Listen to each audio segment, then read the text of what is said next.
It's about time we headed over to the Curatorium of Secrets. We have something super important to discuss. You remember, right?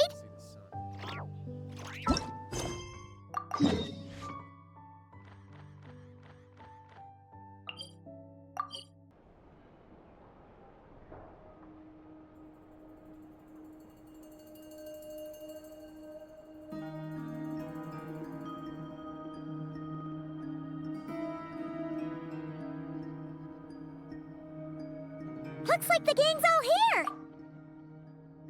Yep, all ready. How about you two? Green and good to go? Paimon's ready!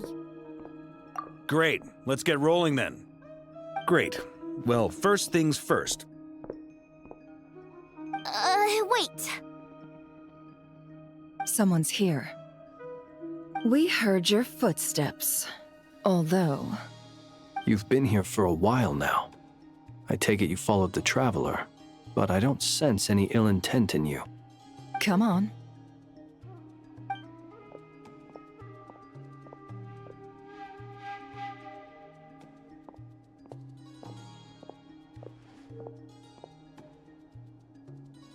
I figured it wouldn't take you long to notice me. I come bearing news from my lady, the Knave. Dottore went through the motions of returning to Snezhnaya, but it was obviously a facade. However, he has not returned to the Kuvaki Experimental Design Bureau, nor has he made an appearance in Nasha Town. Well, in that case, he'll be in his lab way up north. I always wondered why he applied for his own private pad. He was planning this all along. Tell them that Sandrone and I will go on ahead. If they still intend to pursue this matter, they should meet us at the research center in the northern tip of Nodcry. Nice of Columbina's two best friends to think of us. We appreciate the heads up. Our sincere thanks to the Fatui for your aid.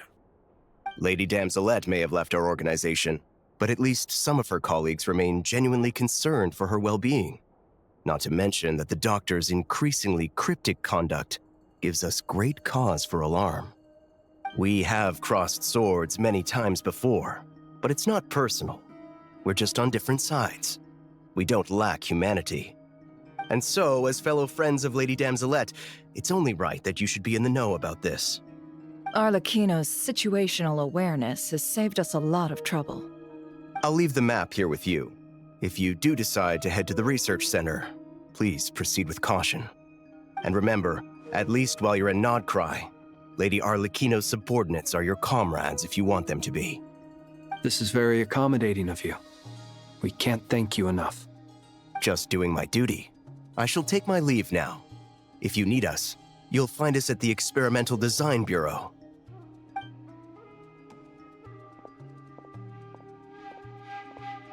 So, the Doctors left the Experimental Design Bureau and headed to some research center up north. Marionette seems to think he's been planning this for a long time. But when did it start? Before he even arrived in Nodcry?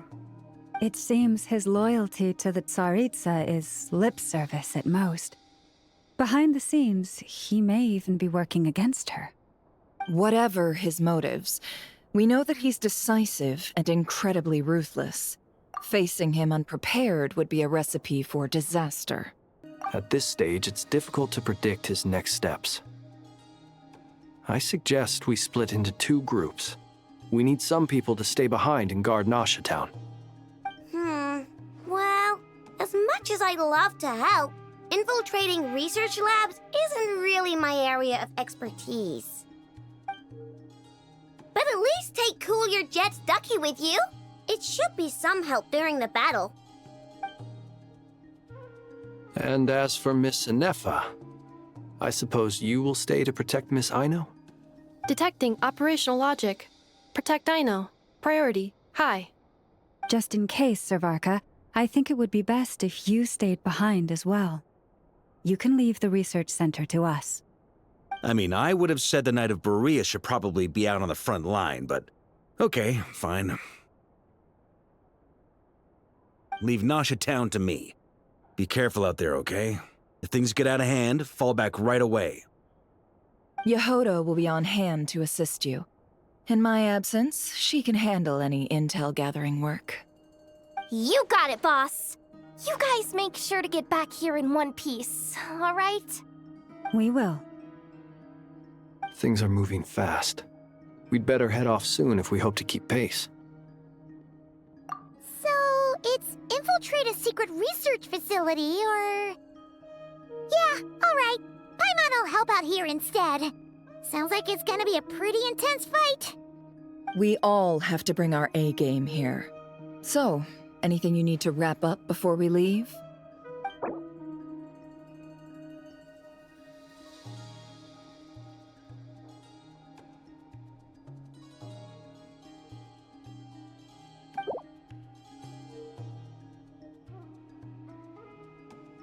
Then you'd better get going.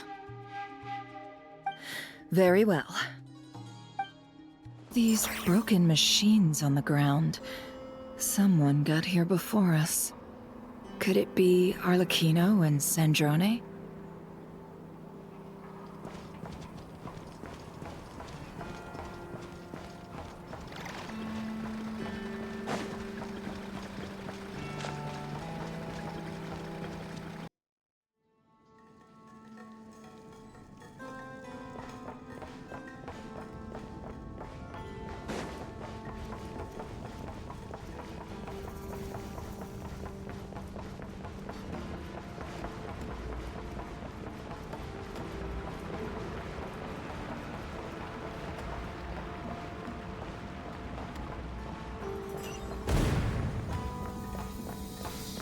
That's quite a welcome party.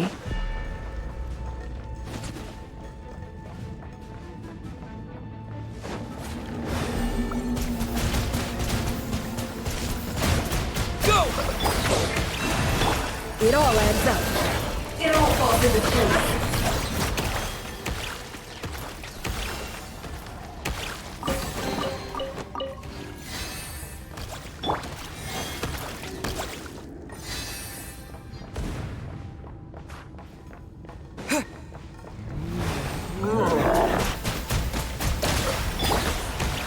Observe. Beware the creatures of the night.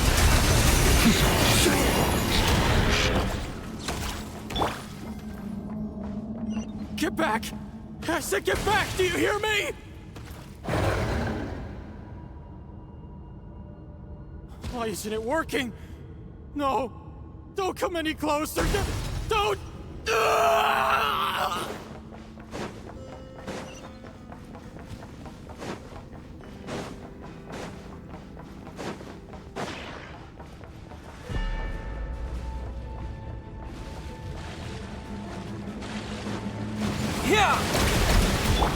By the frost moon of old, forest, protect... Can't hide the truth. You poor souls. May your spirits find peace. Grab that key on the ground. We'll probably need it at some point.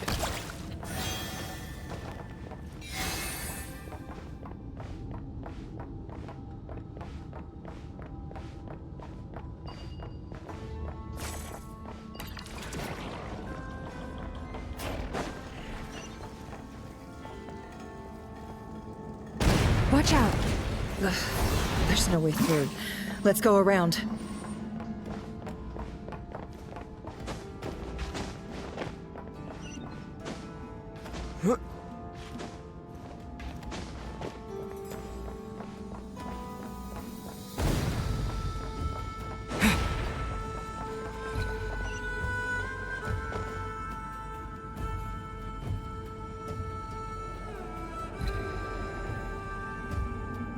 What the? Trespassers? Here? What's wrong with you people? We're looking for the doctor, and we understand he might be here. I see you're fleeing the facility. You looking to settle a score with the doctor? Good luck with that. I don't think you have many chances left. Perhaps. But you might have a chance to live if you start talking. 2 other Harbingers had the same idea as you. They're already inside. But what good is it gonna do? The doctor wouldn't do something like this unprepared. Seems to me that you're not too thrilled about being his subordinate. Also, is it just me, or do I sense monsters nearby? If you'd prefer their company to ours, that can easily be arranged. We need to know what the Doctor is up to. Please, if you know anything at all, tell me.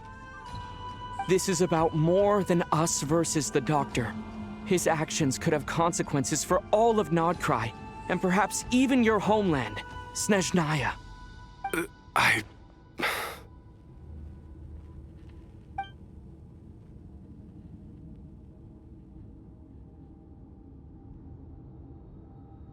He's building something. Ambitious doesn't even begin to describe it. Feels like this could be the big one. God knows how long he's been planning it. A while back, he told us he'd be returning to Snezhnaya. We weren't expecting him back so soon. This time he brought some gemstones with him, or something. 2 of them. The moon marrow spheres. He stole them from their rightful owner, Columbina. Oh, Lady Damselet? Last I heard, she left the Fatui. Before she went, she told us she'd finished what Her Majesty asked of her, and wished to focus on some personal matters. I remember thinking that leaving us might not be the best choice. I mean, I always looked up to the captain the most, and... Back when this all started, the higher-ups dispatched 3 units to Nodcry to execute their plan. They were led by the Doctor, Marionette, and the Damselet, respectively. I was a part of the Damselet's unit to begin with. She never really interacted with us much. In fact, she seemed sort of detached from everything. Not because she was distracted, just felt like she was indifferent to the world around her.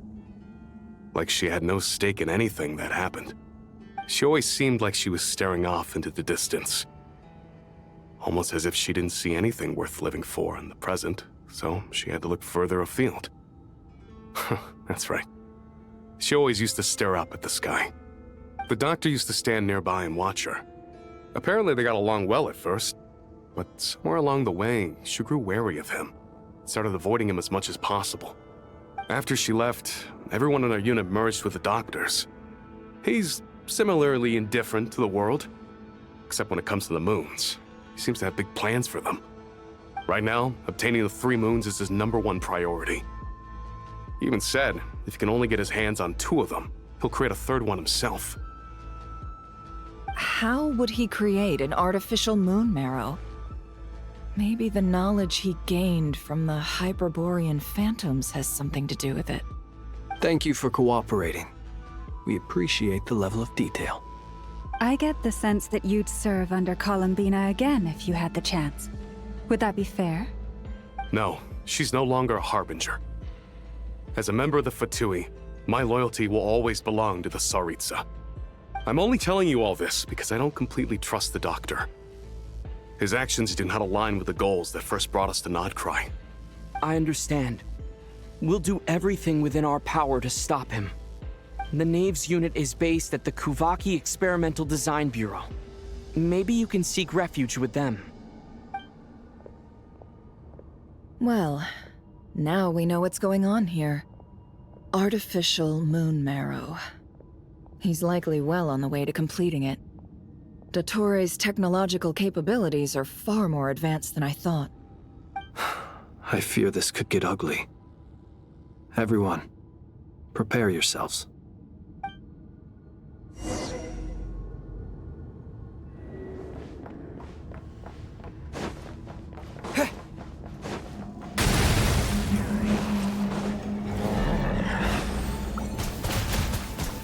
Water jet! It all adds up.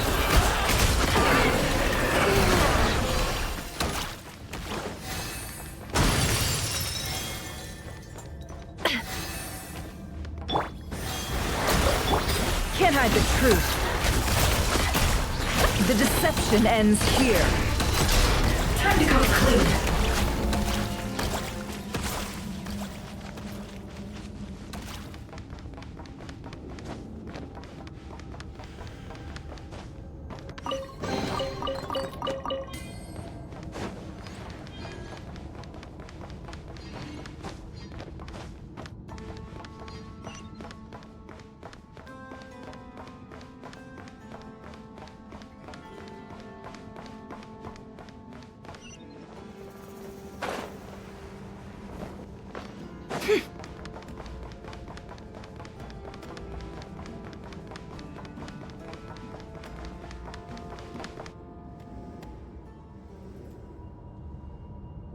Welcome, one and all.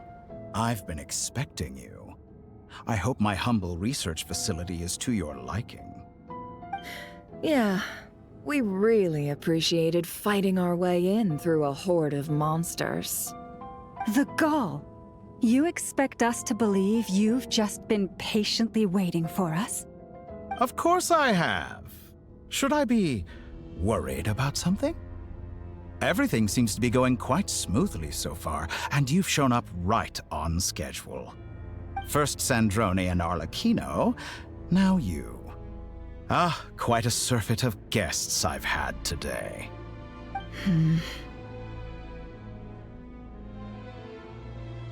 If you were looking for them, I should probably mention that Arlecchino disappeared as soon as she entered the facility. As for Sandrone, why, she stood right here only moments ago demanding answers from me at the top of her voice. Hardly out of character. She never was one for basic courtesy. But I have to admit, I was a little surprised to see her showing concern for someone besides herself. Does everyone you associate with undergo such a change in temperament? Speaking as a researcher, I have to say, it is not a change for the better. It threatens one's ability to remain objective. Well, since you ask... So you've got your hands on the moon marrow, and now you're claiming godhood. Don't you think that's a bit of a stretch, Dottore? I must protest what you are insinuating with that phrase, claiming godhood. I am not claiming anything. I am stating a fact. You're a researcher. I'm sure you appreciate the distinction between the two. Huh? Wait, you really think you're all that? You'll excuse me if I'm not being a polite little lady for you. We're colleagues. We both know what kind of person you are. By the same token, I knew you'd respond along those lines. You and I both understand that facts speak louder than words. To that end, I've had my people send you a small gift. It should go some way toward helping you understand my present position. What gift?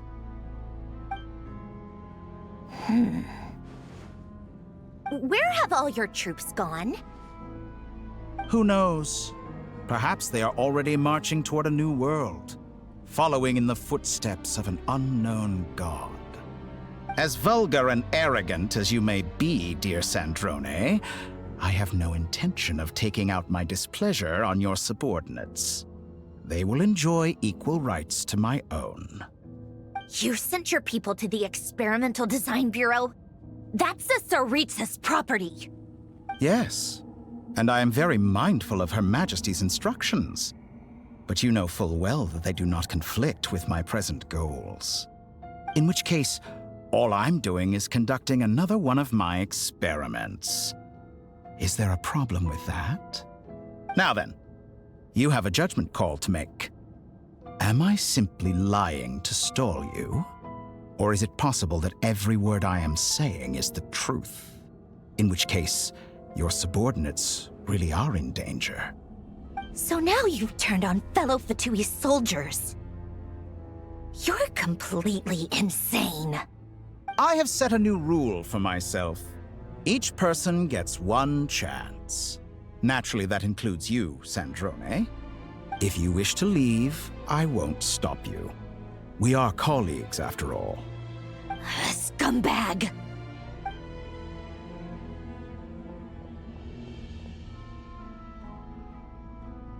Still, I hadn't counted on Sandrone sparing any thought for the people of this world. Shame. I always found her self-centeredness to be one of her few better qualities. How can she ever hope to achieve greatness when she's so obsessed with protecting her little design bureau? It's more than a little disingenuous to speak of achieving greatness while taking hostages. Or does honor no longer mean anything to you? Honor? I have the marrow of 2 moons in my possession and will soon complete the construction of a 3rd. I will be the god of a new world. And you speak to me of honor? How charmingly naive. Those are sacred relics. You do not deserve them. In my view, many in this world do not deserve to be alive. And yet, I mercifully permit them to go on living, do I not? You'll come to regret your actions. Will I now? Let's see if you can make me.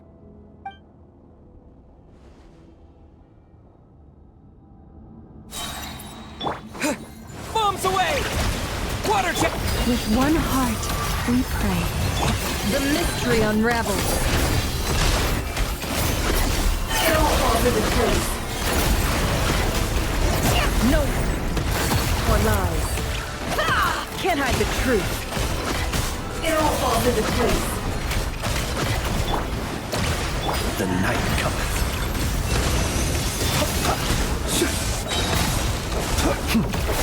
Is this all it takes to tire? To dust.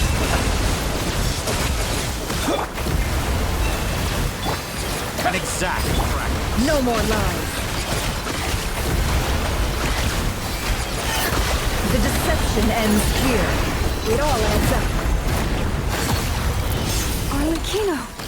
Thanks for the assistance. Arlecchino. They see you as an ally. But of course, you're clearly here to destroy my research. I say, which is more valuable.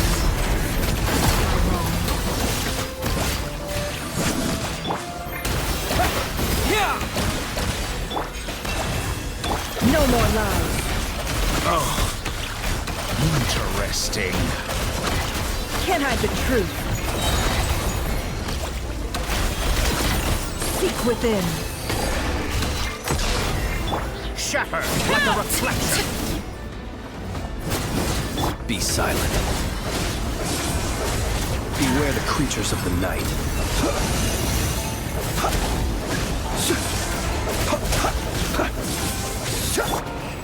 Forest, protect.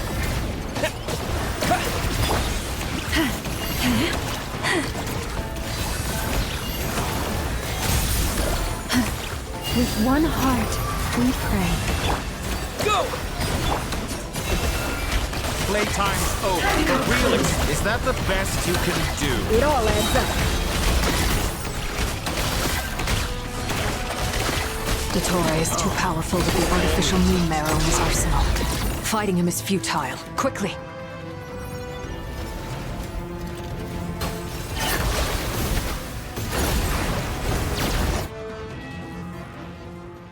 Let's go.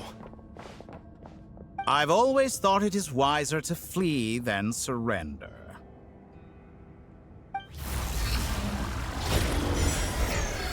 Watch out! What the?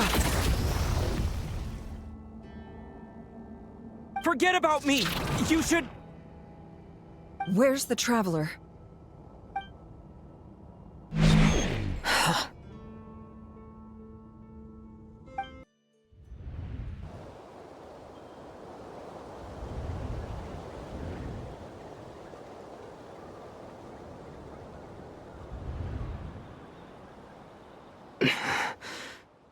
What just happened?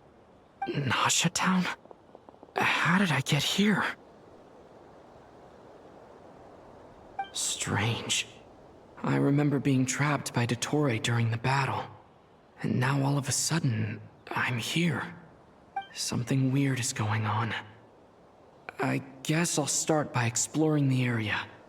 Huh? Traveler? What brings you here at this hour? Huh? What are you in the mood for today? A hot dog? Or something else? We've got some special discounts at the moment. Want to see the menu? Sorry, I'm not hungry right now. Ah. Well, feel free to take a seat for now. Let me know if you change your mind. Everyone seems to be acting normal. Am I just overthinking? Oh, darling, look who it is. One of our regular customers. Get the Traveler something to eat, would you, dear? Wait, why is he talking like that? Well, I'd love to, but can't serve a customer unless they order something.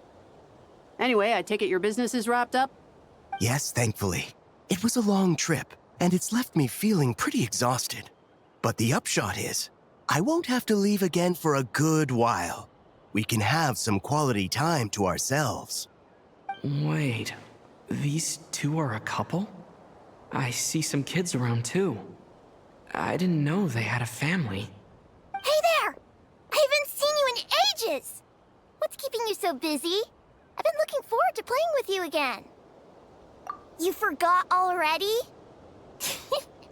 You're silly. Daddy brought you over to our house recently. We had some snacks together. What is she talking about? We've had a lot of customers over the last few days, so we've been real busy. And like my mom always says, some people are more than just customers. They're friends. Oh, another customer's arrived. I better go see what they want. This is all wrong. I never once heard the owner of this restaurant talk about their family. It certainly isn't a family-run business. And that child? I don't recognize her at all. Could this be a false memory? Very good. I knew you had it in you. Aren't you going to try the house special? When did he show up? No, none of this is real. You don't seem to like it here. That's fine. We can change venues.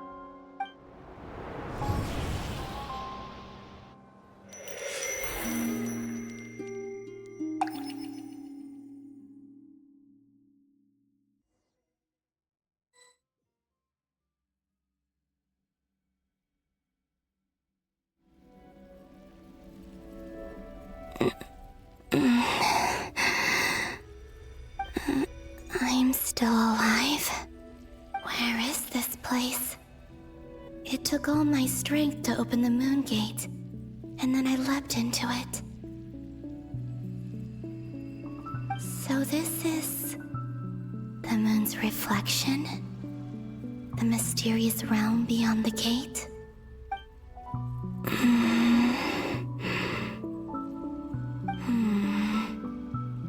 I can't sense anything. I guess I could try opening the gate once more.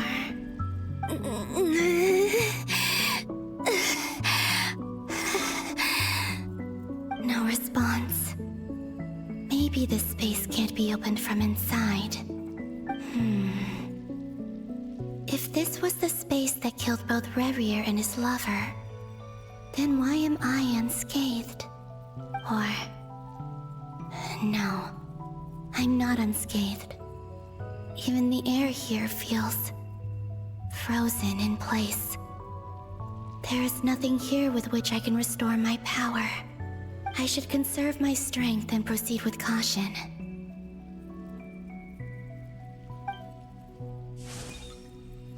I don't believe Dotori's scheming will stop just because I escaped.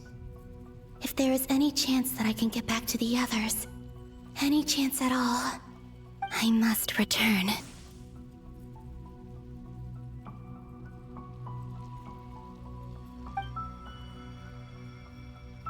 Emptiness, silence. What is this place? Or maybe the real question is, what is it for? What's this? Looks like it responds to my power.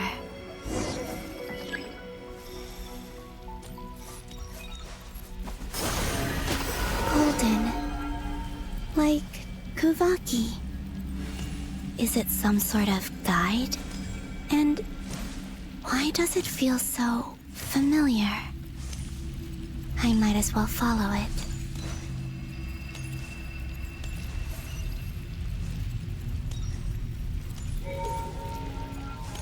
Where does this lead? Could it be the exit?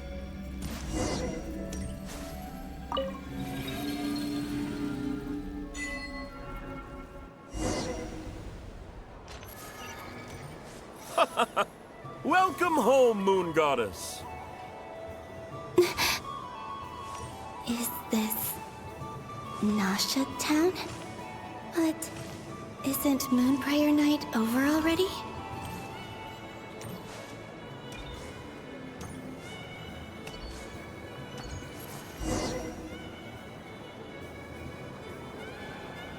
Goodbye for now, Columbina.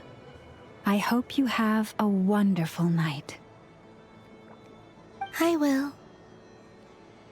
Llama, everyone else, and me? Are these my memories?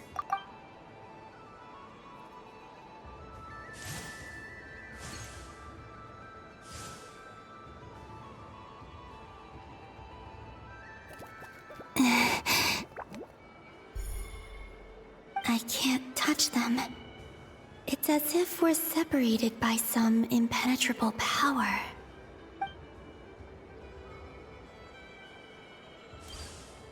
Over here! Over here!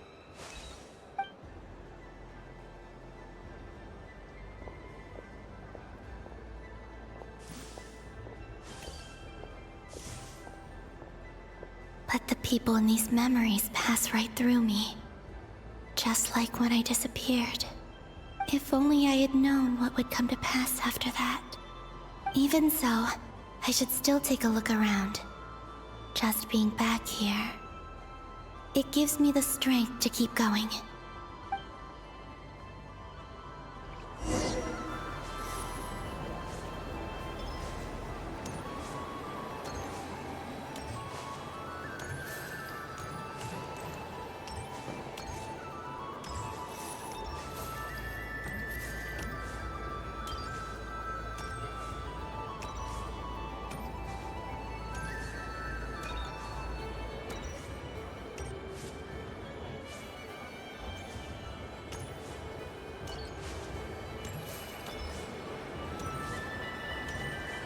Welcome home, Moon Goddess. Oh, you're the genuine article. Alice was right. This Moon Prayer Night was worth watching after all. Oh, yes. That was the fortune-telling stall run by Barbeloth from the Hexen Circle.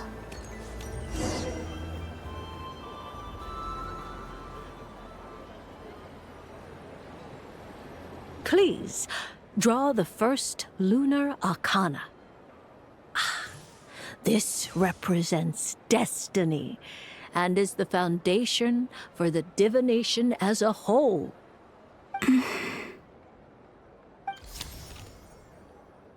My destiny. I believe the card I drew was the moon.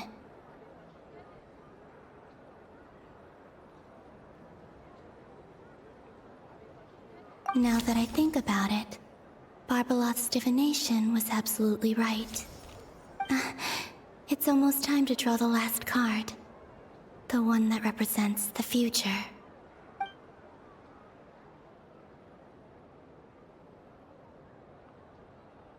That was the card that popped out on its own. From here, I think.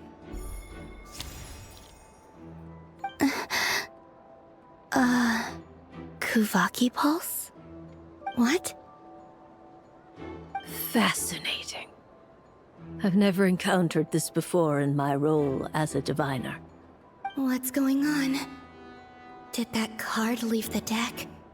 Because of all I did was try to touch it, and then... Maybe this memory space is not untouchable after all. Are there weak points in the barrier? Or is it possible that there's more to this space than my memories alone? This card is death. I need to get to the bottom of this. I'll try touching something else.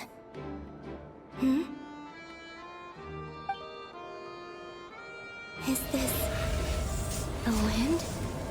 No, it's gravity. It's pulling me outwards. No, Traveler!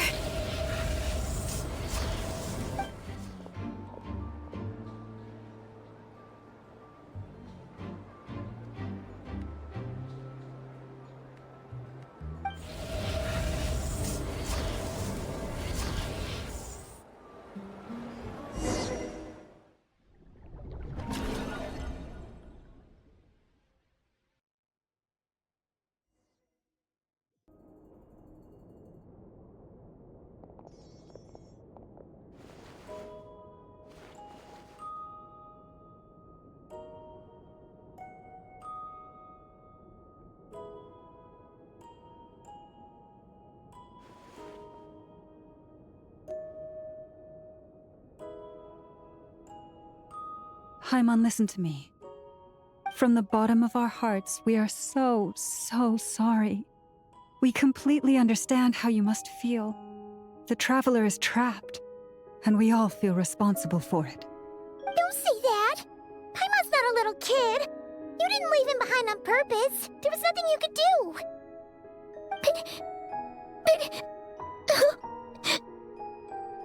He's all alone in there! What if something happens to him? What are we gonna do then? We've barely spent any time apart since we met. Is he gonna... die? We must find a way to rescue him. We were all involved in the operation where he was captured, and we do not abandon our comrades. That being said, it won't be easy. Through conversation with the others on our return, we've arrived at a basic idea of what we're up against. Dottore's lab has clearly been in operation for a lot longer than we realized. We found many monster samples stored there. In all likelihood, they were materials he used to research his latest technology. We also know that through his contact with the phantoms of Hyperborea, he gained knowledge about the moons and certain Hyperborean technologies. Using this knowledge, he then fashioned an artificial moon marrow to serve as a replacement for the frost moon beyond the sky.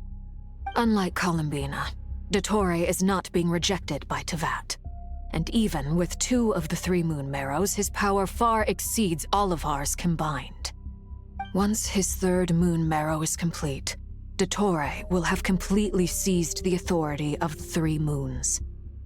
Teyvat's most primordial powers will then be in his grasp. Does that mean... I'm afraid so. No one could have predicted this level of insanity. Not even from Dottore.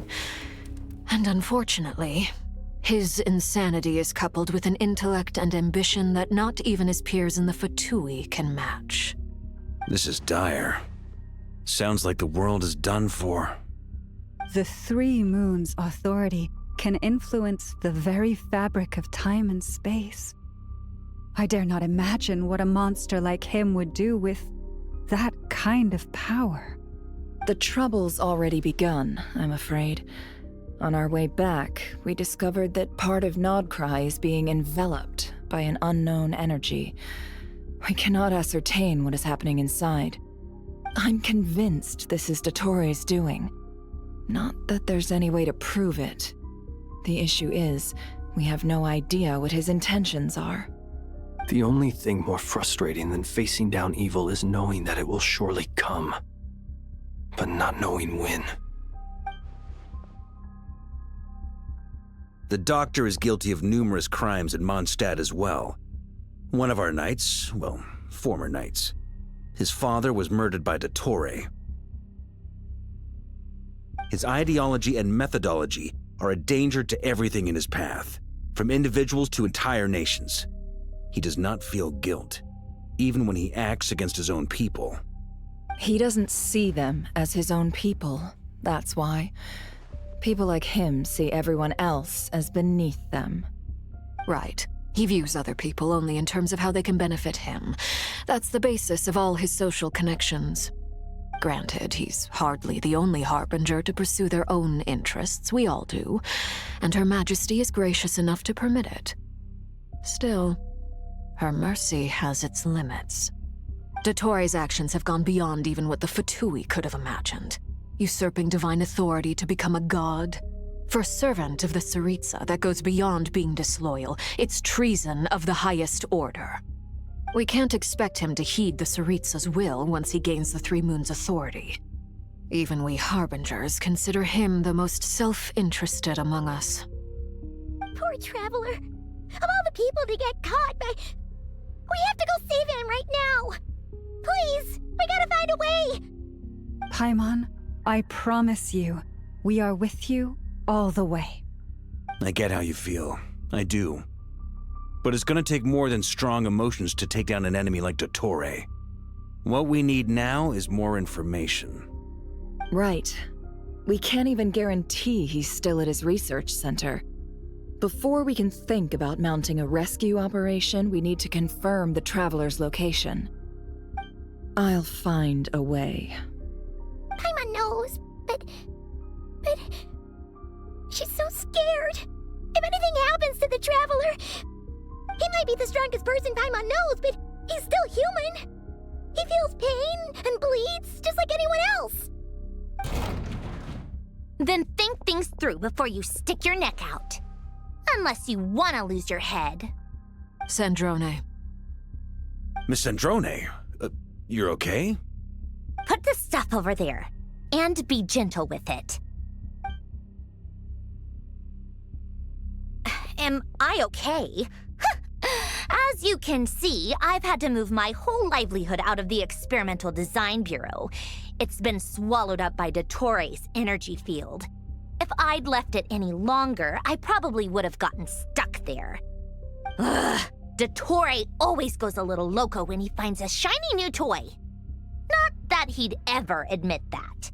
But this time, he's gone full psycho.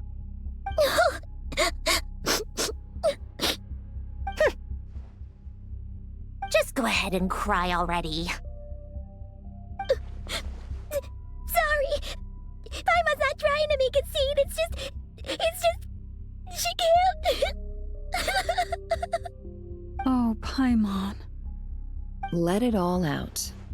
There's no shame in it. When you're overwhelmed by fear and despair, crying can help get it out of your system. You'll feel better for it. Okay then, while the baby of the group is having a moment, how about the grown-ups get to work? Give me your hand. You've made a discovery? Polonia, scan.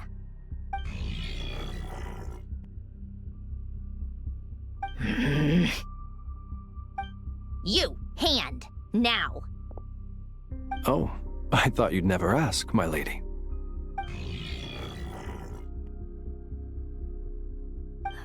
Curses! You're next, then you.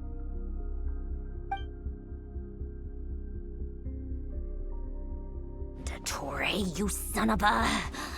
He's done something to us! Everyone who entered his research center has been implanted with some sort of curse. I don't feel anything unusual at the moment. Does that mean it hasn't activated yet? Is there a way to figure out its purpose and what might trigger it? My best guess is Dottore created it using the Moon Goddess's powers. 1 second, analyzing. Ugh! That friggin' maniac! So, what twisted game is he playing this time? The moment I analyzed the energy composition, some encrypted text appeared in my mind's eye. And when I deciphered it according to the Fatui standard encryption protocol, I got the following message. Feel free to run, or you will perish in nod cry. He's mocking us. Yep, he loves to toy with people. Only in this case, there might be more to it. But I didn't detect any murderous intent or malice either in the message or the curse's energy. As if this is him at his least malicious. Or perhaps all people are cowards in his eyes. Maybe he thinks the threat alone will be effective. What a despicable person. And he has the Traveler in his grasp. If I may, as unhinged as Dottore may be, he has always exercised great patience with the objects of his interest. I remember a comment he made when we first arrived in Nodcry. He said, "This world is, on the whole, an exceedingly dull place. But at least there are a few intriguing features, such as the gods, or the Traveler. Presumably, they interest him because they're unknown quantities. He wants to understand as much as he can about them." Agreed. The Traveler is Tevat's fourth descender. All Harbingers are aware of this. Since Dottore took such pains to capture the Traveler, he is unlikely to kill him right away. Okay, but we still have to do that rescue operation. Of course. I also think we need to read between the lines with Dottore's message. If he's encouraging us to run, that means we mustn't leave Nodcry under any circumstances. My guess is, his curse will only trigger if we leave.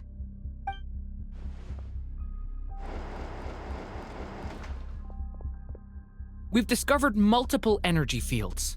Albedo is still attempting to analyze their structure. He told me to report back first. Each field is slowly growing, swallowing up more of the surrounding area in the process. And the pace of their expansion has increased since we first examined them. He's probably trying to swallow Nodcry whole. His nefarious ambition knows no bounds. If this continues, the whole of Tevat will be in trouble, not just Nodcry. The loss of Columbina could not have come at a worse time. Do we think she's truly gone for good?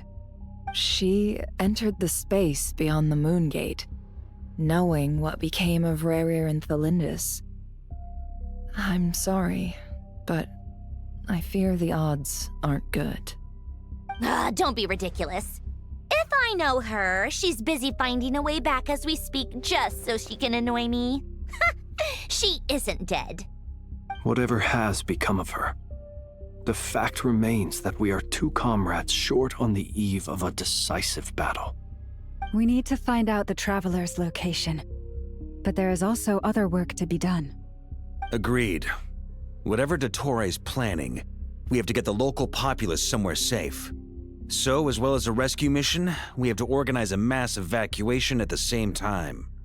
It would be best if someone could approach leaders of neighboring nations and negotiate emergency asylum for Nodcry's inhabitants. Can anyone handle that? Snezhnaya is one option. I'll see what I can do. This would be so much easier if the Traveler was here. No! Stop thinking like that, Paimon. Paimon will join you.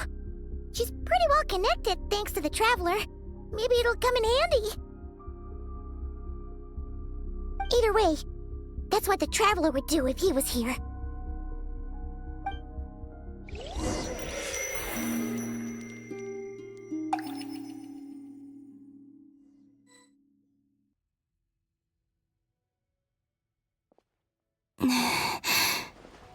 Back here again.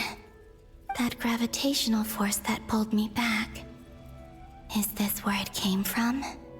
When I saw that memory of Moon Prayer Night, I think I influenced reality. Was it just a coincidence? Or... if only I could have sent the others some kind of warning on Moon Prayer Night. Maybe we could have stopped Dottore. I feel... so heavy. Does entering that space consume a lot of energy? Well, even so, I have to keep moving forward. Back to emptiness and silence again. I should try and find my way back inside that memory.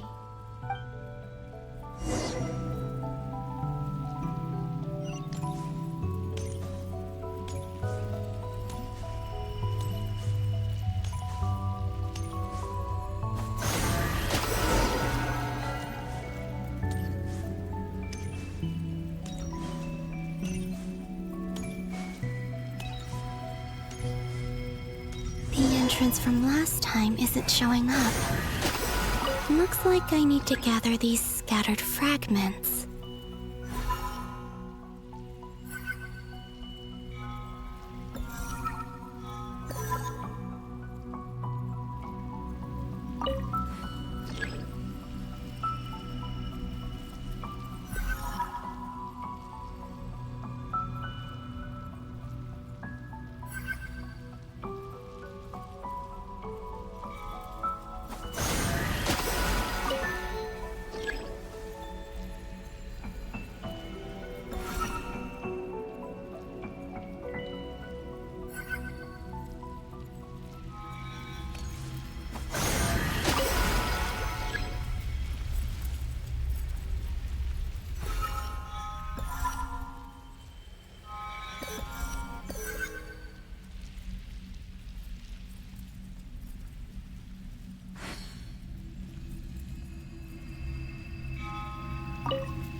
worked.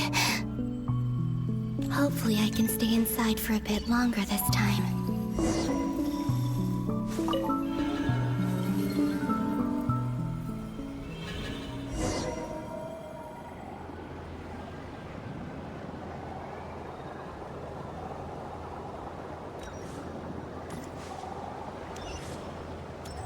Ad Astra Abyssosk. Welcome to the Adventurers Guild. What? This doesn't look like Moonprayer Night. Extra, extra! Latest issue of the Nasha Express! I don't think I've ever been here. Maybe this space isn't comprised of my memories after all. There aren't any festive decorations around. Is this Nasha Town after Moonprayer Night ended? Did Dotori's plan not affect the town? Or is no one aware of what happened because he used the Three Moons' authority? Let me see if I can influence anyone else.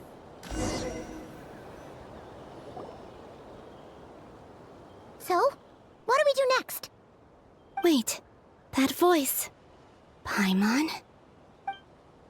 The most important thing right now is to find that mage. Lauma, the Traveler, and Mr. Varga are here too. I'd better go pay the Fatui a visit. Traveler!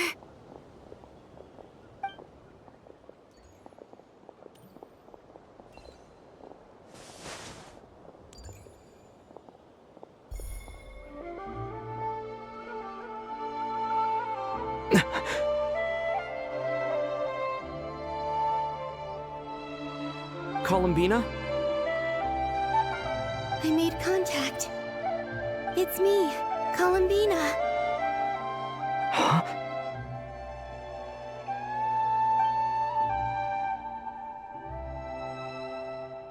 Traveler? Let's go! This is no time to be spacing out!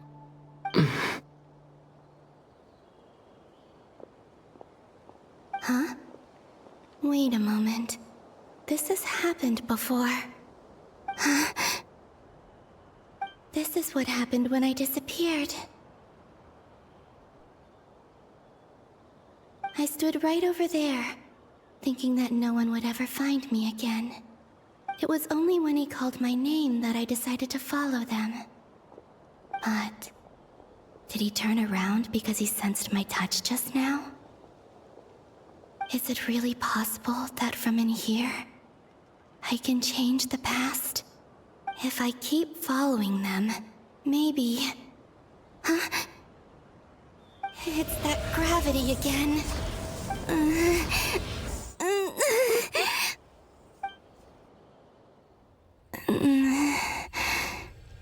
Every time I influence reality within that space, this force intervenes and pulls me back.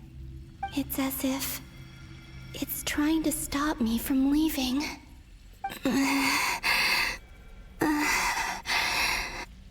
I'm getting weaker and weaker. I'll just have to try another approach next time. Come on, Columbina. Keep going. You have to tell everyone what happened.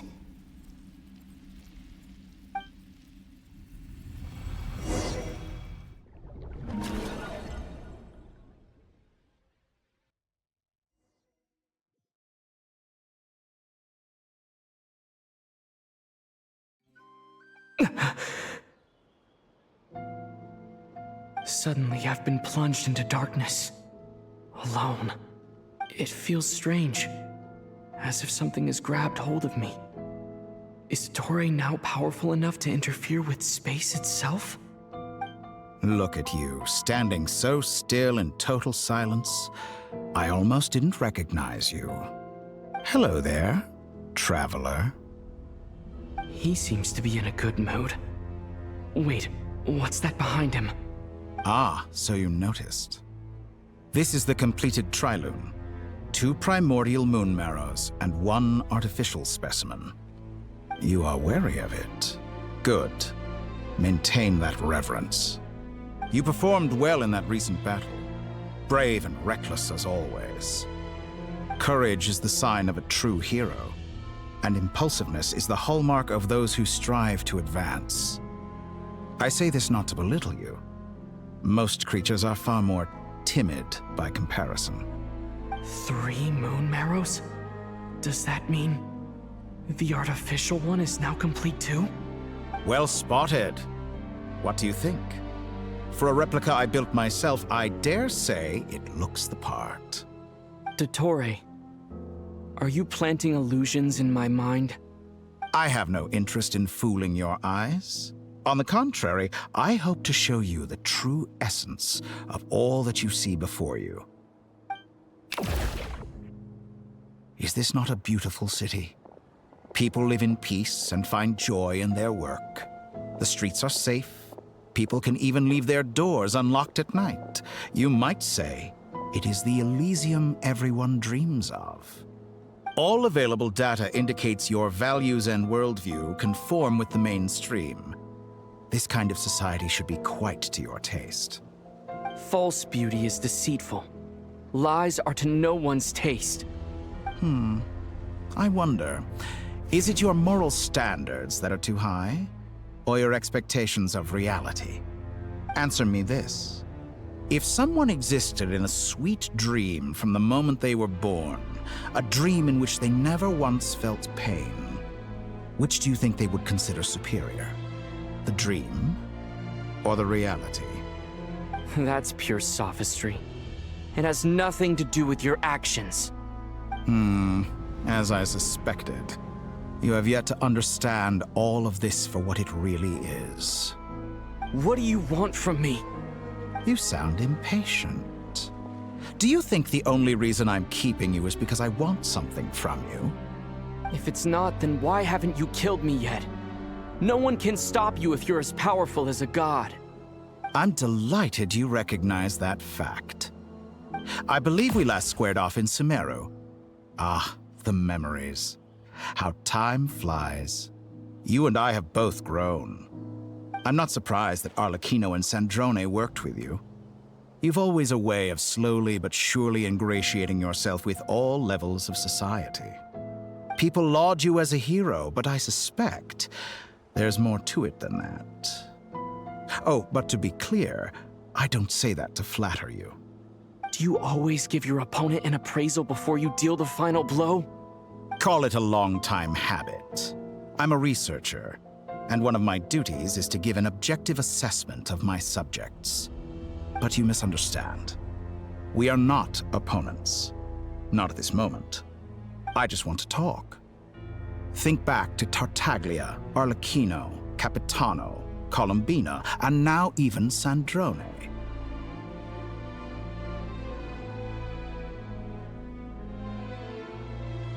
You've worked with each of them in the past. I believe you can work with me as well. What makes you so sure? Well, why not? Should the good associate only with the good and the bad befriend only the bad? I like to think we could have a more mature relationship than that. Surely you don't think all your relationships are grounded in friendship or shared ideals? People come together because it benefits them to do so. If you think of the people you admire, you must surely admit that they have provided some benefit to you. Morality, ambition, dreams. People have plenty of words to embellish the nature of their relationships. But once you break free from those ethical frameworks, you will see that the only thing connecting the two of you is mutual benefit. And that is what I'd like to talk to you about. We're finally getting into it. He's probably been planning to kidnap me for a long time now. But for what exactly? He has the authority of all 3 moons. I won't be able to gain the upper hand in a fight. Best if I pretend that I'm willing to negotiate for now. You say you're a god, but you also speak of mutual benefit. What could a god want that the 3 moons cannot provide? Excellent question. But before I answer, I would ask you the same thing. Gaining Colombina's allegiance was a rare and extraordinary feat. But the Moon Marrows are now in my hands, and I have the edge over her. For this artificial moon is not being rejected by Tevat. Her identity and lineage may have been a thing of glory in the old world, but they were also shackles that prevented her from ever integrating into Tevat. I, on the other hand, you may view me as a thief, but I have overcome that limitation. So what is it that the Three Moons cannot grant you? What stops you from negotiating with me to get what you want? I don't make deals with lying psychopaths. That's quite an accusation. Are you expecting me to get angry with you? Well, this is one aspect in which my personal growth has served me well. In the past, my less mature self might have been disappointed, perhaps even angry, over a small setback like this. Like when you and Lesser Lord Kusanali joined forces to oppose me, for example. But things are different now. Just as the rich do not quibble with the poor, I no longer find myself perturbed by these trivial affairs. Human relationships end with conflicts of emotions and interests. But relations between humans and gods are different. And ours is even more unique. I have ascended to the highest heights and laid claim to unprecedented horizons. And you were no ordinary person to begin with.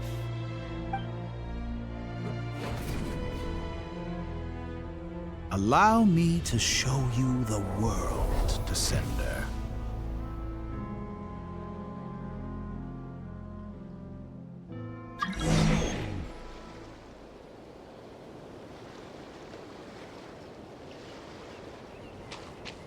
To stand, walk, jump, sit, and lie down. These are the most common of behaviors. Have you ever wondered why we were born following such laws? Who stipulated that we could not fly instead of walk?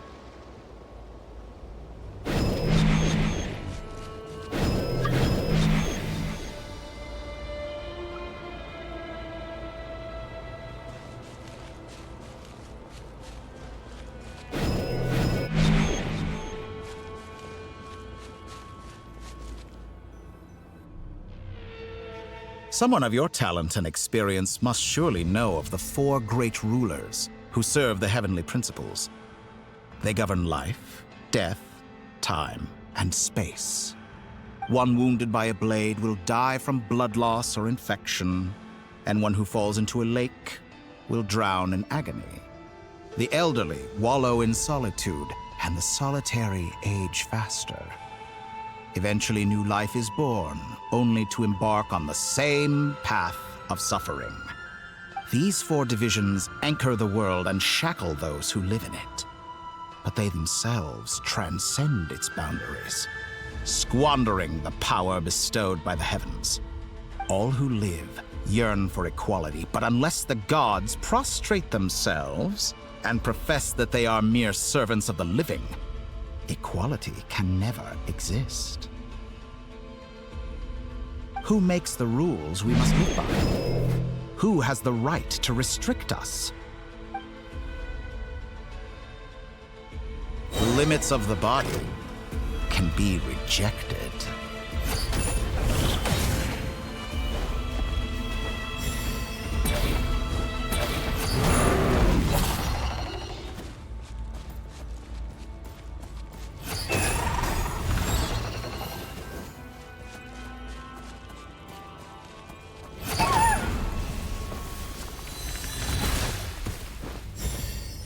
How does it feel to be among those with absolute power?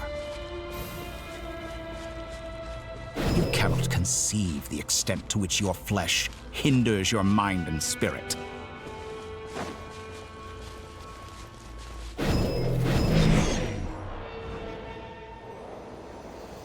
Only by discarding our useless, primitive eyes can we perceive a new world.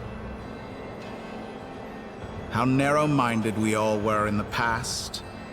Why should the final answer of the world not be the power that predates those of life, death, time and space. The power of the Tri-Lune. Through it, I have glimpsed new experimental possibilities. Nature suppressed, authority exiled, souls controlled.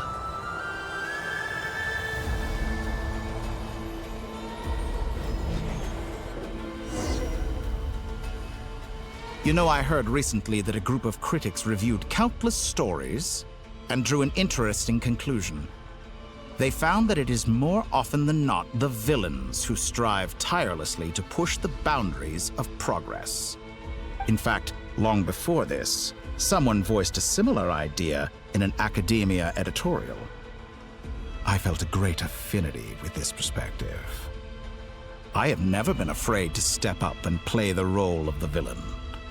Fanatics are trampled down for their transgressions, and those who transcend are rebuked for their audacity. And so, the majority of creatures are too timid to follow my lead. But all sacrifices made during my experiments have been worthwhile, as you can now see. I can offer you something new, something unique, precisely because I am a villain. Think about it. We are eternally bound through mutual interest. Can you truly say you would never turn to malice if it could give you the life you dream of? After all, what value do perfection and purity really have?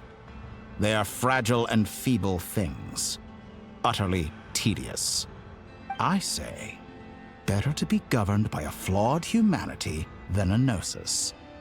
The true seeker of knowledge is the villain who undergoes countless tribulations in pursuit of their goal. I'm sure many people have told you that you're different.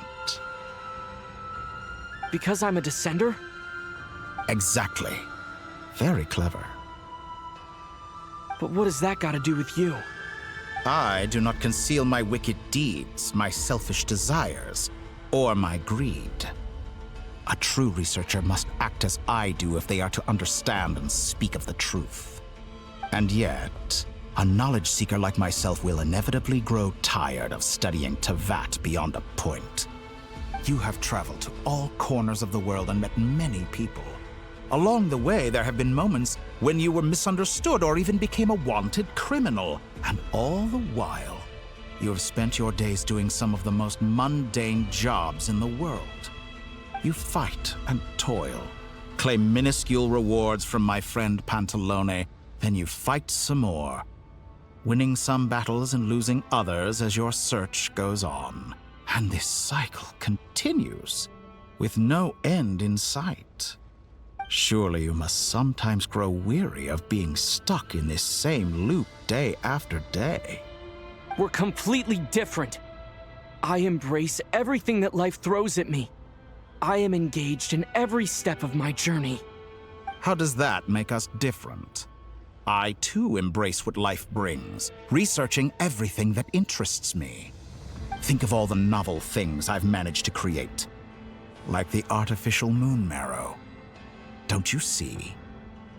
As unique a specimen as she was, even Columbina is not irreplaceable. Take that back! She's gone because of your actions! I didn't say that to anger you. Though admittedly, I don't see what there is to be angry about. Anything Columbina could do for you, I can do better. I know what your ultimate goal is. You wish to walk the path your sister walked, and seek answers from her at the end of that journey, don't you? Someone like you could never understand what it feels like to care about another person the way I care about her. Perhaps not. But that doesn't mean I can't help. I could find your sister right now, bring her before you, and make her give you the answers you seek. Don't be so presumptuous. You'll never begin to understand the situation between us. Oh, no. This is no presumption. I'm only offering what I know is possible with the power of the Tri-Lune. But it seems like you would sooner continue with your journey through this world. Why? Do you truly desire this journey? Or is it simply a necessary process from which you cannot escape? Think of all the time and energy you have spent, everything you've had to endure just to make it this far. Is this really what you want? Or has your hand been forced by the promise of that final answer? Yes, you have made many friends. But do they ever spare a thought for the void in your heart and what it yearns for? What you want is not friends. It is family. But do they know this? I, on the other hand, am far more considerate. Join my experiment, and in return, I will bring your meaningless journey and all its struggles to an end. This is a malicious attempt to manipulate me. But at the same time, he's stating some very human truths. Of course he's right about my predicament. How can I deny it? I have faced ungrateful strangers, never-ending troubles, an endless quest for answers. I want to see her. After everything I've been through, words can't describe how much I miss her. How much I want to be reunited with her, wherever you are right now. Do you miss me too? All right, everyone. Our next mission is clear. We need to contact all the major organizations, explain the situation to the public, and then begin the evacuation. The residents of Notcry are quite dispersed. The two most populated areas are the Southern Isles and Pyramida. Miss Lauma, I will leave Hisi Island and Nasha Town in your hands. I will liaise with the Fatui and Pyramida. Agreed. We will reach out to Natlan and Snezhnaya. Anyone found north of the Experimental Design Bureau should follow the Fatui to Snezhnaya. As for those dwelling south of that line, I will ask the Voynich Guild to help persuade them to leave. Then I, Mr. Varka, and the Frostmoon Scions will escort them to Natlan. The Voynich Guild has dealings with the Curatorium of Secrets. I will send them a letter vouching for your credibility. Yehoda, you should help Lauma. This is too big of a task for one person. My wish has come true. You're willingly lending me your most capable employee for the day. Well, good for you if all this only takes a day. Of course, if it takes any longer, I'll be charging a fee. Boss, wait! Don't I get a say in this? Oh, I'm sorry. Something to add, Yehoda? Well, no one's more important to me than you, boss. And remember how Lauma healed your eyes after that big battle? I think that's worth at least 2 or 3 days' work for the Frostmoon Scions. Are you completely incapable of acting in your own self-interest? Or do you simply devalue your own labor? Are you sure you don't want to come with us? Who will see to our other work if we're all busy evacuating residents? Sandrone insists that Columbina is still alive, and we have a traveler to rescue. There's much to be done. But boss, I'm just worried that... Well, Nefer, I'll link up with you once my tasks are complete. What makes you think I'd need you to do that? I'll need it. And considering the way you approach certain matters, I think you'll be better off with me present. That's quite enough. Just focus on your work first. I bet we're in for an uphill battle here. But we can help out too.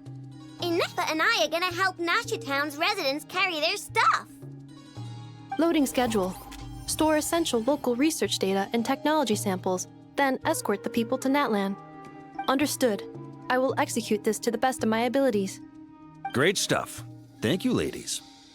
I've contacted the Lightkeepers. A colleague of mine will join us shortly. I will persuade them to conduct a thorough search of the region to ensure that no civilians get left behind. As for me, I guess I'll be making an early return to Sumeru. I think it's important that someone informs the Dendro Archon of what's going on in Notcry. Roger that. Someone should inform Mondstadt, too. Mr. Duran, can I trust you to handle that? I think you fly faster than any of us can run. As an added incentive, get there fast enough and I'll see about getting your gliding exam waived. Really? Ha! Mission accepted, sir. I intend to stay behind and help Miss Androne with her research. She has some alchemy-related questions that she'd like me to explore. She recognizes your expertise, then. I wish you a fruitful collaboration. Thank you. In truth, I was surprised to hear her express an interest in subject matter outside of machines. I believe she has been investigating some Fontanian technology recently. She made a point of bringing the relevant materials with her when she left the Experimental Design Bureau. She's sorting through everything in her room as we speak. I should mention that we have one other friend who isn't present. He hasn't made his position in all of this clear. But if we know anything about him, he's likely investigating on his own. Paimon's been very quiet today. But I know how close she and the Traveler are with the Natlanese. She should come with us to the border. Okay. Paimon will do her best. Make sure to heed Sandrone's warning. Many of us have been cursed by Dottore. As such, under no circumstances should anyone cross national borders. Remain within Nodcry. That aside, personally, I have faith in Columbina. Things look grim, sure, but who knows how it'll play out. Same goes for rescuing the Traveler. Both of them are important allies and friends. We'll be counting on you to gather intel on them, Miss Nefer. Oh, wonderful. You're all here. That voice again! Nicole? Whoa, that was loud! And it came out of nowhere. So mysterious. Sorry, this is the only way I can speak to you all right now. Please accept my apology. Anyway, time is short. I'll cut to the chase. We're still facing quite a catastrophe here at the world's borders. Alice has roped in every Hexen Circle member she can get a hold of. Except for me.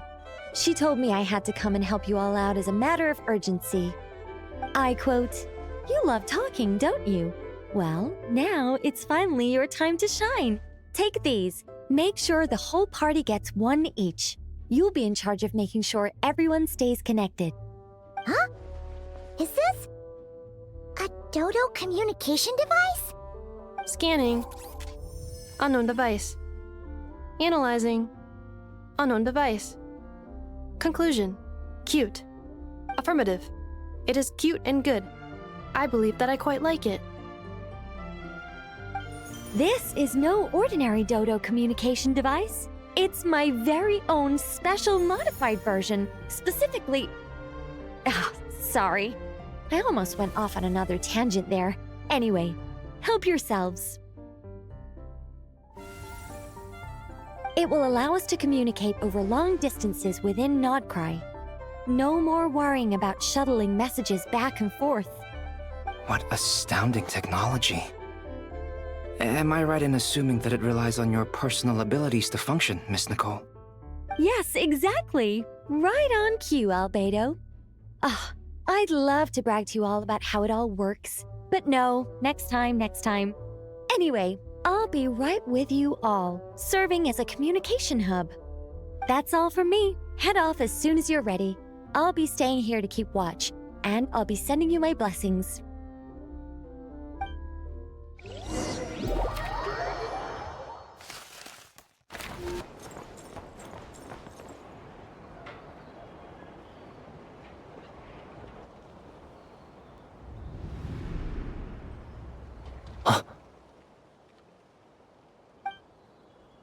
Sir Flint. Perfect timing. I just arrived myself. You are most considerate, Master Ilua. But in fact, I know you have been sitting here for quite some time. If you saw me, why didn't you say something? I was curious to see how long you could sit still for. Also, shouldn't you have managed to sense me approaching? That would be a first. You always seem to appear out of thin air without making a peep. Also, how many times do I have to tell you not to address me as master? I don't qualify. I beg to differ. Why should a young man so well versed in social graces as yourself not be worthy of that title? Please, Lord Flint's... Sir Flint's. I'm begging you, don't flatter me into complacency like you do with everyone else. You understand me better than most. My newest acquaintances tell me I love complimenting others. What do you think? I think they don't understand why you do it. You just love puffing people up till they're a big, happy ball of hot air that floats away into the sky. In all sincerity, I can only hope that they bring good tidings when they come back down to Earth. Is the situation that bad? We just held a strategy meeting. Let me fill you in.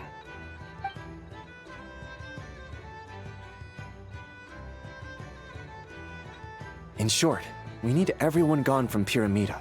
We also need a team of Lightkeepers to scour the more remote regions of Nodcry for civilians to evacuate. I only hope we have enough personnel. We do. Old Man Nikita will definitely help, and we can recall anyone out on patrol to focus on this instead. Good. I'm sure you and the others will make short work of this. Now, don't forget, once you've completed this task, make sure you and the rest of the team evacuate to either Snezhnaya or Natlan as well. Flint's? If you've got something to say, Master Ilua, why not guess what I'm thinking right now? You mentioned that you have something else to deal with later. How difficult is it going to be?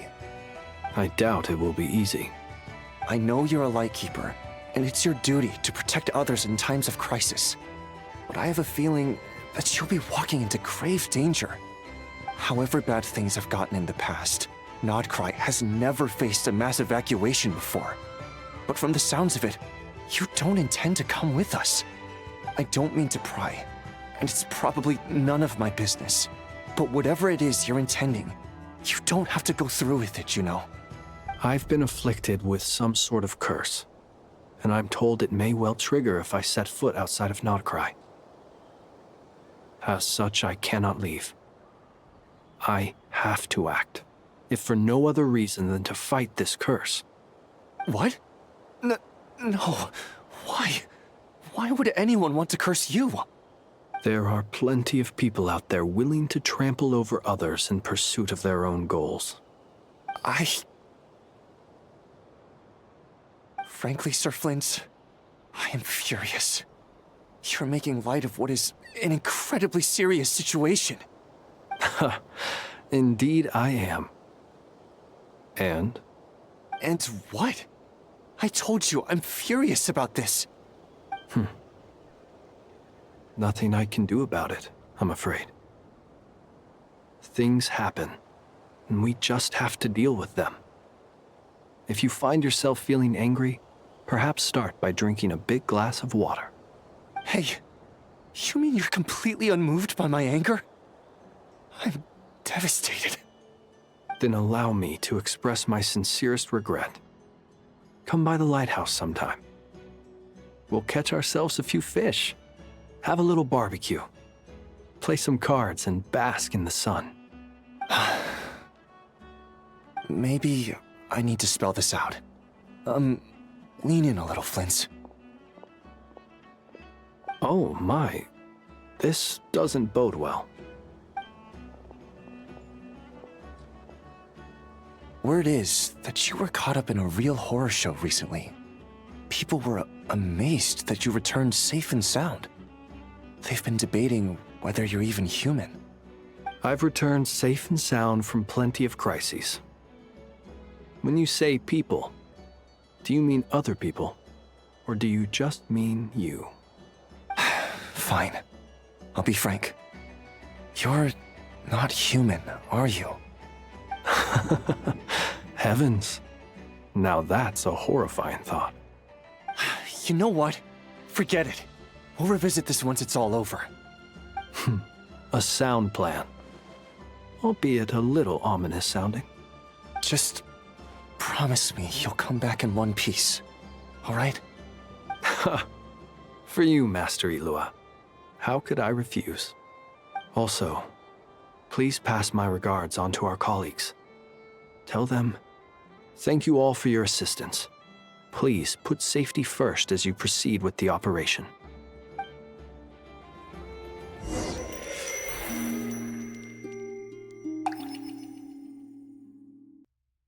I have to keep searching for a path toward reality.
This should do it. The last 2 times I tried to influence reality in this space, it consumed a lot of Kuvaki. I'll try and be more careful this time. I need to leave key clues behind using less power. I hope everyone still remembers what I said on Moon Prayer Night.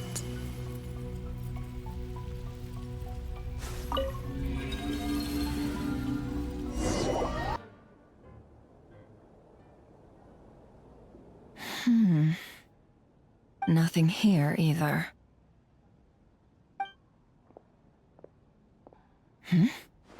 Flints? Ah, Miss Nefer. What are you doing here? Unless... I just spoke with Itlua about arrangements for the search and came for a walk nearby. As for you, why would... It appears we think along similar lines. And neither of us likes to accept things at face value. As well as figuring out how to gather intel on the Traveler, I wanted to confirm some of my own suspicions. Also, we'll need to bring a lot of force to bear against Dottore, even if we're only looking to rescue the Traveler. We can't leave anything to chance. You don't think Columbina perished either, do you? I'm merely considering the possibility that she survived, just as you are. How much can we really know about a deity like her anyway? Do you remember what she said on Moon Prayer Night? About using moonlight to send messages to us? Of course. I think that's why we're both here. Where have you checked so far? I've been focusing on the outdoors. Anywhere the moonlight shines. I checked most of Nasha Town, but didn't find anything. I checked the Curatorium of Secrets, and a few rooms where I thought I might find some leads. But no luck here either. The only places I haven't looked yet are the rooms in the flagship. But process of elimination isn't the only thing that brought me here. Oh, really? What's your other reason? After all that build-up, our mystery ally never showed up even once!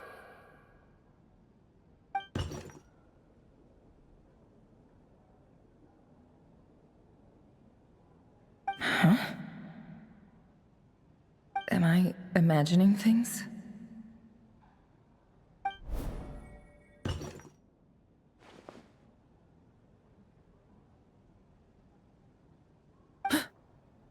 Come on, let's see what's going on. Oh no. I knocked over a vase as soon as I came in. It must have been caused by a Kuvaki fluctuation when I entered the space. Although, it seems like I'm not about to be pulled away this time. It looks like as long as I'm careful with my actions, it doesn't count as influencing reality. Anyway, is this the flagship? The Traveler mentioned that's where he was staying. I only went into the lobby last time, so I've never actually been here before. How does this space work? If nothing else, I can now be sure that it is not simply memory. He mentioned where his room was. I think it's this one.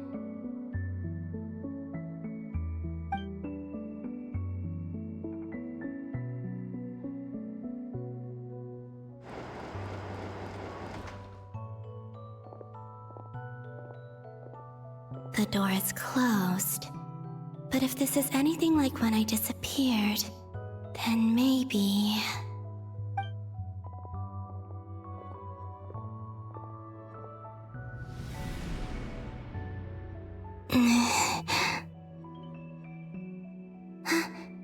I'm in.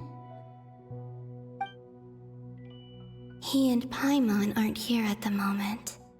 I hope he's okay. I wonder what happened to him after that battle with Dottore. Best not to dwell on that for now. I need to try and leave them some clues.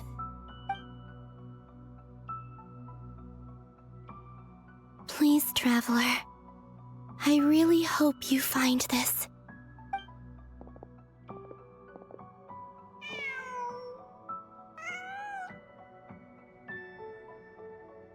Huh. Just a cat. Nothing else here strikes me as noteworthy. Didn't you stay here for a couple of nights once? Before Rerir showed himself, yes. It's also where the Traveler and I first met. Did you notice anything unusual during your stay? I remember thinking how much noisier the flagship is at night compared to the graveyard. Other than that, no. The Traveler and Paimon were most congenial neighbors. This is where they've been staying, yes? Over here? That's right. I wouldn't usually condone breaking and entering, but we can make it up to them later. Focus now. I have to write a message on the wall using Kuvaki, just like I said on Moon Prayer Night. Simply open your windows on nights when the moon shines bright, and the moonlight will naturally flow towards the words I have written. Here goes. I'll need to carefully control my strength.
There's a noise outside the door. Is he back?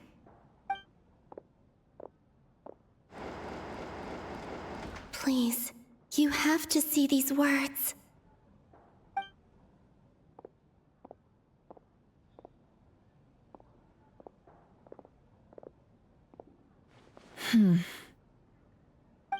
Well, do you sense anything? Unfortunately, no. And this place was our last chance. Not necessarily. We've only looked in Nasha Town so far. Miss Columbina said she would leave messages at her friends' dwellings. It's still worth checking where Miss Lauma lives and where I live. Let's try and make some time to look into those then. Wait. What are you waiting for? Oh, Paimon might have overeaten slightly. What's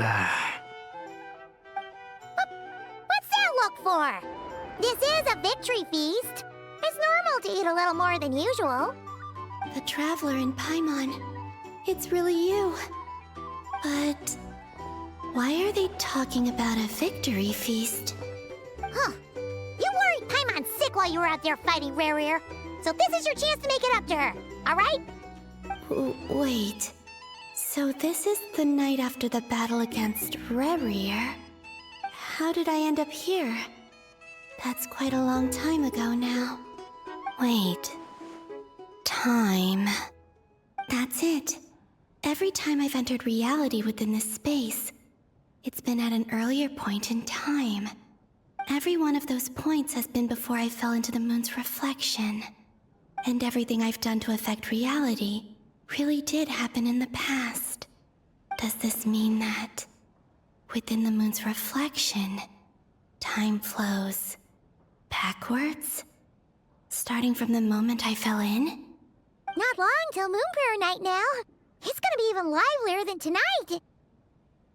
Although, it's gonna be sad saying goodbye to the damselette.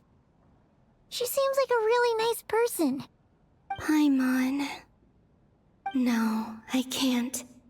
Even if I make contact, they probably won't understand what's going on. And in any case, I'll likely get pulled away again if I do. Instead, I have to find a way to get them to notice what I've written using the moonlight. Wait, even I hadn't thought of doing that before Moon Prayer Night. They'd never conceive of that possibility. Is there truly no other way? Don't lose heart. We'll find a way somehow. Huh? Oh, you say that, but the Frost Moon is beyond the fall sky. If we wanted to go visit her, how would we make it through to the other side? We might not have all the answers now, but I'm sure we'll find a way one day. Huh. Guess someone's gotta be the optimist. The present. The future. That's right. There are still things I can do. What's your plan? Flint's, when you were staying next door, did you ever open the window? No. The rooms here are dark and damp, and there's such a buildup of dust on the windows that the moonlight can't even get in. I didn't think it was worth the trouble. The moonlight? I think I see where you're going. One moment. I'll see if the owner is available. Don't bother. Time is of the essence.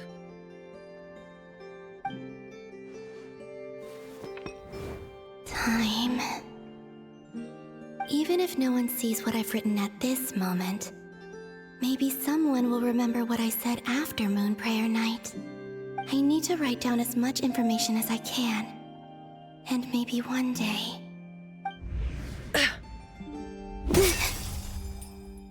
Huh? What's up with you? You can't even hold your cup steady. Are you getting tired? A little. Well, you should probably hit the hay then. You've had a really tough couple of days for you.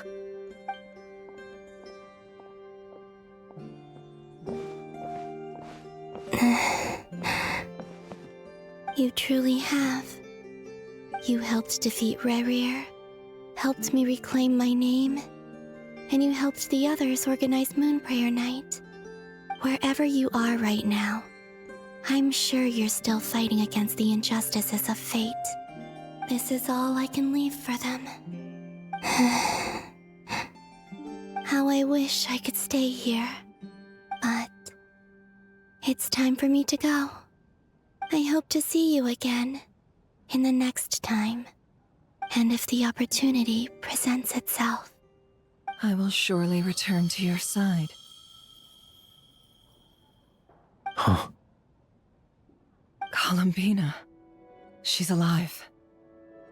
Not only that, but she's left us an entire wall's worth of clues. She even wrote down what would happen on Moon Prayer Night. It's just a shame we found it too late. I am here. Time in this place flows backwards. I am constantly moving forward. It sounds like she's found a way to influence the past using Kuvaki. But her future is our past. So, these words have been here ever since we defeated the Rey Hero Solnari. We just never discovered them. Which came first, the chicken or the egg? Do you ever mull over questions like that? Only when I'm in a good mood and at leisure. Well, I never do. Everything that has happened already belongs to the realm of fact. As a business person, and especially an intel broker, what I do is extrapolate from those facts to try and read the future. An admirable philosophy. It's a means of survival. Let's go. We have a wall's worth of clues to share with the others.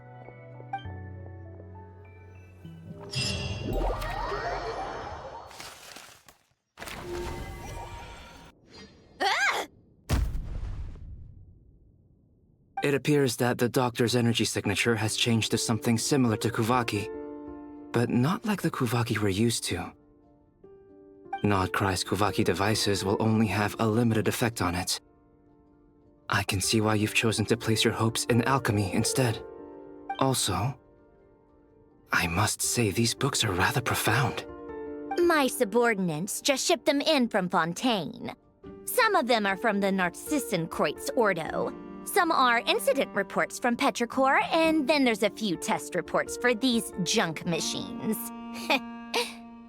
Additionally, after some further scanning, I've discovered something extremely annoying. What's that? Tevat's skies contain multiple moons. A long time ago, when I did my first scan, I detected 3, just as the legends say. But when I checked again just now, I detected 4 moons. So there's one extra? Yeah. Originally, I thought that if I could still find 3 moons, that would at least mean Columbina's still alive. But then it occurred to me that apart from the Frost Moon, Tevat's moons are just husks. And husks surely shouldn't show up in the scan, since they're not alive. It's weird, isn't it? If we can't even distinguish between a dead and a living moon, how are we supposed to know whether a moon goddess is still alive? Or does this mean that the moon marrows are equivalent to the moons themselves? It's certainly possible. In which case, the 4th moon you detected may be Dottores' artificial creation. So he wasn't bluffing. He really built his own moon marrow. Ugh! I'm so mad right now! It's easy to get overwhelmed when you have too much on your plate. Maybe you need to relax. Perhaps try going for a walk. Or simply take a few deep breaths. Nothing can calm me down at a time like this. I need more time, and I need progress.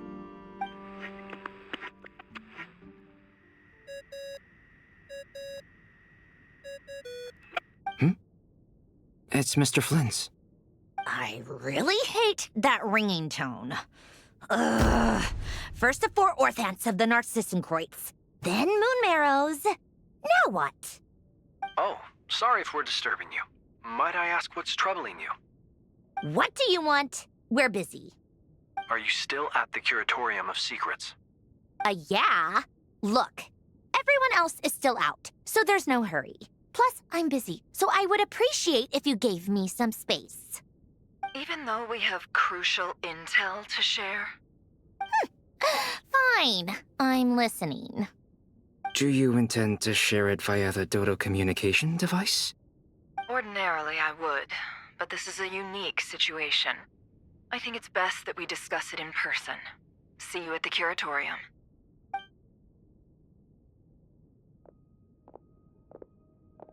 All right, then. So, what's the situation?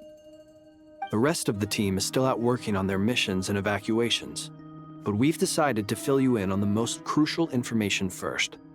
Sandrone, you were right. Columbina is most likely still alive.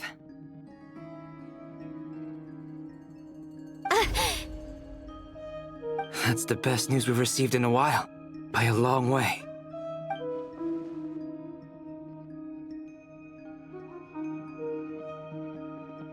Random locations. Appearing in reverse order? Are you serious? So not dying isn't enough for the moon goddess, huh? She has to show off too. Anyway, does this mean we can deduce her condition from the moon marrows? Miss Androne, there's nothing wrong with simply admitting that you're happy to hear the good news. I'm not. And she's the least of our problems. We're facing a huge crisis. If she can't control the flow of time in there, she's just gonna keep moving backwards. Different points in time won't intersect, and she'll never find a way out. Let's say life begins with a drop of water. When did time begin? The moment this planet came into being? No, that's not right. Her final destination would be the moment at which the space she is in was created. But it doesn't seem like we can influence that space from the outside world. So how can we help her? Also, if she's alive, Rerir and Thalindis might be too. But as far as we know, neither of them have come back out. That space may not have an exit at all. I'm afraid I must concur with Miss Nefer in this. Can't exactly argue with that. Let's leave it there for now. I've taken notes on everything you said. Will it help with your research? I doubt it's gonna help with breaking Dotori's energy fields. But who knows when it might come in handy. Better to have it all written down than try to remember everything when I need it. All right, I need to get back to my research. Mr. Albedo has made a lot of suggestions that will require my undivided attention. Sure, I'll stay here. I have things to work on.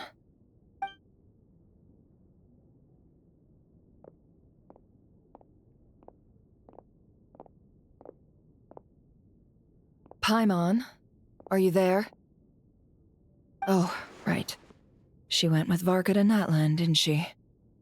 Good thing we've moved her and the Traveler's luggage in here. Speaking of the Traveler, where could they be? There's a note from Paimon. Paimon here. Not in at the moment, but if anyone needs to borrow her stuff or the Travelers, go ahead and help yourself. Paimon won't be mad. Also, Traveler, if you get back before Paimon, make sure to get some rest. Paimon misses you a lot, but put your health first, all right? How sweet. Well, since you offered, Paimon, don't mind if I do. This is the Traveler and Paimon's luggage. All the items they use day to day are here. It's well organized. I wonder which of them is responsible for that. What do we have here?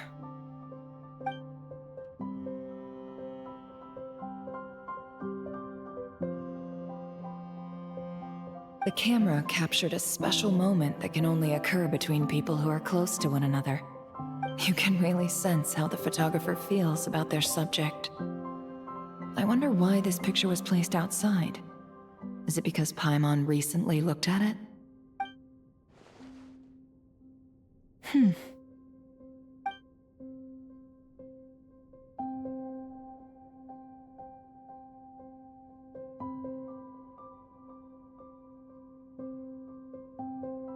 This must belong to the Traveler. Perfect. I'll use this. Hang in there. We'll find you.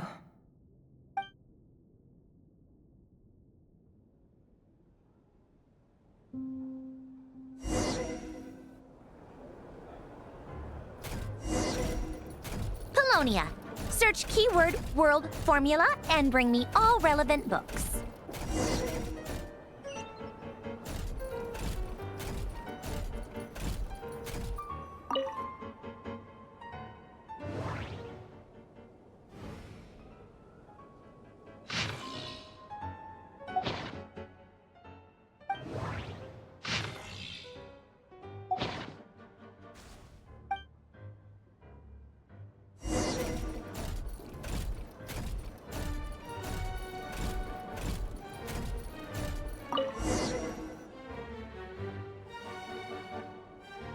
Let's see. This one is on Tonki's sermon dictation concerning the apocalypse. I believe that the correct term for this is Fortuna. This was an ancient Romorian technology, a wisdom unparalleled. I never imagined that Romorian ideas would be so similar to the diagram I have named, the World Formula. This is strong evidence that human civilization should gradually shed possibilities as it continues to explore and evolve. The end of humankind may well be upon us right now. The sparks of civilization shall run out, unless we consider introducing variables from outside the system. Variables. Surely that can only mean one thing. Descenders? Dottore likely captured the Traveler because of his descender status. But the Three Moons' authority comes from the world itself. Why would Dottore need anything beyond that? Where does this variable factor in?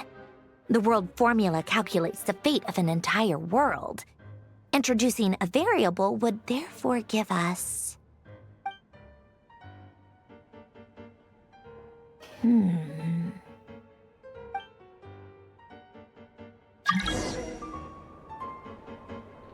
Polonia, search keyword pathway and bring me all relevant books.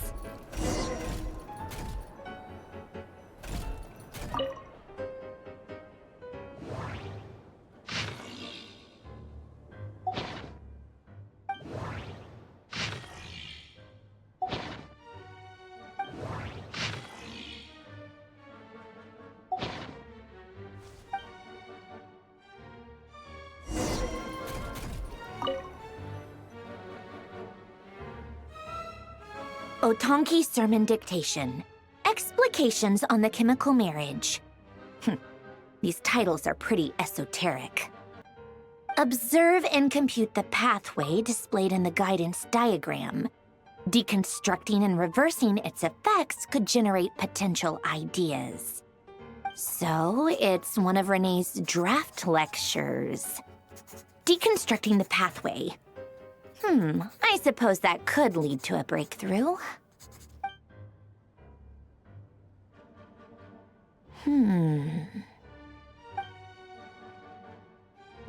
This is so long. This guy sure loves showing off his knowledge.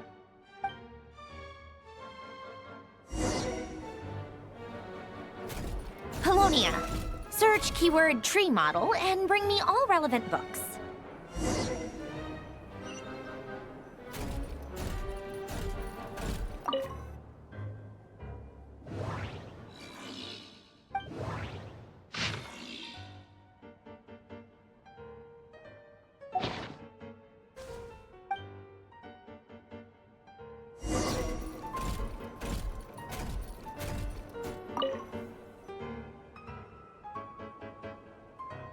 Most of the experimental devices proposed by the Lilia Crucis Ordo are built based on the simple and basic logical structure of a tree model.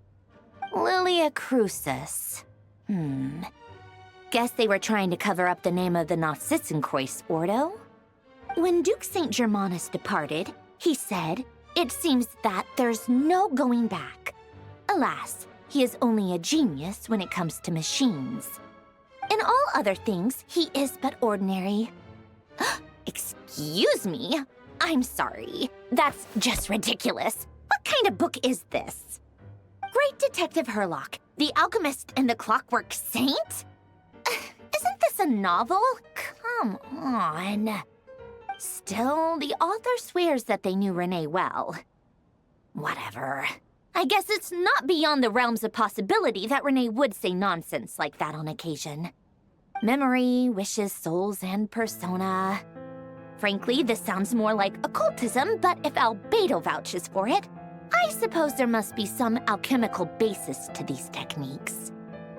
The way Alain Guillotin saw it, the world was comprised of machines. The universe needed machines, and thus his technologies were created. That's why I was born. Renee, His full name was René de Petrichor, if I recall correctly. Sounds like he and the town must be intricately connected. That place was also the source of most of our information regarding Remurian civilization. Seems like some of his projects were based on their technology. The cutting of souls and storing them in vessels. These seemingly unrelated techniques underpinned René's research. Assuming that the 4 orthants correspond to alchemical categories. The chemical marriage model? Elen would have scoffed at that. He never would have let those theories or parameters anywhere near his mathematical formulas.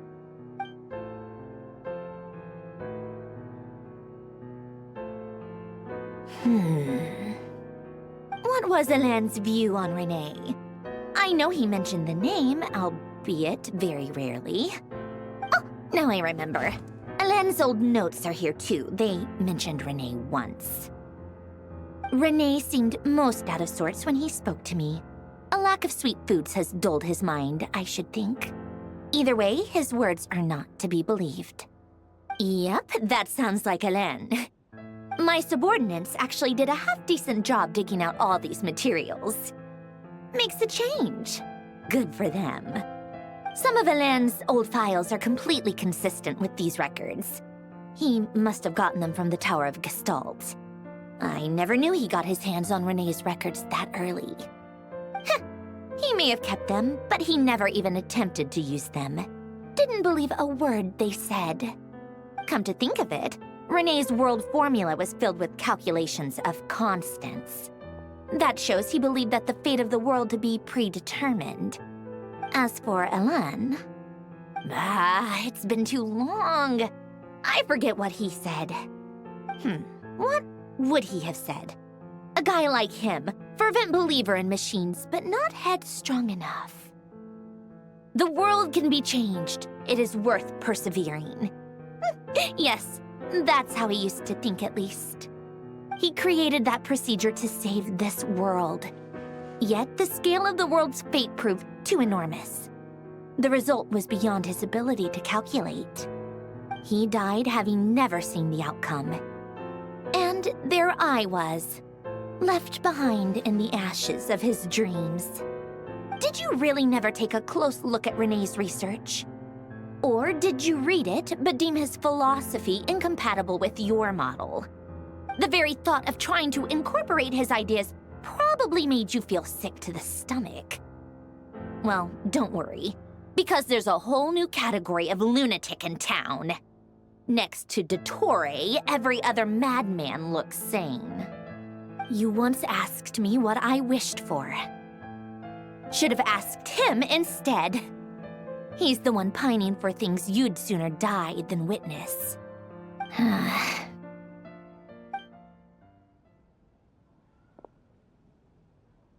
Even the tiniest variable can make big waves in the present.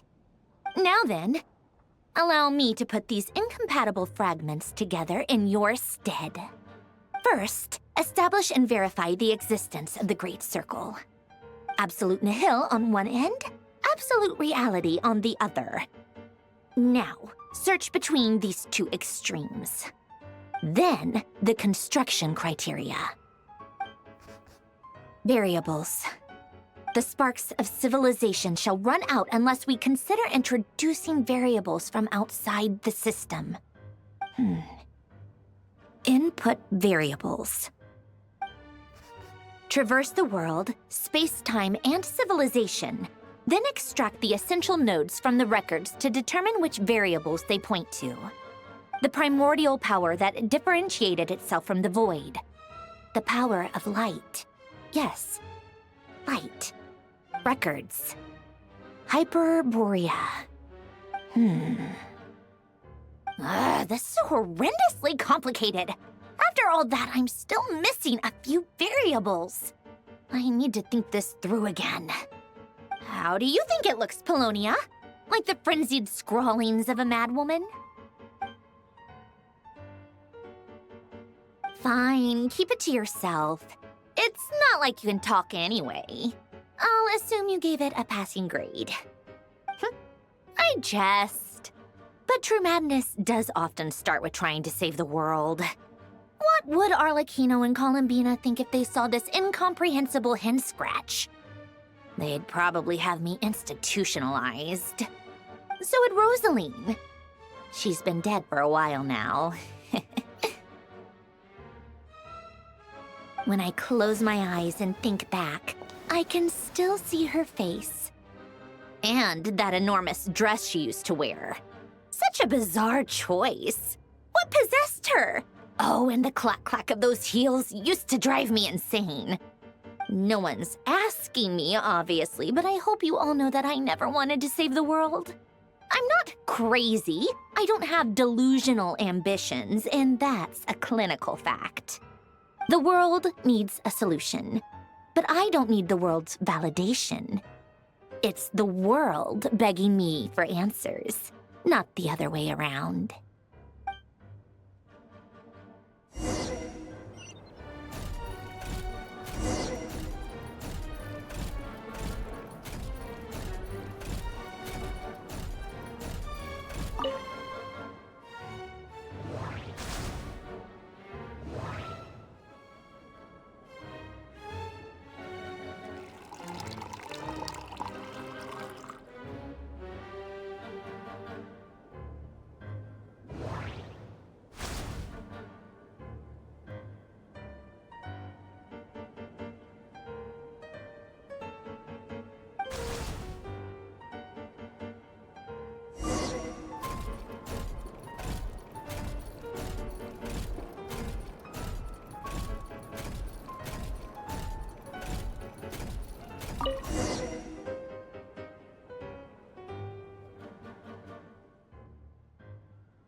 Oh, cookies to go with the tea.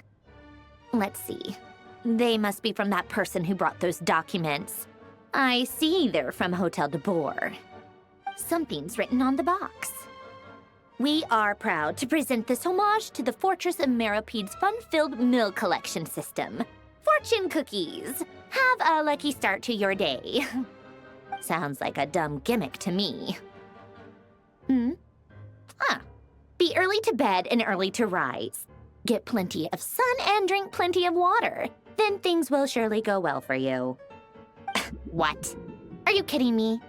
Somehow I doubt that an early night and a glass of water is magically gonna save a world on the brink of existential peril.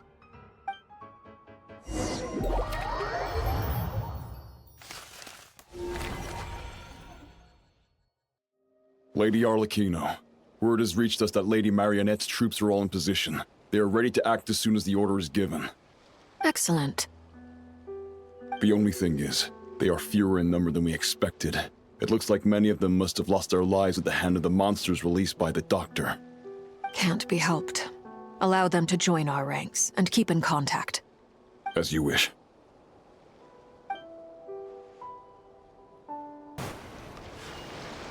It's been a while, Arlecchino. You look well.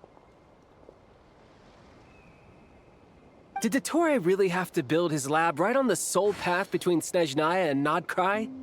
Had to go on a huge detour to stay out of its line of sight. Sounds like an arduous journey.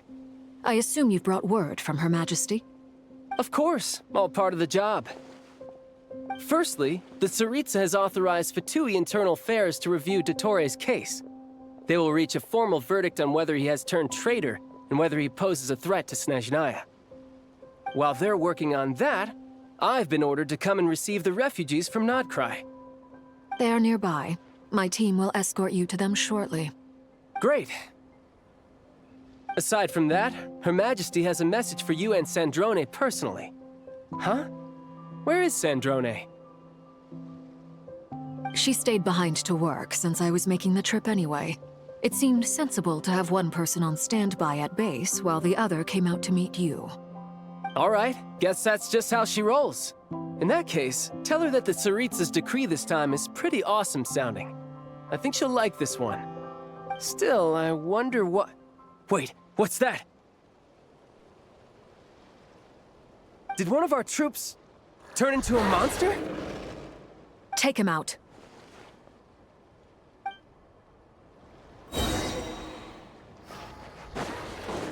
Transfixed! Riptide, you're mine.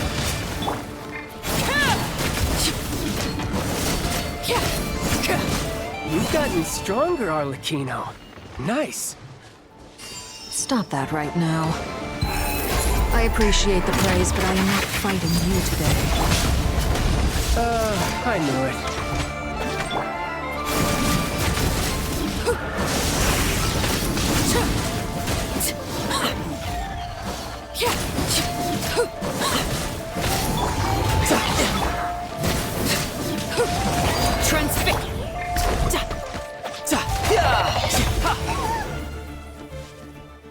I can't believe it. He was a living, breathing human one moment, and the next? Another fine piece of work by our dear colleague, I'm afraid. What in the world has been going on in Nodcry? A lot. But long story short, Dottore stole 2 moon marrows that should have belonged to Columbina, then built a 3rd moon marrow of his own to concentrate the Trilunar Authority in his hands. What? What do you mean he built a moon marrow? People build roads and houses, not moon marrows. What's his next DIY project? He's gonna build a god? You could stand to be less surprised. We are harbingers. The work we are engaged in makes the creation of gods seem mundane by comparison. I tell everyone who asks that you once crossed swords with Rex Lapis while serving as a key supporter for Rosaline's plan.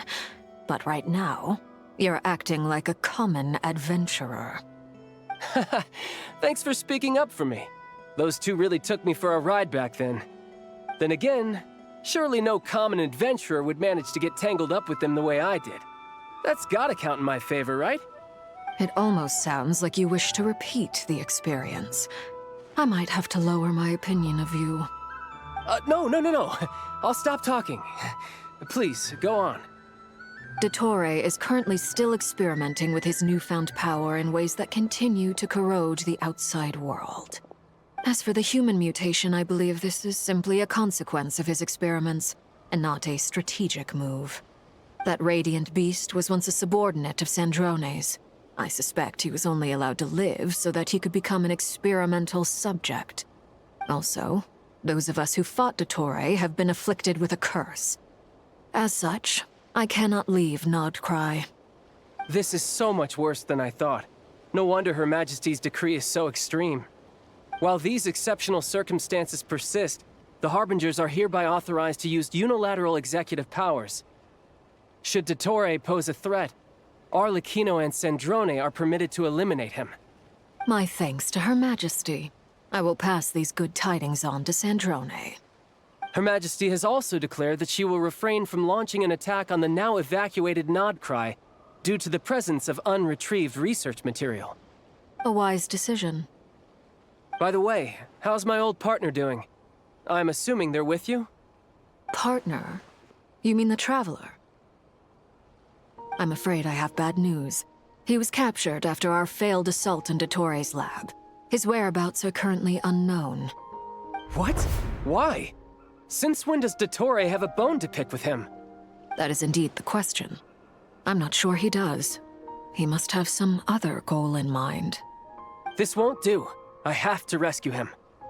You can't. We have no idea where the Traveler is.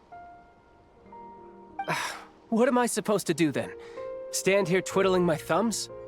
Sandrone is working on it. The best thing you can do right now is complete your mission. Fine.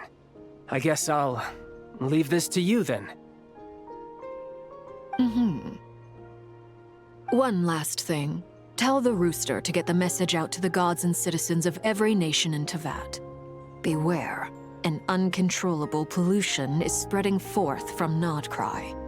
The source of that pollution is a madman drunk on the success of his experiments. The Fatui and our allies will endeavor to contain the threat. However, if Nodcry falls, things are likely to escalate. Considering Dottore is one of our own, all Fatui stationed in Nodcry consider it our duty to stay and fight him to the bitter end. Whatever the cost. Hey, don't be too pessimistic. If it comes to it, I'm sure Her Majesty won't stand by and do nothing. I hope you're right.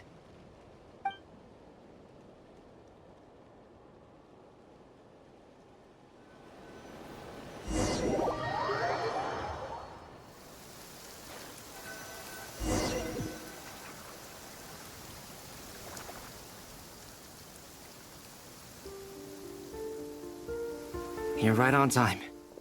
Thanks. Hey, do you think I'll get that gliding exam exemption? I made sure I was on my best behavior in Mondstadt. I landed well outside the city and walked in through the gates. I'll help you apply, don't worry. For now, let's see what we have here. What are the Doctor's energy fields even made from?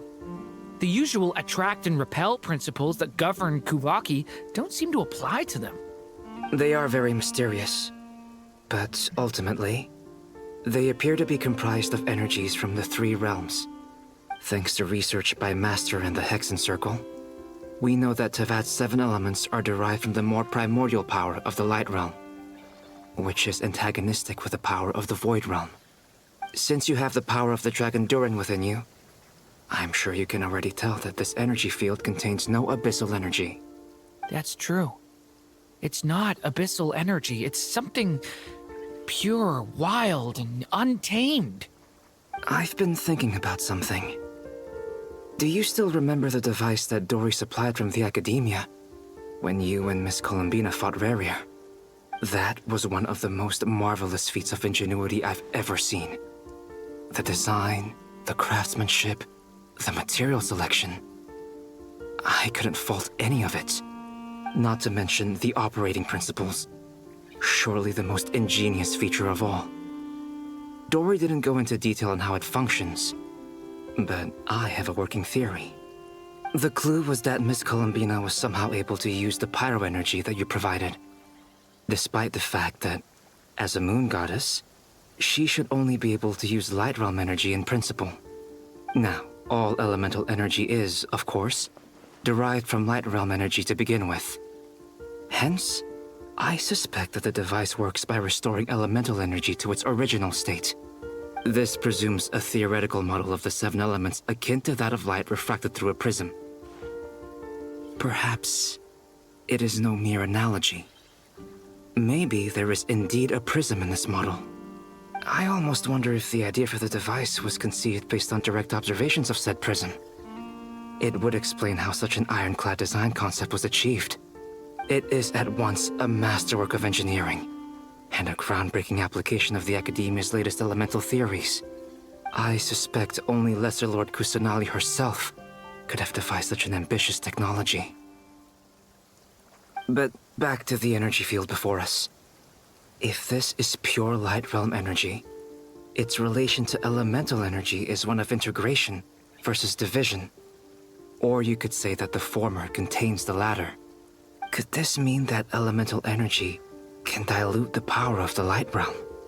Should we give it a try? We should.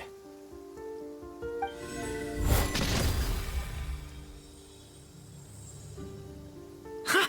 It works! Clear signs of disruption were detected at the periphery of the energy field. This indicates that elemental energy can disturb or even negate the field. Now you try. All right, here goes. It's working! Switch to abyssal energy and attack again. No surprises there. Abyssal power drains the energy field to a significantly greater extent. I now feel confident in asserting that the energy field is indeed pure Light Realm energy, and that elemental energy can dilute it. But the energy field is huge. How much elemental energy will it take to neutralize it? We don't have to neutralize it completely. We can try other approaches. That's all for theory. Would you like to continue watching? So you knew I was here. Huh? When did you get here? A while ago. But Albedo sounded like he was working on his thesis defense back there. Back in Sumeru. You can end a person's whole career by interrupting them mid-speech. Very thoughtful of you. I'm truly touched. Could I ask you to lend me a hand?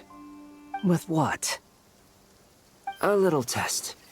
Try using Animo to unleash a concentrated assault with circular blades, with the goal of breaking through at a singular point. Nice! This time it tore through the field. Tremendous. This is a major breakthrough. Should we go through? We probably shouldn't risk having mutually antagonistic energies in such close proximity. Durin, you stay here and watch the entrance. Hat Guy and I will go in to investigate. Sounds sensible to me. Keep your eyes peeled, Durin. Don't worry, I got this. You two be careful in there. Just give me the signal if you need help, and I'll dive right in. What do you mean, signal? It's based on a new alchemical concoction I developed last month. When 2 bottles of it are smashed on the ground together, they emit a blinding burst of light. If it comes to that, remember to shield your eyes with your hat. Glad I asked. Thanks for the heads up.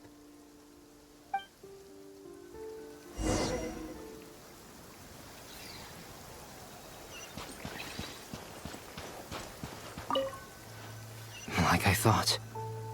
Beyond a certain distance, we can't see the opening where we came in.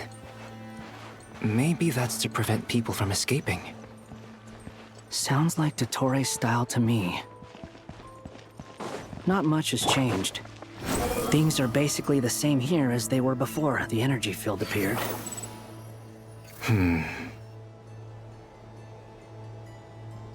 They have no heartbeat and they're not breathing. We can only assume they're dead. But there are no visible wounds.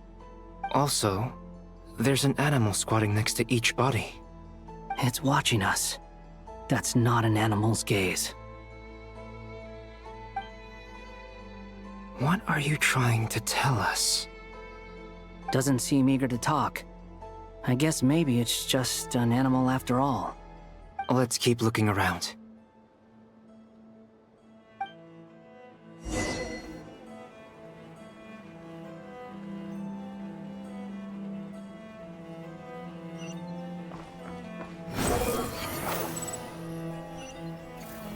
Search forth!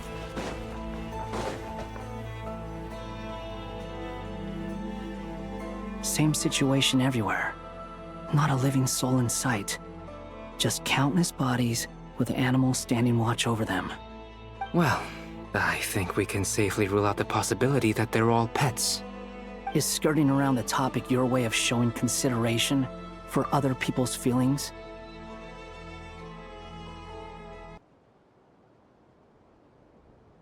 Just being cautious.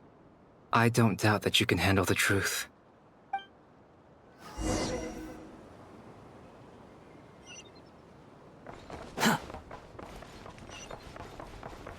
Squall Fury! Careful. Please, help us. Please. Over there, I hear a voice.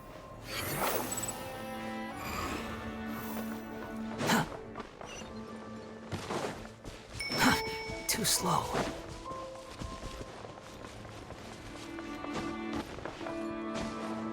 Behold!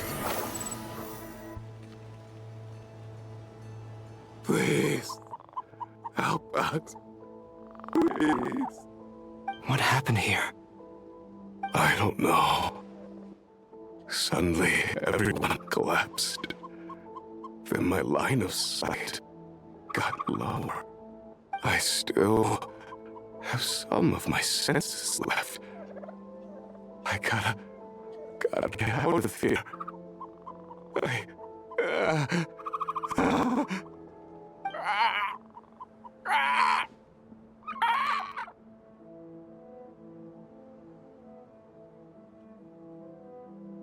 It looks like there's a huge experiment going on inside this energy field. Maybe each energy field is its own giant experiment. Vile. He's swapping human minds with those of animals. Even without the other circumstances, this would be an extremely radical experiment. Those people may have lost their sense of selves, but they are not fully animals either. If they were, they would have left. But instead, their instincts are driving them to remain by their dead bodies. We should go. No sense in sticking around here longer than we need to. Agreed.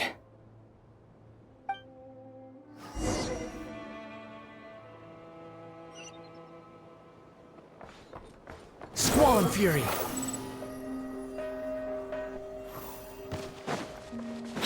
following me. The wind rises.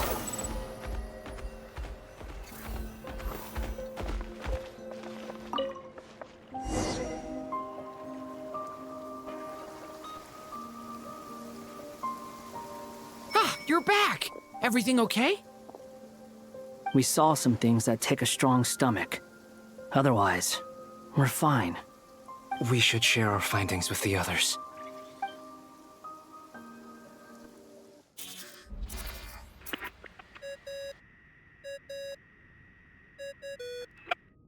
Yes? Who is it? Miss Nefer, it's me, Albedo. We found a way to break through the energy fields.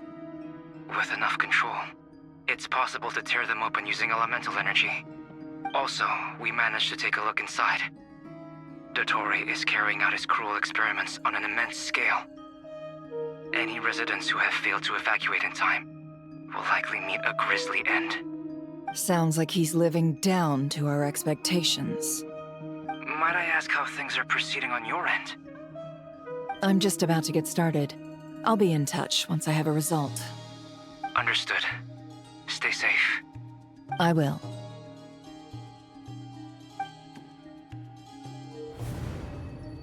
Well, Nefer, I'll link up with you once my tasks are complete. What makes you think I'd need you to do that? I'll need it.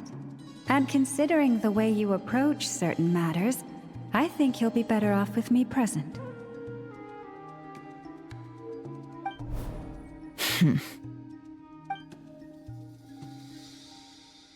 Let's begin. Entering simulation mode. A vast wasteland. Is this the Traveler's inner world? I was expecting something more vibrant, to be honest. Wait, someone's there. What are you looking at? In that case, I'll look at it with you. I want to know all about everything you've seen and experienced. Is there somewhere I should return to? Or should I stay here and be the hero everyone says I am? I don't dislike my current life. Roaming the land, fighting battles, accomplishing missions, earning a living, looking after Paimon. It's not so bad. I guess the only thing that's missing is that you're not here with me. This is the conscious layer, which contains a person's true feelings. It is filled with both longing and kindness. I suppose anyone who lives long enough ends up wishing for someone who can't be there. Maybe it's the only way we can feel truly alive. Time to delve a little deeper.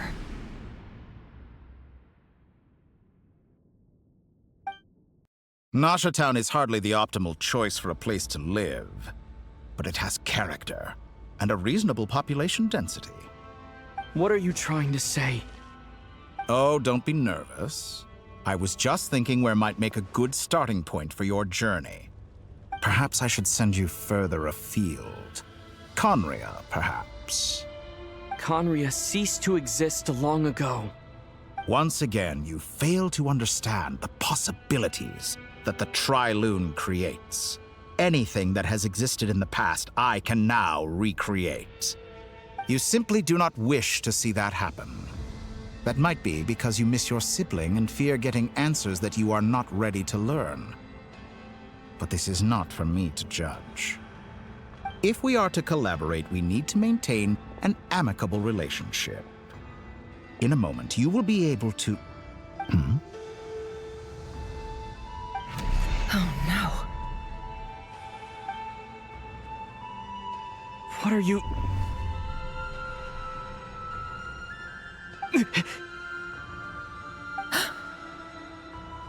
What are you gonna do?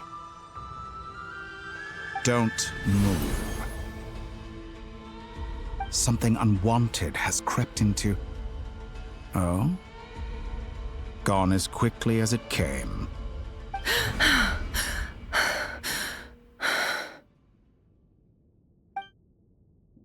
Did you save me?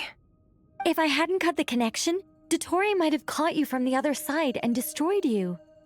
This was a good idea, but once is plenty. You were exceptionally brave. Excellent work. Thanks, but now's not the time for that.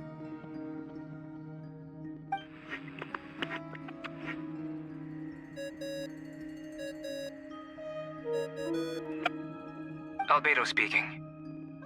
I think I know where he is. What is this endless darkness? I can't see anything, even though my eyes are wide open. But why? What happened? Ah, sorry about that. I take it you didn't notice. Just now, a friend of yours took a little peek into your mind. Could it be Nefer? How did she do it? Did she use something as a medium to connect to me? Do you think she's aware of your current circumstances?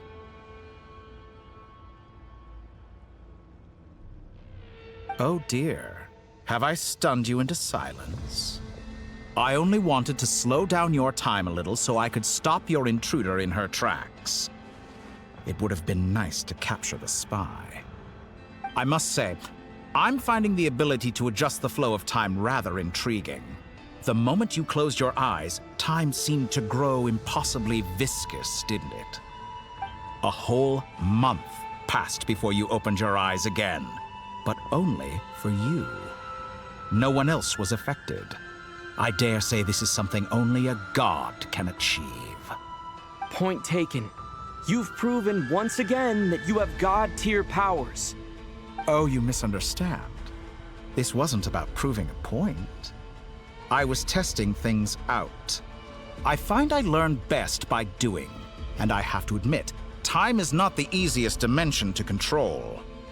I only wanted to make you sleep for a short while, but it ended up lasting a whole month.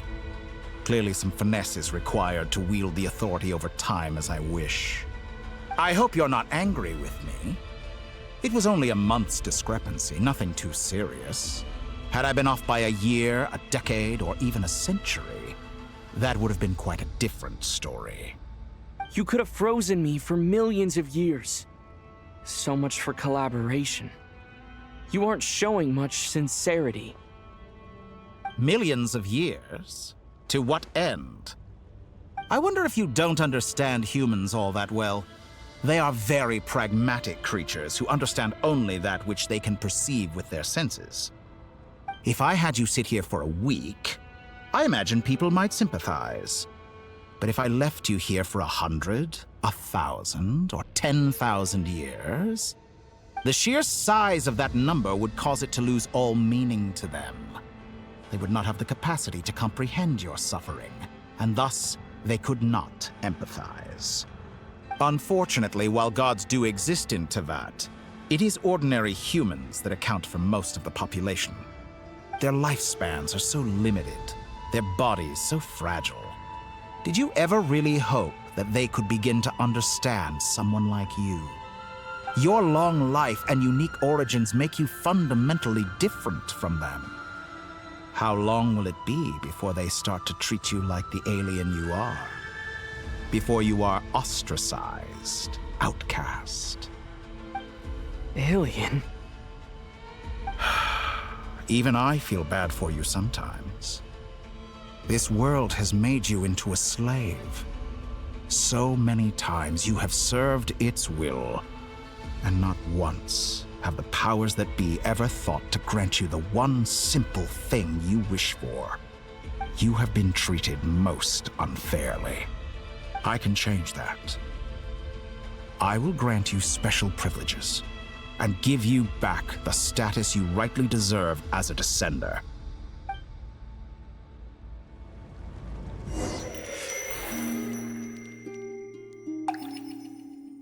I've entered the past 3 times at this point, but I still have so many questions. For instance, beyond each point being further back in time than the last, what determines the specific locations at which I can make entry? So far, the common thread linking all 3 scenarios is that the Traveler has been present. But it's more than that. I know I sensed something familiar around him. What was it? I'll keep this question in mind as I carry on.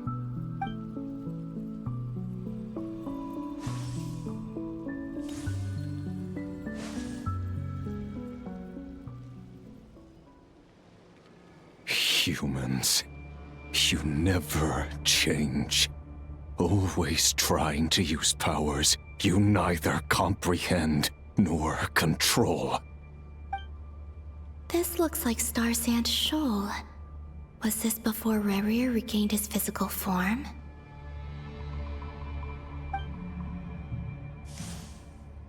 You've messed with the cannon again, huh? Sorry, but this round's not gonna go your way.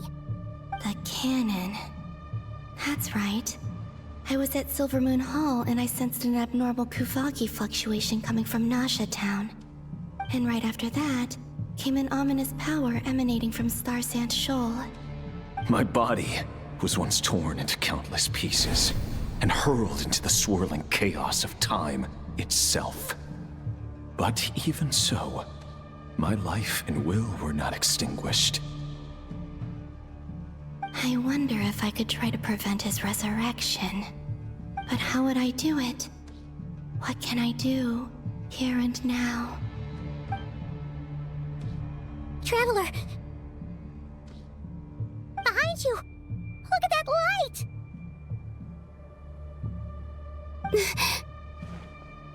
No, I won't make it in time. He's using the Kuvaki shield, like I taught him. Is he going to use it to block the cannon's beam? He's strong. I'm sure he can manage. But the force released when the beam impacts the shield might lead to collateral damage. Easy Island.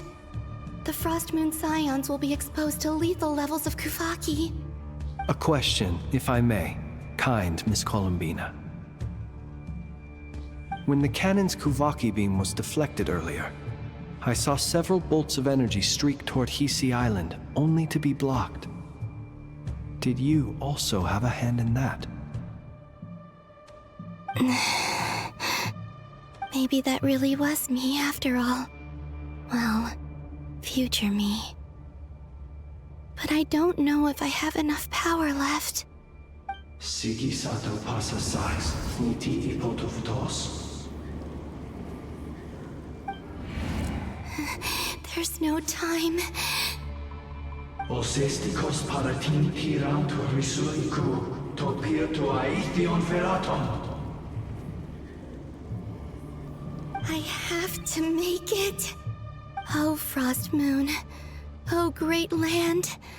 Oh, slumbering moonlight of Nodcry. If you can hear me, if you can sense my call, then please, heed me once more!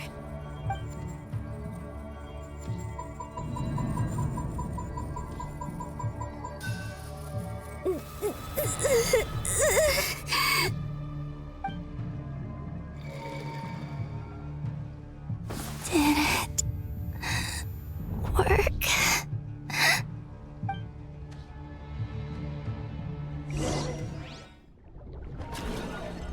Hey, wake up.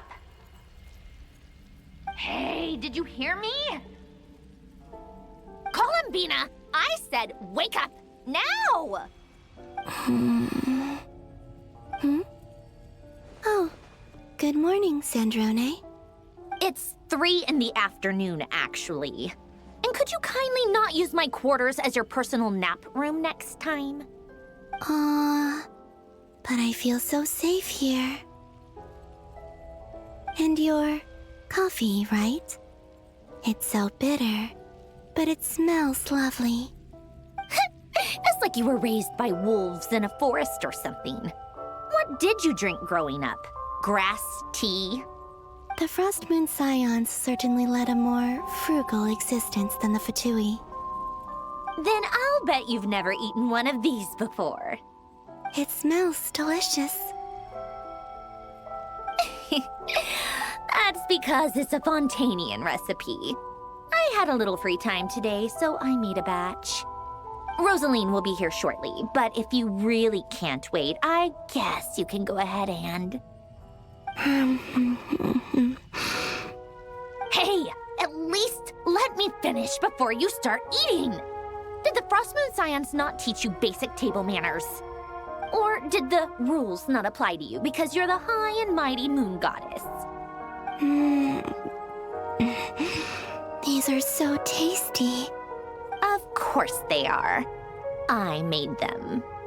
I was worried they might contain traces of machine oil. What?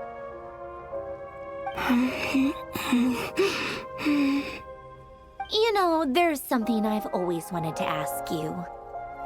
Why did you leave your old home and join the Fatui? I mean, I'm sure their food was awful. But there's gotta be more to it than that. Well, life there didn't go quite how I imagined. What were you expecting? You're a god. Your followers are gonna make some demands of you, right? Surely you can just answer a few prayers here and there in return for the free food and drink. How bad can it be? Well, would you help other people just for free food and drink?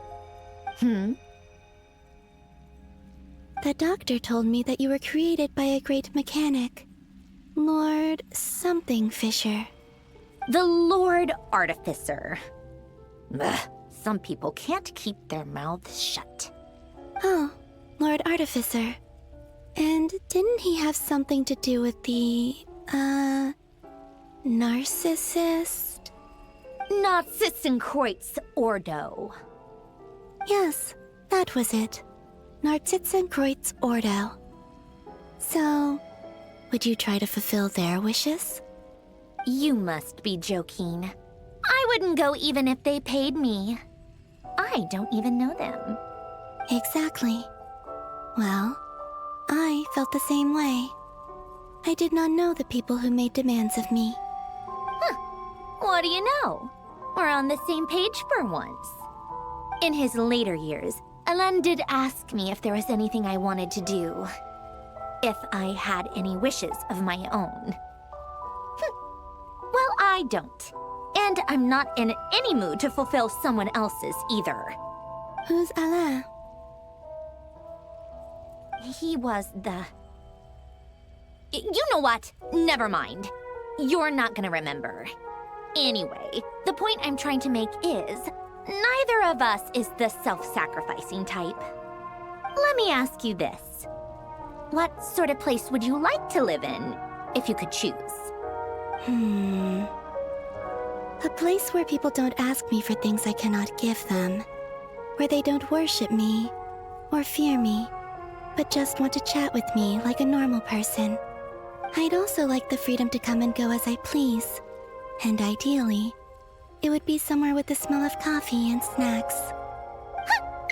Not to burst your bubble, but no such place exists in the world. Now, take your snacks and scram.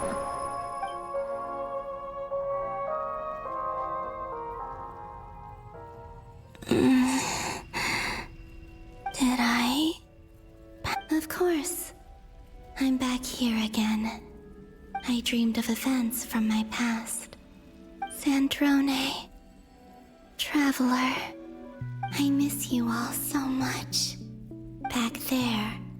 I guess I managed to harness all the Kuvaki energy on Hisi Island. But how did I do it? Time is flowing backwards here, and I can use that familiar power to enter the world of the past. That mystery ally everyone talked about. It was me all along.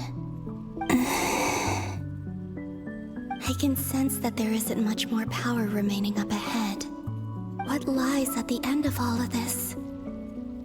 Will time keep flowing into the past? And will I ever find my way back?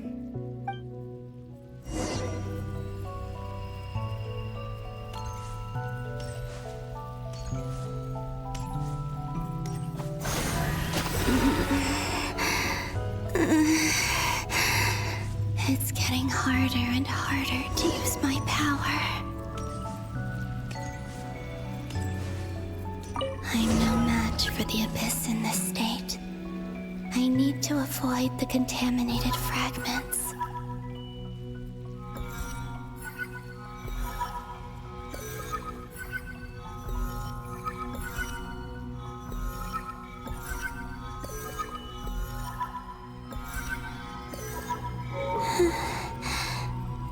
Time to go. I wonder where I'll find myself this time.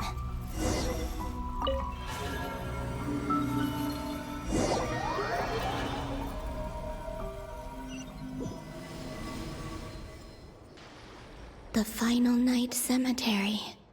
This is where Flint's is based. Or not! How are we supposed to read through this many files? Difficult, yes, but it is also our most efficient option. Seems like they're searching for information. Oh, I remember. Flint's and Varga talked about some files on the Wild Hunt. Was this my doing too? To expose the true intentions of this Rarir, we need to dive into Notcry's history. Are my actions changing the past? Or are they simply completing a process? Is all of this inevitable? Or am I the one making these decisions? If I choose not to help them now, will it change how things turn out? Hope we don't land on our heads then. They're my friends. I can't not help them.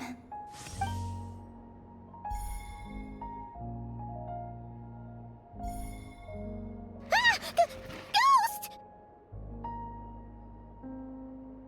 And the other one was... here.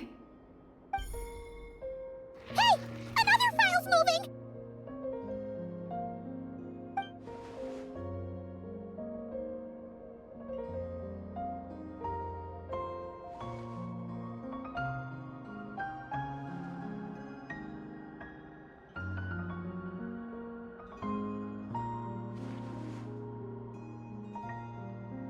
That should do it.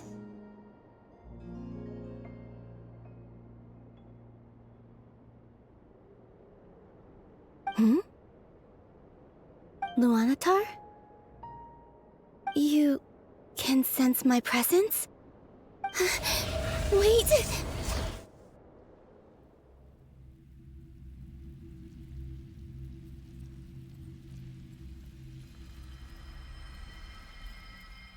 Luanatar. So she's that familiar presence I've been sensing all along. She's always been by the Traveler's side. That explains why the Traveler has been there each time I've entered the past. But why Luanatar? Is it because she has a connection to me as the Moon Goddess's familiar? If so, why not any other Kuhenki? That's...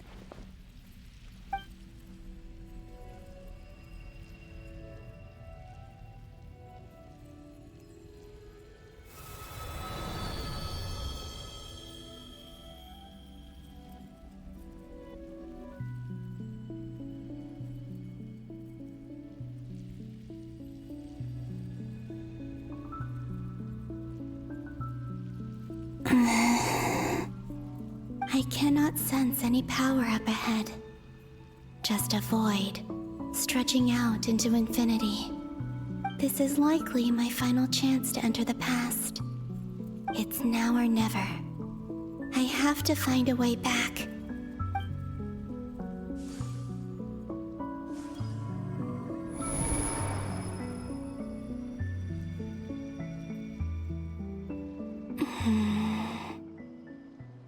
Easy Island? How far back in time is this? Where's Luanatar? I can't sense her presence this time.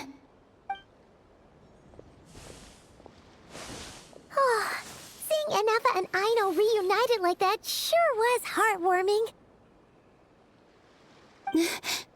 Traveler, Paimon. No, stay calm. I don't have much power left to change things.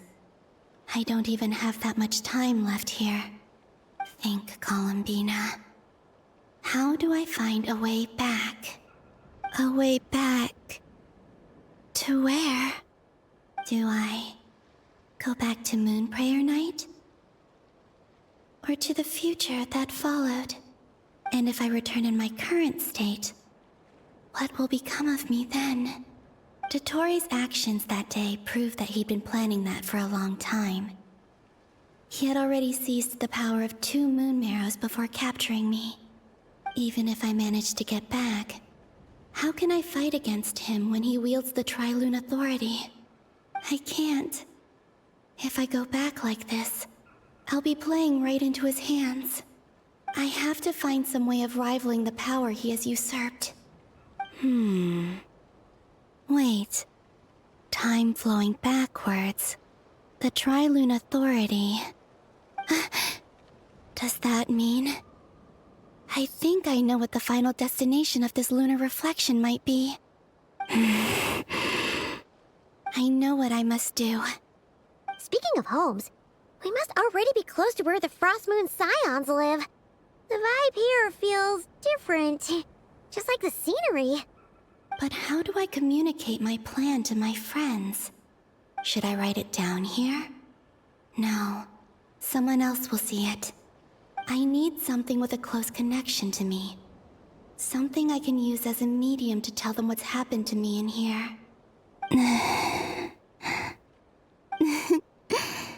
Now it makes sense.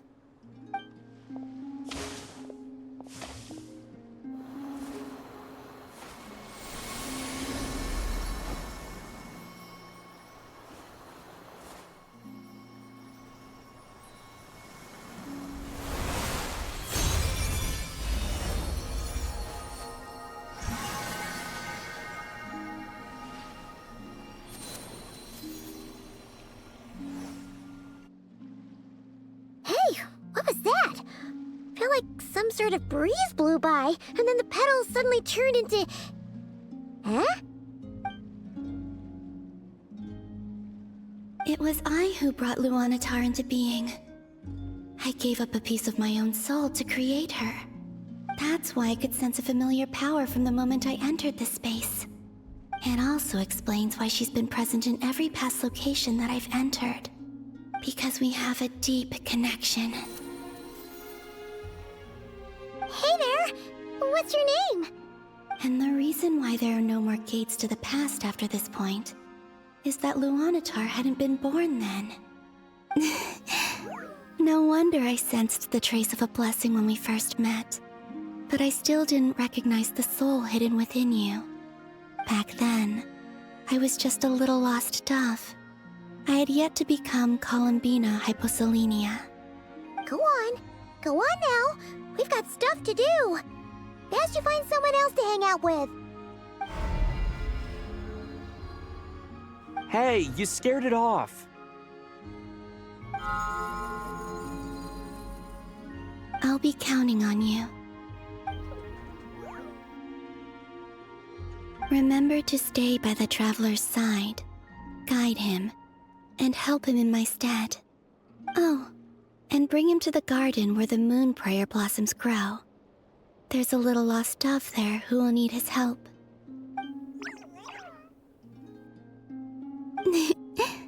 Go on.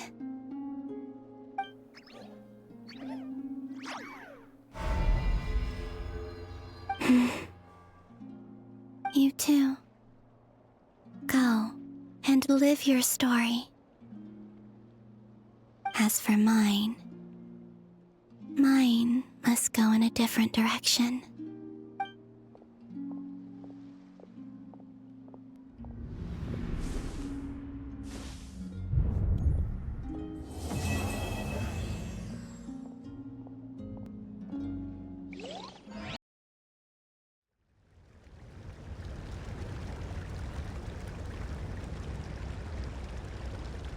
How would you like to experience the thrill of never being held accountable for your actions? You could crush people like ants without consequence, or tear off their heads or limbs as you please. Believe me, such a life is but one small step away. What point is he trying to make? Freedom? But the freedom to kill? To do evil and get away with it? Why would you offer me that? The creation of a world is the ultimate scientific experiment. I have taken my research to the highest level, where I shall be not just a god, but also a servant to many sacred spirits. I shall heed the truth and perform holy deeds. A god's laboratory is the perfect playground, but it needs the right occupant to explore its full potential. Mortals are found everywhere one looks. Not so with Descenders. I'd prefer my first guest to be a distinguished individual such as yourself. And I know you could make the most of the opportunities it offers. So the condition for entering the new world is to take innocent lives. In the same dilemma that Rerir once faced. Could I really bring myself to kill others for my own benefit? Rerir did. And look where it got him. Have you made up your mind? I can't do it. Your playground is no place for me. You're putting your hopes in the wrong person. But we both know I'm not quite the hero you say I am either. I have my own reasons for the journey I'm on. And they aren't all selfless. You've grown a lot since we last met, but there are still things you are unwilling to compromise on. This will only hinder you. Why don't I lower my requirements a little as a gesture of goodwill? I'll give you a little time to learn to be a less noble soul. That'll make things much easier for you. I really doubt I could live that sort of life. And yet you already sound less defiant than a moment ago. The benefits appeal to you because you can read the signs of the times. Why don't we return to my research facility? Your last visit was so rushed. There is much that I have yet to show you.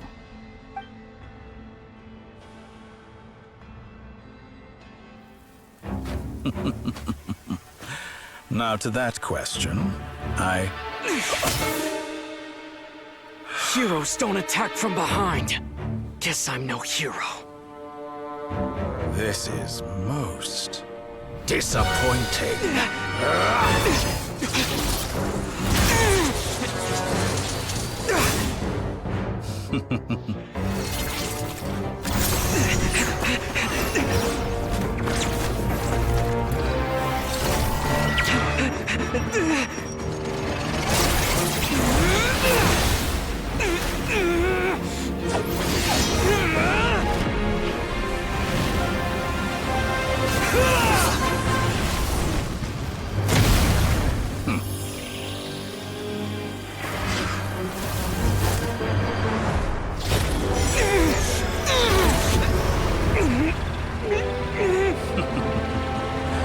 Now then.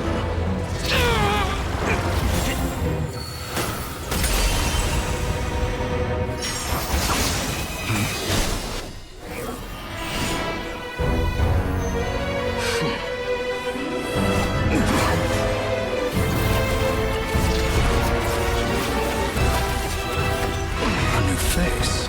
Interesting.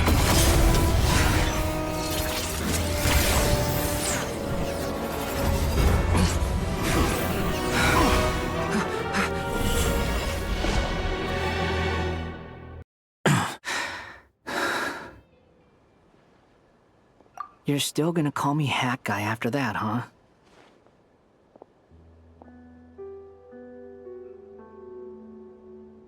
I didn't see anyone else in there who needed saving.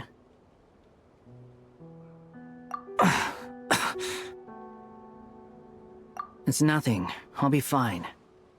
Why are you looking at me like that? Is it that shocking that I'd come to your rescue? I owed you a favor back in Sumeru. Now we're even. Distracting Dottore was tough. I won't lie. He's not gonna fall for the same trick twice. That was my one shot. I'd hoped to use it to take him out. Ugh. I never wanted to obliterate someone more than I do right now. Dottore doesn't recognize me, but his segments were originally made based on an analysis of my operational principles. I expect it's only a matter of time before he figures out what I am. So Dottore doesn't recognize Wanderer because he deleted himself from Irminsul. Did he really miss his only chance for revenge by saving me? Why the long face? Hey, I'm not blaming you, okay? And I'm not complaining either. Rescuing you and killing Dottore are equally important goals. Everyone would be pretty stuck without you. It's best you live to fight another day. How are you holding up? Are you all right? Hat Guy said to put safety first, so we agreed to run as far away as we could after leaving the energy field, and only meet up once it was safe. You don't look injured. It seems that Dottore didn't do anything to you. All right. Rescue operation complete. Let's head back. There's a lot more work to be done before this is over.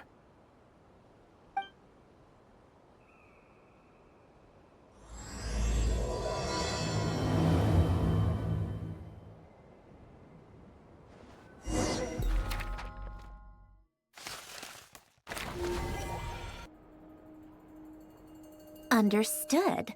I will bear the Tsaritsa's decree in mind.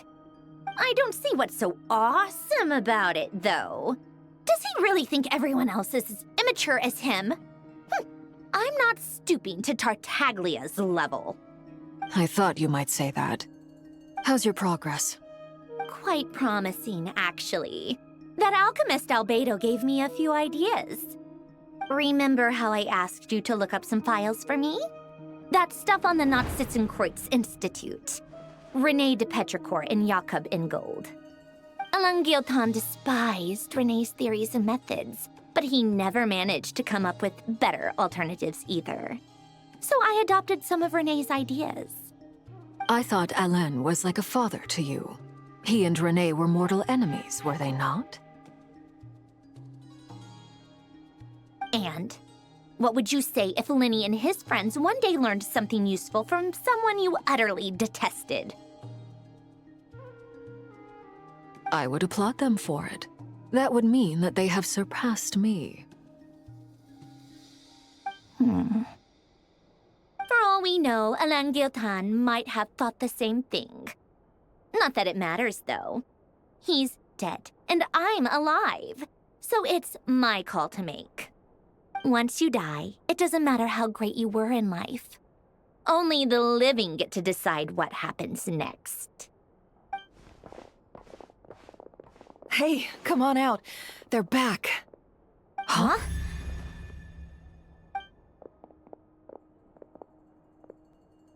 You're back? And your head's still screwed on? And you still have all your limbs?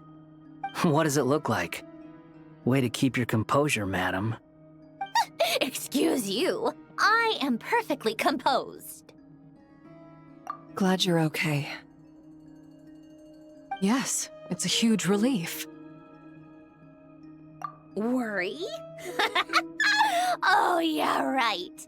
You think we, the Fatui, were worried about you? We were worried sick. Hey! The Traveler and I were already friends. You are free to join this mission in whatever capacity you please. Much like your tea parties. It's a laugh a minute with you guys. I must say, I was quite surprised when Mr. Albedo told me he would need no additional aid. We discussed this on our way back as well. I am rarely so unequivocal, but in this case, we had full confidence in Hat Guy. He said he knew what he was doing. Albedo and I pretty much had to just wait outside on standby. Meanwhile, Hat Guy broke into the energy field and rescued the Traveler solo. You didn't have to mention that. Well, I'm thoroughly impressed. You are a force to be reckoned with, Hat Guy. Is he back? Is he really back? Traveler! It's really you! Oh, thank goodness! Paimon missed you so much! You can finally breathe easy, Paimon. It's great to have you back in one piece! Oh. Paimon's been having nightmares the whole time you were look at them. You know, once you reach my age, there's nothing better than watching a misty-eyed reunion between friends. It's nothing. Same goes when you get to my age, too. I bet Ino and Anefa would be tearing up as well if they were here.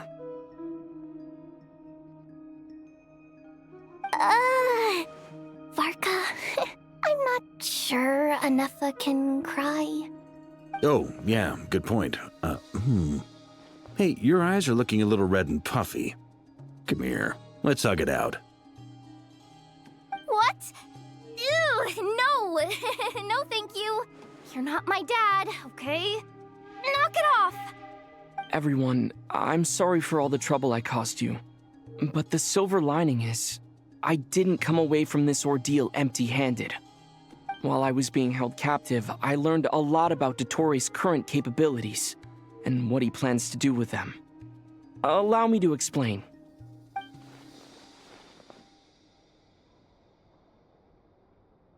The three moon goddesses were even more powerful than we imagined. No wonder Dottore believes himself to be equal to the gods, maybe even superior. Utter blasphemy. While everyone was gone, Nefer and I made an interesting discovery, and I believe Miss Sandrone has something to share too. Ma'am, perhaps you could do the honors?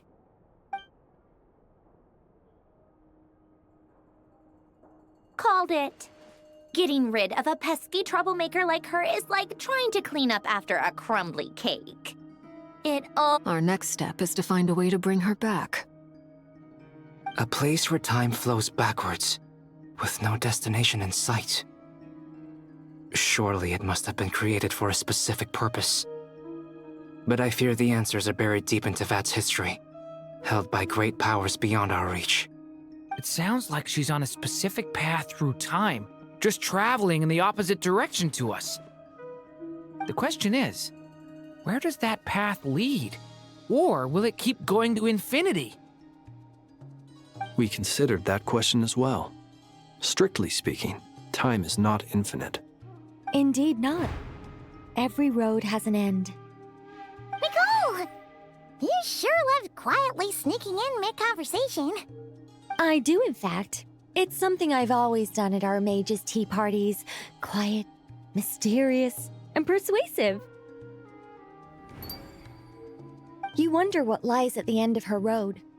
Well, just as the world has a beginning and an end, so too does time. And so, the end of the road is the moment that Tevat was born. But where Miss Columbina will end up along this road, that depends on where this particular river of reverse time began. What about the original moons and the moon goddesses? Do they have a beginning too? All things do. In the beginning, no moons adorned the sky. It was the Dragon King Nibelung who raised the three moons into the heavens, and thus were the moon goddesses born. They were shadows of the planet, born to wield Nibelung's authority and oversee the world on his behalf. They were extensions of his will, manifestations of his majesty. But then one day, they disappeared just as suddenly as they had once been brought into being. Nobody knew where they had gone.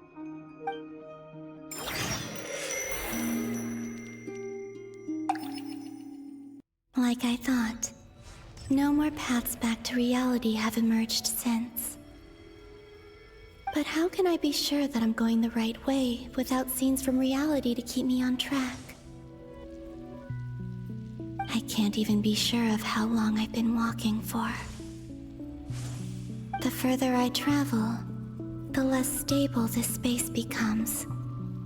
There are even moments where I can sense something that feels like abyssal energy. They can just materialize out of thin air. I have to keep my wits about me.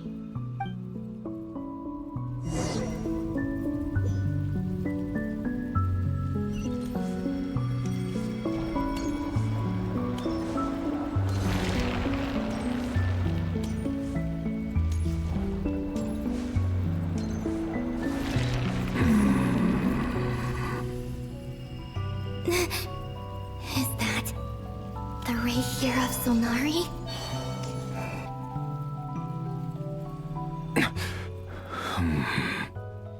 You are the moon goddess. But how? Please, there's no need. I'm not interested in fighting anymore. I find that a little difficult to believe. Yeah. Honestly, so do I. The way you used my own power against me was... It was a brilliant strategy. And then, in the final moment before I was thrown into this space, I got to see an old friend. Mr. Dainsleif. Right. It was so long ago now.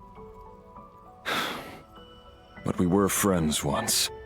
When I first got here, I was filled with hatred, remorse, and rage. How I cursed and devoured. I tore everything here apart. I was consumed by the desire to leave this place and have my vengeance. But to no avail.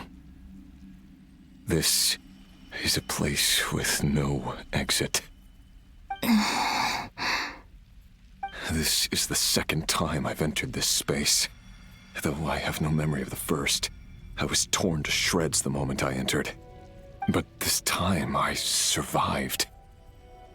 It must be partly because of this new body. And partly because of all the Kuvaki I absorbed in Nodcry. Are you the source of the abyssal power in here? Not all of it. Some is from when I first arrived here and tried to destroy everything. But there was already a degree of abyssal power here, before I entered. And like a venomous snake baking in the merciless sun, it tried to slither into my shadow. Tried to? So, you rejected it? Yes. Because after that, the world suddenly became silent for a moment. What do you mean? The voices in my head, they were gone. And then I saw her. Her? Thelindis. My former lover. Never mentioned that she saw a memory of Thelindis leaping into the moon's reflection. More precisely, I saw her afterimage. I'm sure the real her is long gone. She was just an ordinary Conrian. She couldn't have survived here for very long. Anyway, why have you come here? Didn't you know it was a dead end? If I hadn't escaped through the moon gate, my friends would have been in far greater danger. Oh, I see. Because of your power. The power of a moon goddess. What? You'd like to know how I know, wouldn't you? The one who resurrected me said so. I could hear a deep lust for power in his voice. Do you mean... Dottore? Dottore. So that's what he's called. He'd been collecting fragments of my body for a long time. All so that he could resurrect me at the moment of his choosing. I had no interest in his research. But being as corroded by the abyss as I was, we were aligned as far as hunting the moons and recovering my strength were concerned. So that's why the Wild Hunt suddenly became so active in Nodcry. When I left the Fatui in my weakened state, Dottore must have felt that his time had come. Moon Goddess, could I ask a favor of you? What? I know this is a lot to ask, especially from someone who tried to kill you. If you refuse, I won't fight it. But this is the only thing I desire now. Nothing else matters. What do you want? I'd like you to take a message to Thelindis for me. Thelindis? But... Yes, she's dead. But like I said, I saw her afterimage. I can sense that some part of her soul remains here. Far, far ahead. Why don't you go and speak to her yourself? I can't. I don't know why, but I can't move freely in this space as you can. All I can see is a glimpse of her, walking away. Just like the moment when I last saw her in life. In return, I will clear these abyssal obstacles for you. No, not in return. I'll clear them for you, whether you want to help me or not. It feels like something I ought to do. Why? Yeah. Why, indeed. I've been asking myself that question a lot recently. Why did I do the things I did? I'm tired of it all. Tired of the person I became. People used me. And then I turned around and started using others. I hurt a lot of people. I think I grew tired of it long ago. But I wouldn't admit it to myself. And ultimately, that's how I ended up here. What do you wish to tell her? All of it. My past. My mistakes. Everything that happened after we were separated. Is it okay if I give her the abridged version? Yeah, I'm sure there's plenty you can skip over. Just tell her the important parts. Whatever you think that means. Like the part where you relentlessly tried to kill us? It's up to you. Love demands honesty. But my relationship with Thelindis was built on lies. We hid too much from each other. But after living my whole life in the shadows, I don't want to hide anything anymore. I will do my best. There.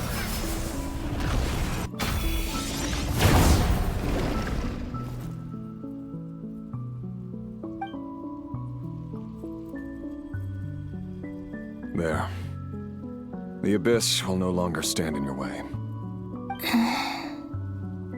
Even though Mr. Dainsliff felt he had to fight you, I think he still regarded you as a friend. Dane? He said that you betrayed him, but he also felt great remorse at never having understood what you were truly going through.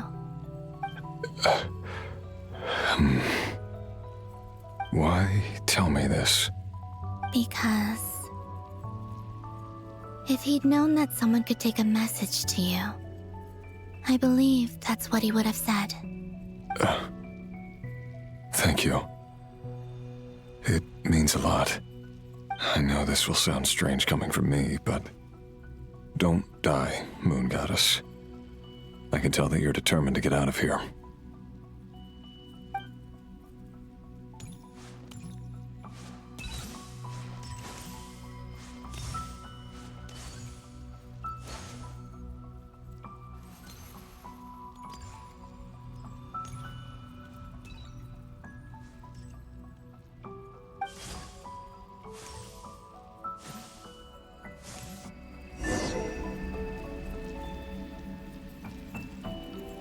He kept his word. The abyss is no longer obstructing my path.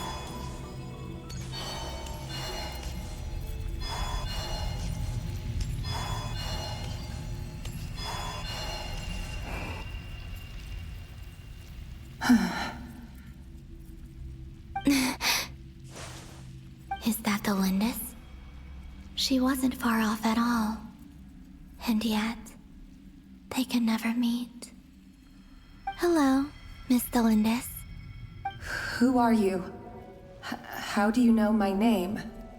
I've never seen anyone else here before. You can call me Columbina. I promised Rerir that I'd bring a message to you. Rerir? My Rerir? Is Is he well? He's doing better than he was. Better than he was, huh? Sounds like he's had a pretty rough time. Others have had a rough time on his account too. In many cases, their time ran out because of him. And I'm not just talking about the children of the Crimson Moon. So, things got worse before they got better. Could you tell me what happened, Miss Columbina? Are you sure you wish to know? Yes. This is my opportunity to learn the truth. No matter how hard it is to hear, I have to know. I admire your courage. However, time is short. I cannot stay here for long.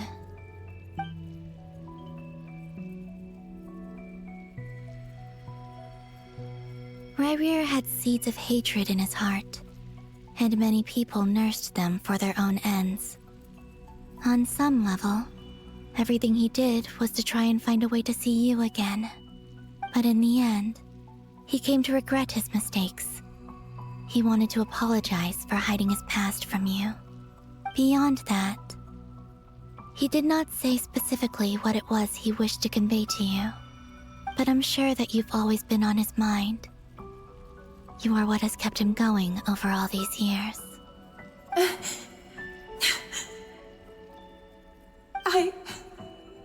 I'm sorry, Miss Columbina. This is so upsetting. I'm not sure how to put my feelings into words. It's all right.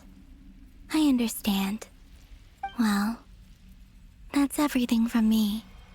So, I guess I'll be... Wait. One moment. Time flows backwards here. The road ahead only leads further and further into the past. I know. I intend to reach the end of that road.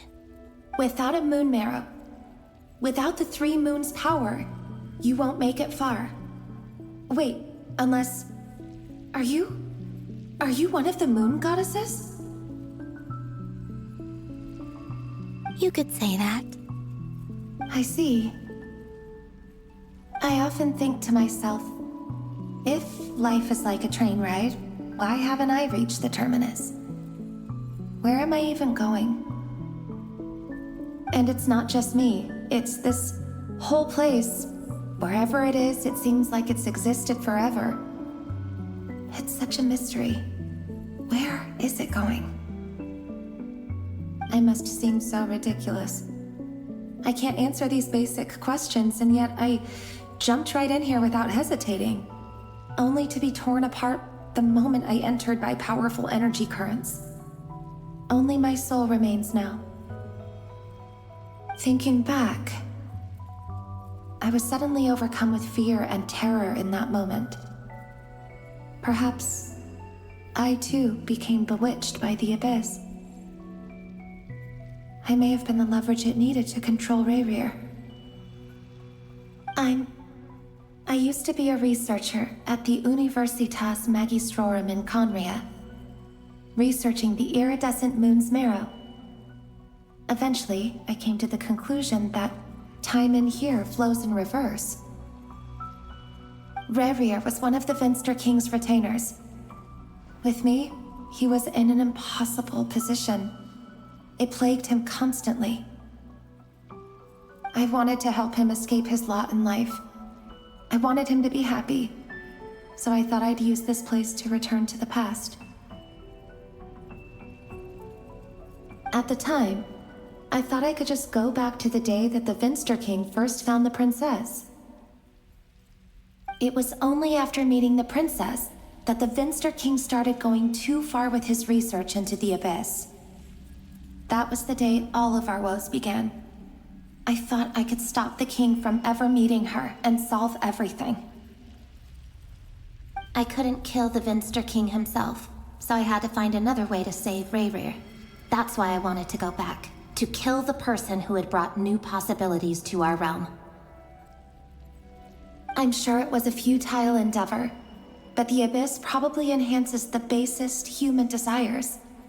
So I naively hoped I could change everything. But I was simply too weak. Like a speck of dust against the whole universe. Look at me. I didn't even survive the journey here. Not physically, at least. I know I'm never getting out of here. But you're different. You can make it, and I want to help you. I owe you that much. How do you plan to help me? Have you noticed the golden energy that exists here? Based on my past research and my observations since coming here, I believe they carry you forward faster. I can share what I've learned and help you understand the pattern in which this energy appears.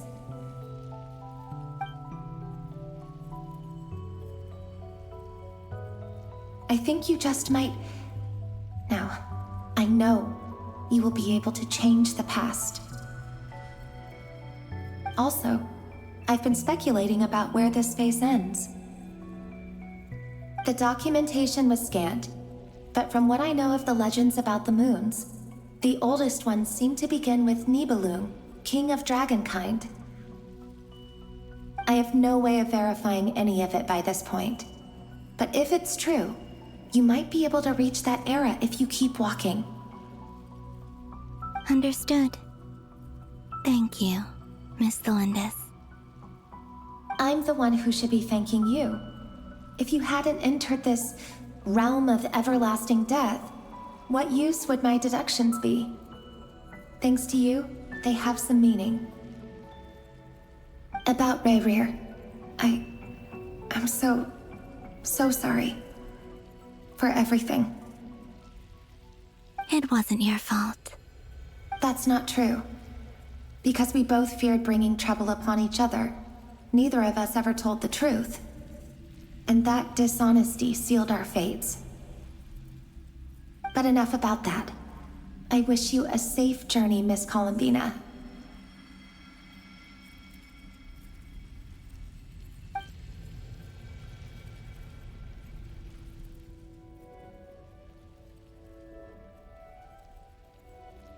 And may the outside world never have to experience pain like this again.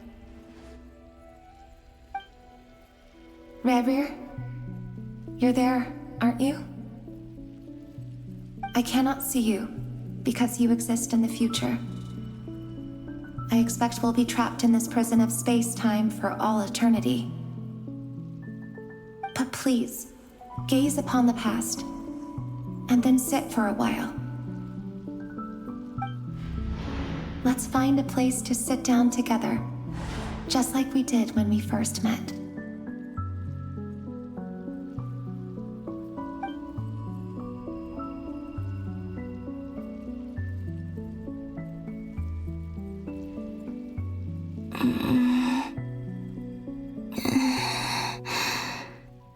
How long have I been walking?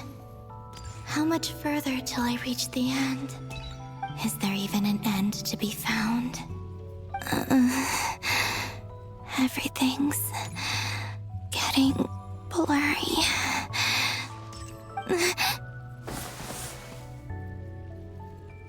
Huh? Are you all right, little sister?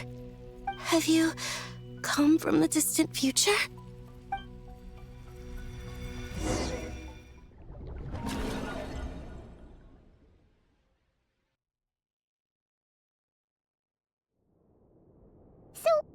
How exactly did the moons just disappear? Shouldn't it be a little harder to get rid of major creations like moons? The world is a vast and ancient place. On a certain scale, all life lasts for but a fleeting moment. Miss Nicole explained that the moon goddesses likely perished in the War of Funerary Flame. The moons themselves were also destroyed at that time, save for the Frost Moon, from which a new moon goddess was later born. Am I missing something then? 'Cause the stories say that the moon goddesses were born on the moon, but doesn't Columbina say she was born in Nodcry? Huh. You're right. Why do their birthplaces differ? What's the difference between the two generations of moon goddesses? Also, remember what Sandrone said? Her scans detected 4 moons. In other words, 4 moon marrows. Technically, the result of the scan means that 4 moon marrows were detected and positively identified as moons in that moment. In other words, this piece of information alone isn't enough for us to know how Miss Columbina is doing right now. Yep, we have no way of staying up to date on whether she's dead or alive. She's on her own for now.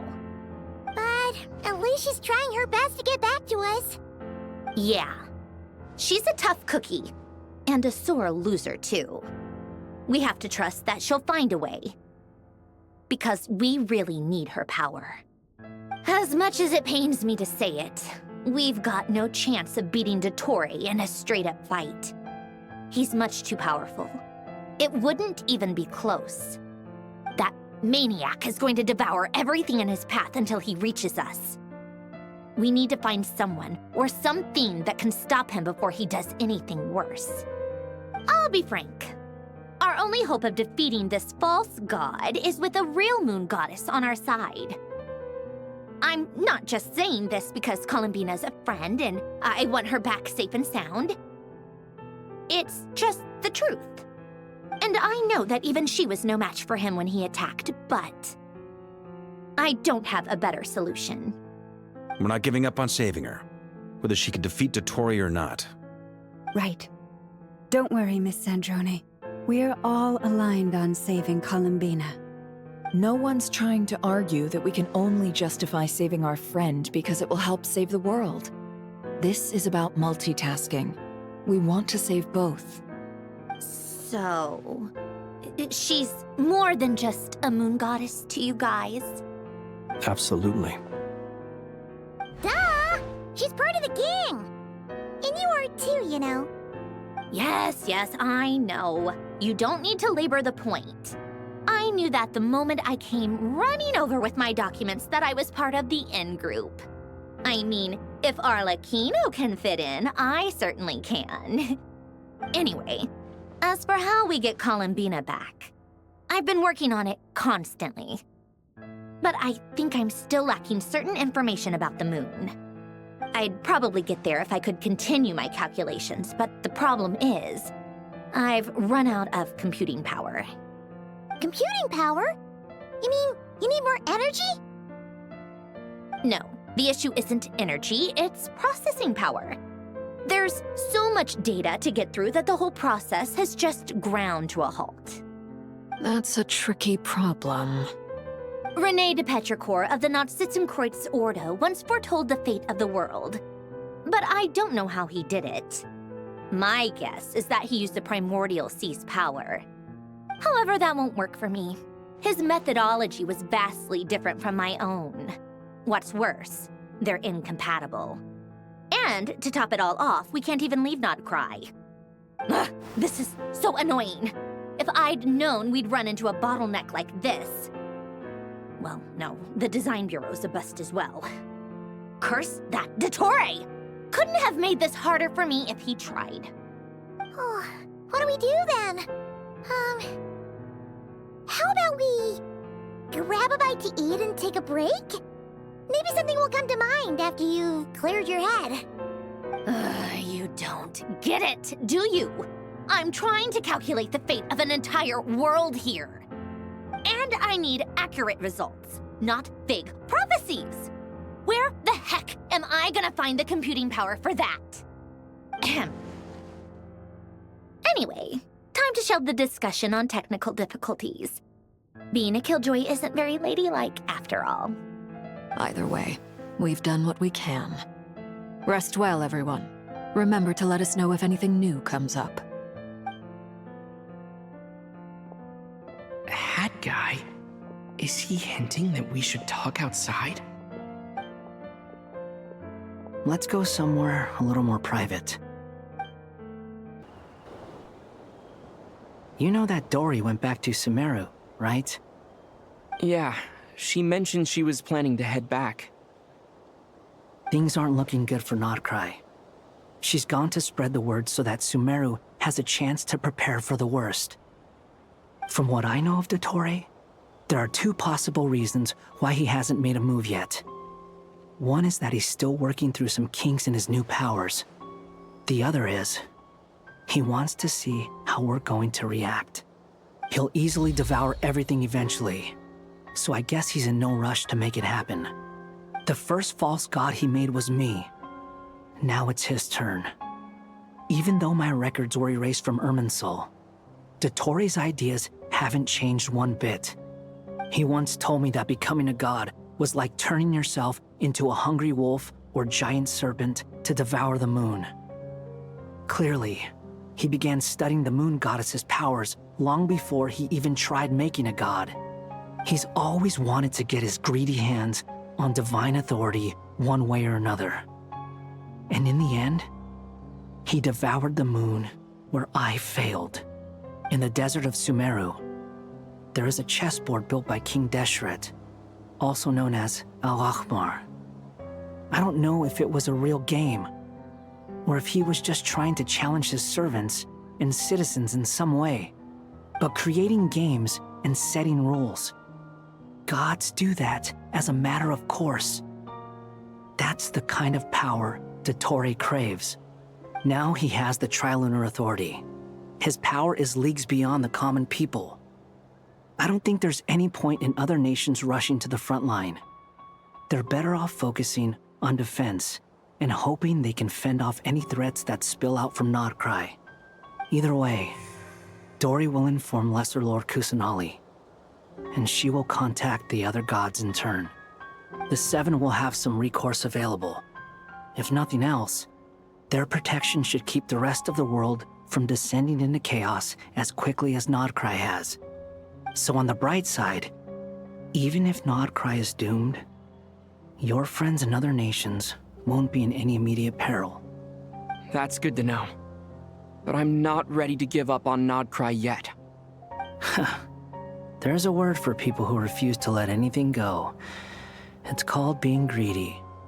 Maybe it sounds greedy to you, and probably naive too. But whatever you call it, that's what gives me the determination to keep fighting. Battles are fleeting, but the will to fight is a long-term commitment. Give up for even a moment, and your resolve will shatter. Why do you always feel the need to do the right thing? No one is born to be a savior. I mean, who's gonna criticize you if you fail or give up? Don't take this the wrong way, but Dottore said something similar to me. I guess the Fatui attracts people who don't believe in saviors. Not necessarily. It's less about belief for me. I just want to know how determined you really are. After all, I don't owe anything to anyone else here. Only you. You look kinda worried. If your arch-nemesis was about to achieve their ultimate goal, I think you might feel a little worried too. That's true. Dottore is about to become an omniscient, omnipotent deity. That's gotta be a bitter pill to swallow. Still, you're calmer than I expected. Obviously. I have to admit that my past self was a reckless fool who misunderstood not only the point of revenge, but how to achieve it. And as much as I want my vengeance, I know I'm not gonna get it by acting alone. If the world's taught me anything, it's to think before I act. Too bad it never taught me any other virtues, though. So, I am going to destroy Dottore, no matter what it takes. So, what's your plan? I'll get to that. First, tell me, what do you think of Sandrone? Just like Paimon said, she's a friend, part of the gang. How much do you trust her? This is a serious question. Think carefully before you answer. Although she's with the Fatui, she has her own values, and she's helped us a lot. If nothing else, she's clearly going the extra mile for Columbina. I see no reason not to trust her. If you say so. In that case, the three of us need to talk. I have some thoughts about her computing problem. It can be solved, but it will come with a cost. How much? If I can afford it, I'll cover it. Sometimes your heroism really backs me into a corner. You know that? Come on, let's go talk to her.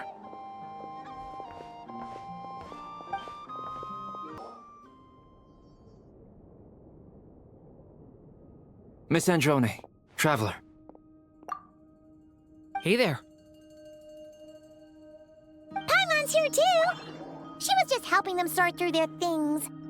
How did your chat go? That was fast. The call only just ended. Well, you said it was urgent, so we got here as quickly as we could. Albedo, I have some alchemy questions for you. I see. Looks like my knowledge proved useful after all.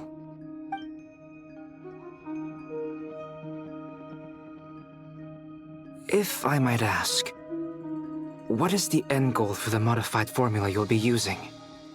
I needed to predict the future of the entire world.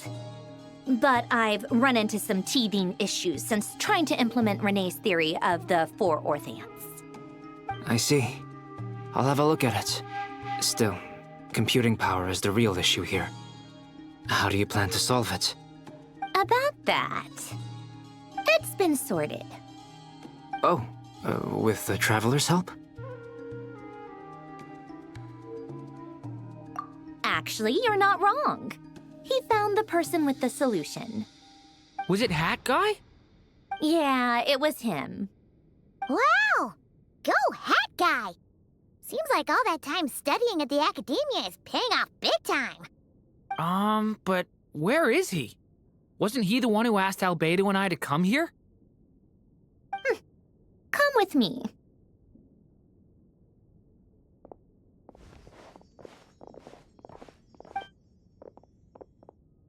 Hat Guy? What's happened to him? Hat Guy! Can you hear us? No response. I guess he's in hibernation.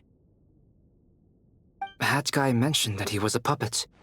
It seems that his functions are currently shut down. I presume this has something to do with the solution to your computing problem. That's right. He and the Traveler came to see me. Wait, what? You have a solution? Would you calm down? Why do you always react so hysterically to everything? Excuse me? How would you know? You shouldn't be so quick to judge complete strangers. It's very bad manners. Oh, please. It doesn't take that long to figure out that you have a temper. Where does a mere student get that kind of confidence? I've actually published more papers than you. Not that status counts for much. Even Paimon's applied for academia admission. Huh? Are you serious? See? This is why I can't be bothered to explain myself. She recognizes no one's skills but her own. Okay, fine. I'll hear you out. So, tell me, how do you propose to solve my computing power problem? This world itself is constantly processing all kinds of information. If it's the world's future you're trying to calculate, you need a processing device that's designed to cope with that volume. Easier said than done. Only Irminsul can handle that kind of... Wait, is that what you're suggesting? But surely we can't just plug my formula directly into the ley lines. You should be able to tell that I'm not human, right? Yeah, I noticed. The technology, though, seems pretty ancient. Very different from Fontaine's. It's a completely different system. Conrian, to be precise. I'm what they would have called a puppet. Puppets need an energy source and processing power. The artisans who built them sought out the materials most suited for that purpose. You? Do you mean...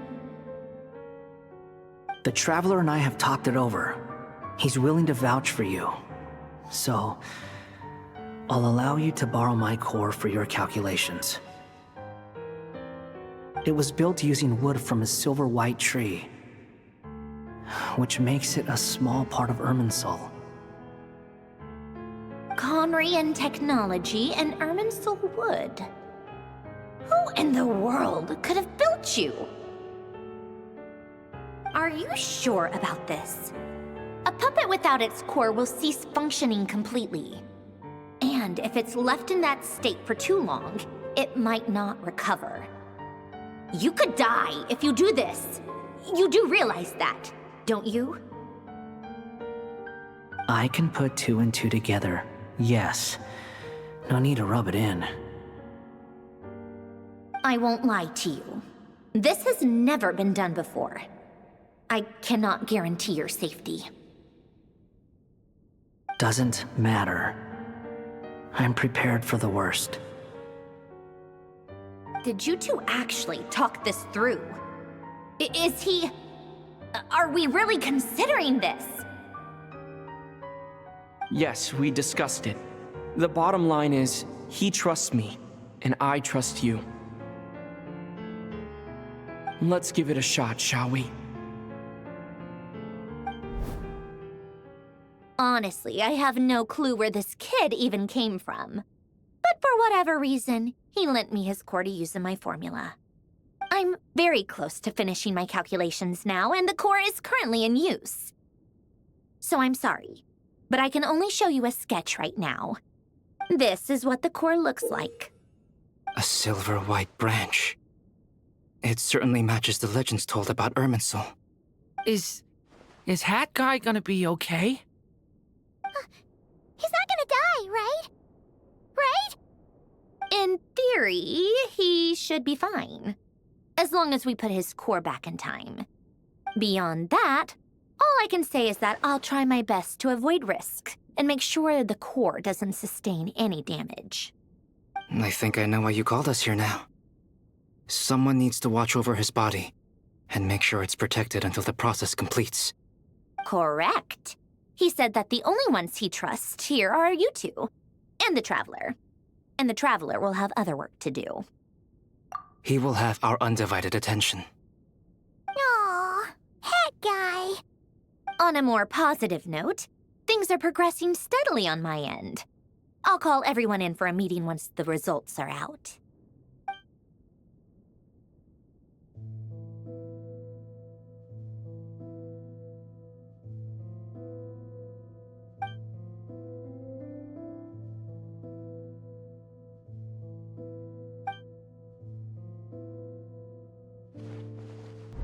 The worst-case scenario with the core removal is either a system reset or a total loss of function. But I'm not afraid. A quiet death should have been my fate long ago. A core is completely different from a heart. It's like another vital organ entirely. I never believed it could be a true replacement for what I sought. But in the end, it turns out the core was more useful to me. Pretty funny when you think about it. It's like the punchline of my entire life. Do you think there's any difference between a puppet and a human? If not, then this would just be another samsara. I have already experienced both a past life and a next life. Part of me wonders whether I'm only capable of making this decision because I've become a real human. What's with that expression? Isn't this a good thing? Sandrone will succeed, won't she? She has to. She will. We all have to persevere until this is over. That's right. And I'll protect you all until a moment of victory arrives.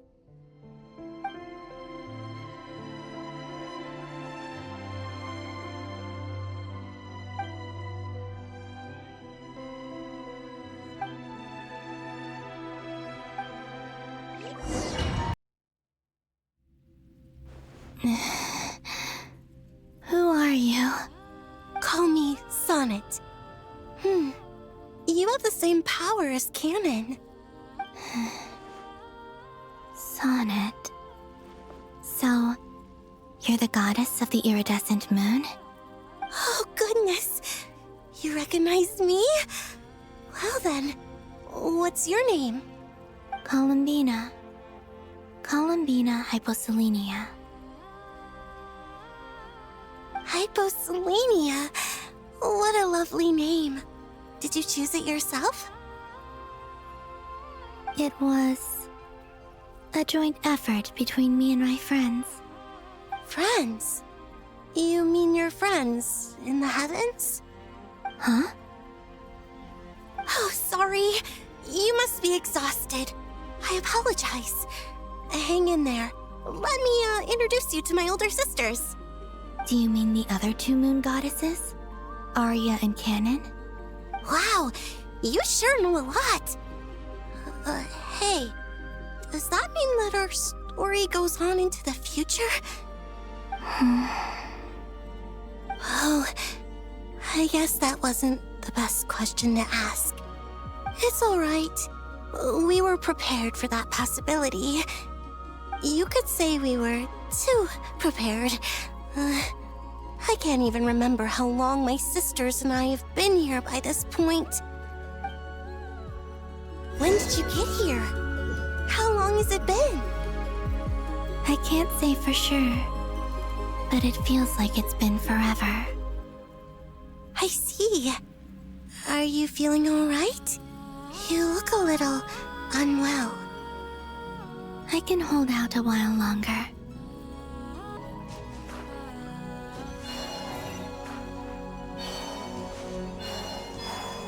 We don't have far to go. The place where my sisters and I are based is just up ahead. Don't worry, they're both really nice.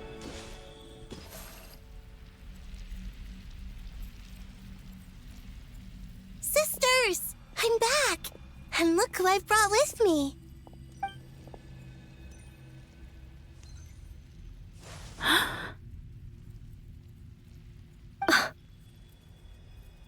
It's our lovely little sister, born in the far future.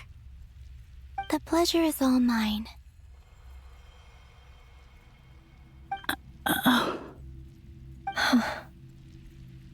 Allow me to introduce you to Columbina Hyposelenia.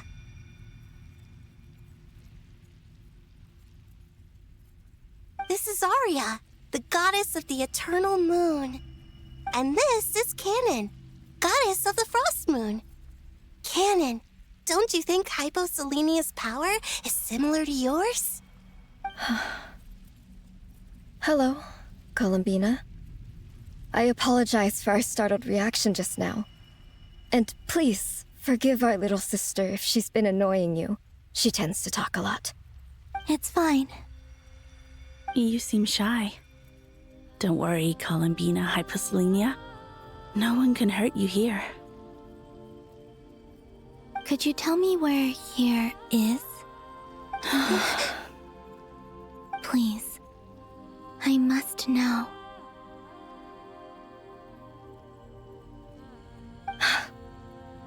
My dear sister, this is where Tevat's original ruler, the Dragon King Nibelung, imprisoned the moon goddesses. What? You're scaring her, Canon. No, I'm fine. Please, continue. Nibelung, our original master, created us in the distant past to maintain Tevat. But he left this world and traveled into the dark universe beyond, to explore worlds vaster still. Day and night, we fulfilled our duty in the heavens, until the day that the first Descender arrived. The great ruler of the firmament. The heavenly principles. Is that what later generations call them? I see.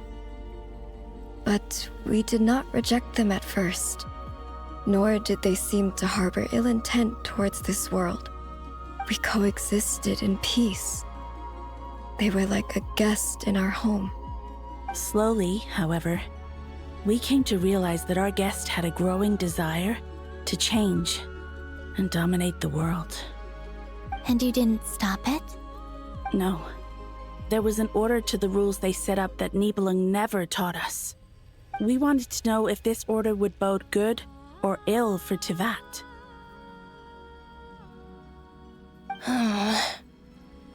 All right. Canon and I wanted to know. Sonnet was against it from the outset. Later, we discovered that this great ruler of the firmament bore an almost paranoid hostility toward the desire of certain life forms to seek power.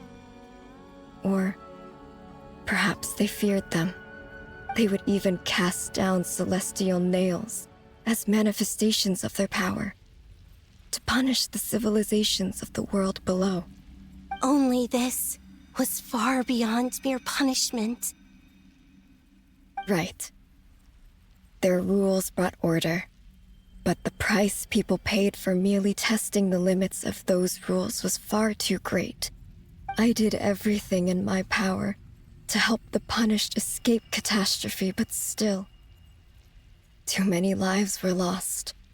The ancestors of the Frost Moon Scions were some of the ones you helped.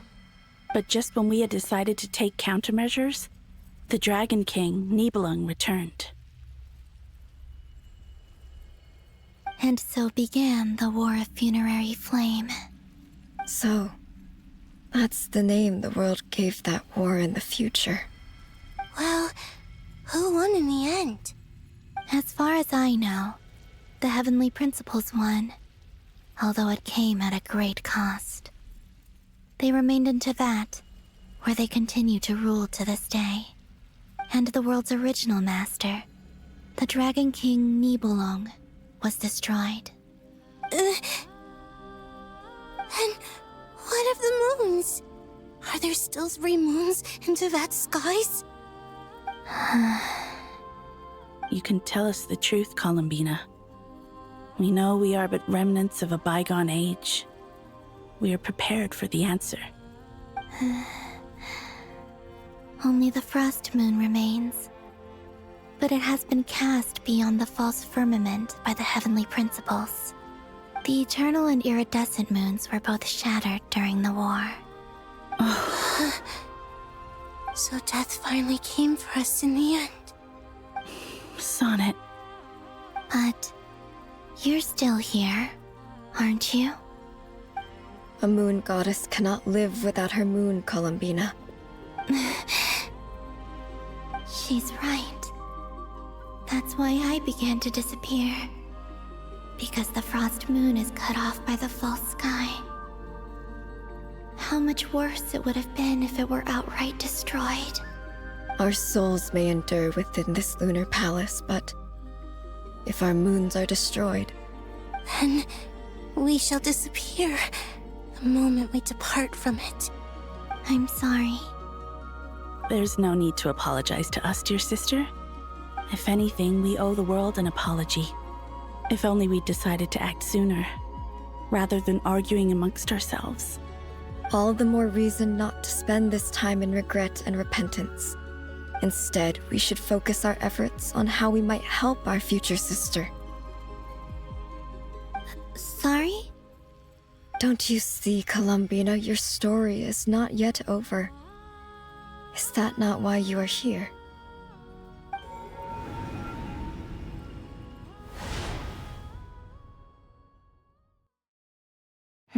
It's done.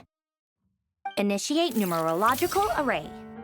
Continue running primary process. Calculate the world's fate through extrapolation. And identify nodes of potential change. Secondary process, scan for moons. Still 4. the number of moon marrows hasn't changed.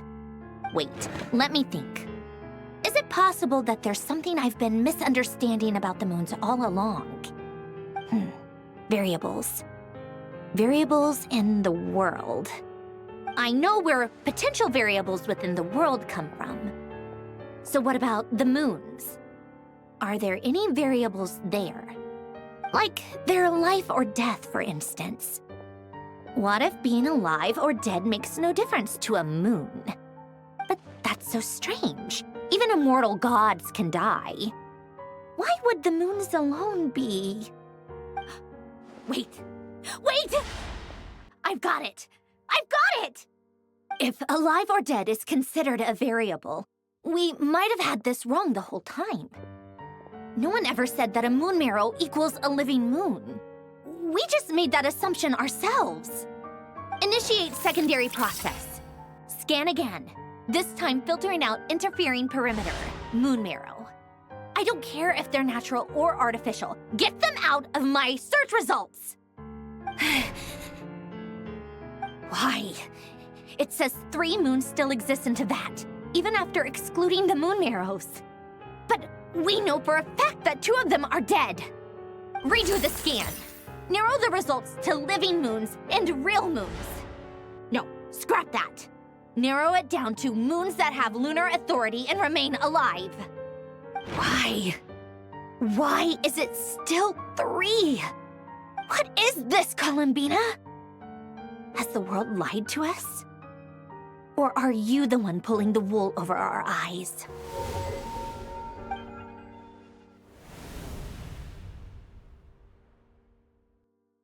So, you think that the moon's reflection might be where Nibelung imprisoned the 3 moon sisters? Yes, it would explain a lot, such as why that space would respond to a moon goddess's power, opening the moon gate at her command. It would also explain why Miss Columbina has been unable to leave, and why time flows in reverse there. In the messages she sent, Columbina promised us she'd find a way to return, but we have no way of knowing how, when, or where this might happen. The fact that she still has yet to reappear in this world indicates that returning from that place is no easy feat. We cannot afford to simply wait for her. So you're saying, if she could return by her own power alone, she would have done so long ago? Yes, she certainly wouldn't leave it to this late stage when it's so touch and go. I've been giving this some thought, and I've come to believe that Luanatar might be an anchor that she left behind, as a sort of future waypoint. This could also explain why Luanatar is always by the Traveler's side. Sounds like a plausible theory. If that's the case, there must be some criteria we need to fulfill to allow Columbina to return to the present. The question is, what could they be?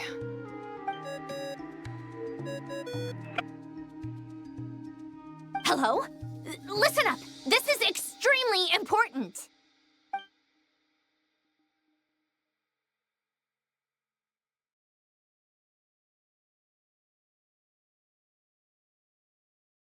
Not only is Columbina alive, but she may well exist in a form unimaginable to us. I'm still unclear on the details, but she's done something truly inconceivable in the past. And the clue to what she's done lies in the moon and Teyvat sky. Truly amazing. Oh, I'm so delighted for her. I'm sure we all feel the same. And I'm sure Columbina is ready to get back here and fight by our side. I'll keep my calculations going and try to find some way of coordinating with her. But that's not an excuse for everyone else to slack off, okay? All of you had better keep trying to think of solutions. How can the dead moon still live? And Luanatar...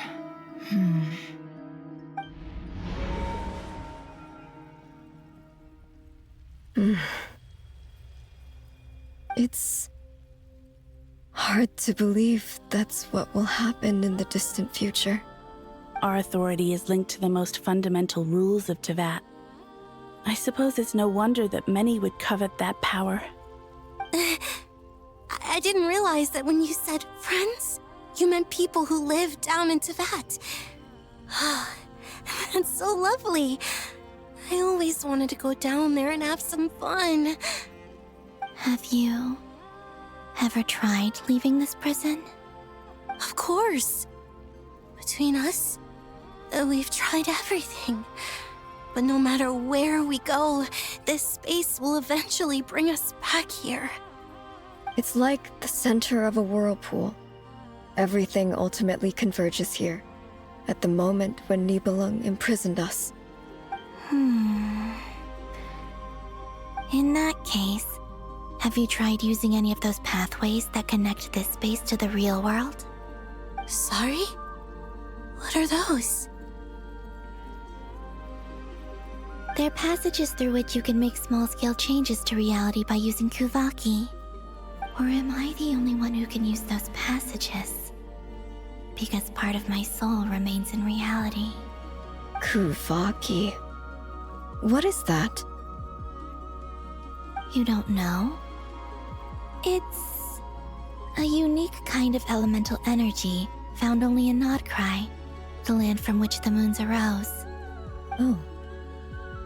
Well, it's true that the moons first rose up from the part of that you say is called Nodcry. But there is no difference in the elemental energy between there and anywhere else. What? Could you show us some of this Kuvaki? Hyposelenia? Maybe if we see it, it'll make more sense. Okay.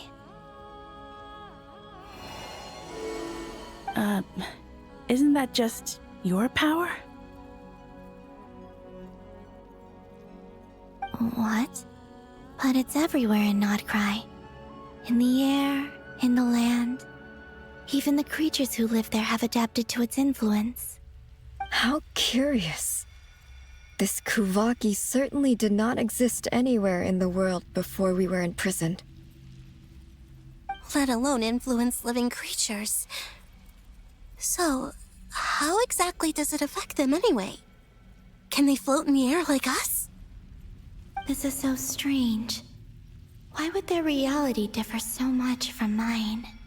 Columbina, you're looking for more than just a way out of here, aren't you? Yes. If I am to help my friends, I will need tri-lunar authority on par with that of our foe. You mean... you'll need our power? This sounds extremely risky. The Three Moons' powers are not mutually compatible. Concentrating them into one goddess will be a very painful process. And if anything goes wrong, it could tear you to pieces. I know. But I'm willing to take that risk. Even so, let's say we successfully transfer our authority to you. How will you take it outside this prison? Nibelung constructed this realm specifically to prevent us from using our powers to interfere in his war. No moon goddess can leave this place alive. What if I don't leave alive?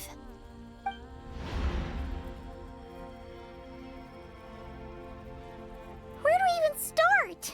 How are we supposed to figure out what we're meant to do to help Columbina?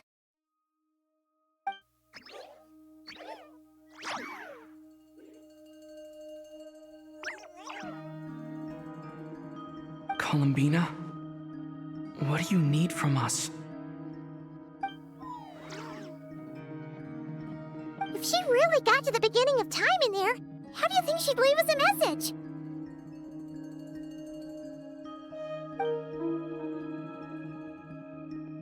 You don't think she'd write it down on a stone tablet somewhere in the hopes that we'd find it, do you? Seems unlikely. Columbina may not talk a lot, but she thinks deeply about issues like this. Let's review what we know. This is the Columbina who fought alongside us against the Reykir of Solnari, and with whom we celebrated Moon Prayer Night. She knows our personalities, our ways of doing things, even our unique strengths and abilities. So, if she wanted to tell us something from a long, long time ago, What would she do? Oh.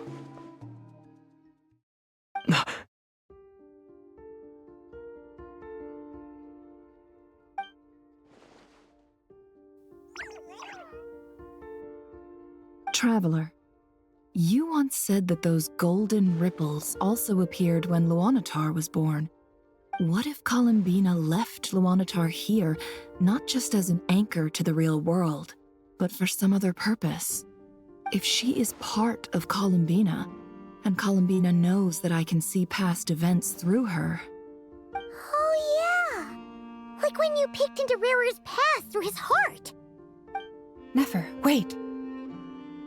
If you're right about this, and you can really see past events through Luanatar, your eyes, they'll... Oh, I know. Looking at Rerir's past in Conria was already enough of a strain on my eyes. Looking this far back into the past, it'll surely blind me.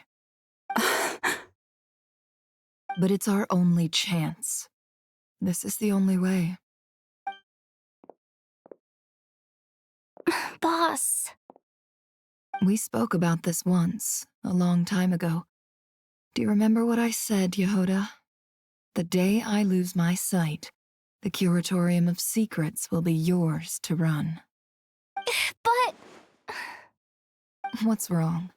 I'd be overjoyed if I were you. This day's come a lot earlier than either of us expected. I need to know you'll honor our agreement, Yehoda. Promise me. Yes, Boss Neff. I promise. Are you sure you don't want some time to think this through? What is there to think through? I should have gone blind after our battle with Rerir.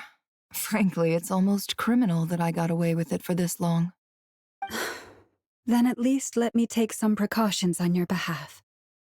And if you really do lose your sight, I'll visit your office every day and make sure you're well looked after. Oh, please, anything but that. I was actually ready to go through with this. Are you trying to scare me into backing out? As if I could ever scare you. I'll assume you're just joking to calm your nerves. All right, enough chit-chat. Let's do this.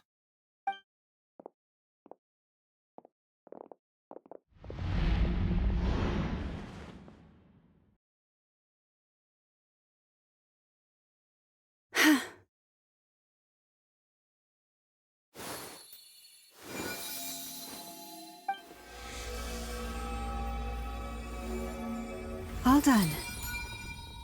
Good. Now give me some space.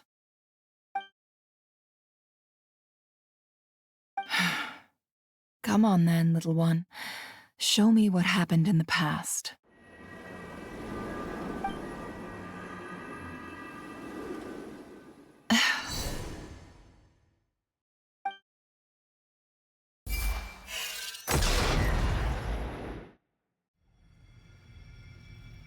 Between the Trilunar Authority, Kuvaki, and the sole-surviving moon, the Frost Moon, I think I might know how to get back. But I will need my sister's help. Time to go talk it over with them.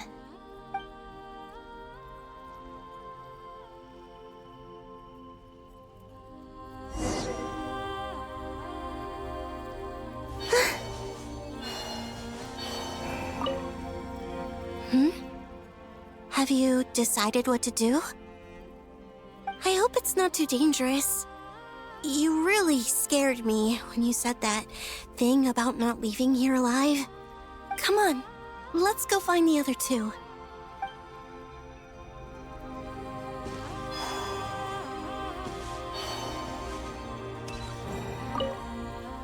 It seems you have reached a decision. I'm all ears. What do you propose?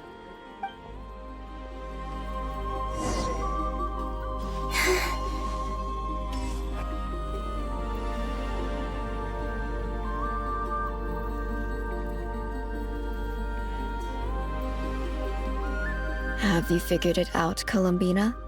Tell us, how do you plan to leave this place? I intend to die here, in this moment, and then be reborn in the future with the help of my friends. What? What are you saying? How can the dead be reborn? And how will you inform these future friends of your plans? You can't exactly leave oracles. Nothing can escape this place. Not a single ray of moonlight. And even if you found a way, what if they never find the message you left for them? You'll... No, that won't happen. Come again? They will find my message. I'm sure of it. I'm not following. How exactly will you achieve this? It's quite simple, really. First, I will leave my soul here.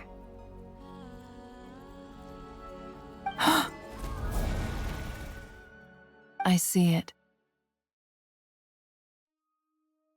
Your soul? You mean your divinity? Yes. I once left a portion of my soul in the future.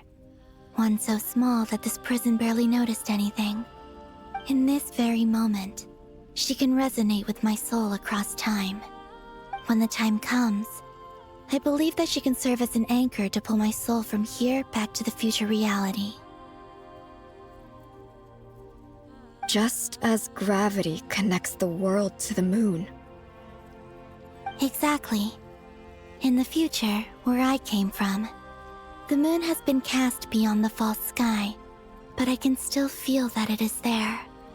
In a similar way, I can feel a connection to the soul fragment I left behind even now. My friends can use it to detect my presence. But how do you just leave your soul here? Is that even possible? On my way here, I met an ordinary mortal who entered this place long before I did. Her body is long gone, but her soul remains. And before that, I encountered an old enemy whose entire soul survives here intact, while the power that once corrupted his body has faded away. So, perhaps this space is specifically designed to imprison divinity and authority, but not the physical body. Still, even if your body can escape, would it not just be a lifeless husk without the soul inside? Wait, is that what you meant when you said you wouldn't leave alive? Yes. I shall turn my body into moonlight and pour it over Nodcry. That power shall protect the land and quietly blend into it, awaiting my soul's return in the future. However, I cannot do this on my strength alone. I would need your help to do this, so I'm humbly asking for your assistance. Oh, dear sister, you need not be so formal. As I said before, we are but remnants of a bygone age. You, on the other hand, were born alone in that distant future, and you have walked a long and lonesome road since then. How could I bear to let your story end here in this dungeon? Don't forget, we are your sisters, your family.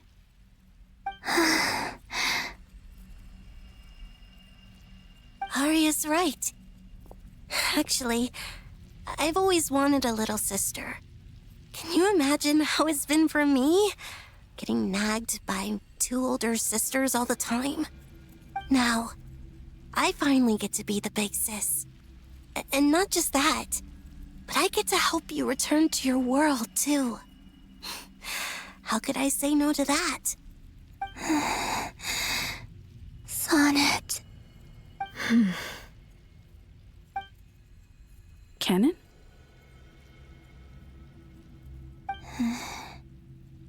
I'm sorry. I know this is a bold request. The Frost Moon is rightfully yours, and it remains intact. Oh, no, please, don't misunderstand me, Columbina. I was just thinking back on the years that the three of us once spent together. You cannot imagine how happy I am to hear of the future world you describe. the Frost Moon Scions, your lovely, kindly friends, for the three of us, whose purpose in life was to maintain the peace in Teyvat. It is a great relief to know that the people of this world live in such an abundant future. If your plan can save them, and save not cry, I will gladly give you all that I can. Besides, the three of us have been together since the day we were born. I could never abandon them to live on alone without them. Canon. Still, I do have one question I would like to ask you before we proceed. Certainly. What is it? Why do you cover your eyes?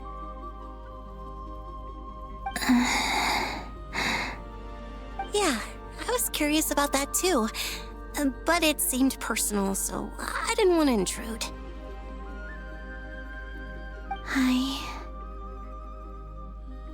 There was a time when I refused to look upon the world.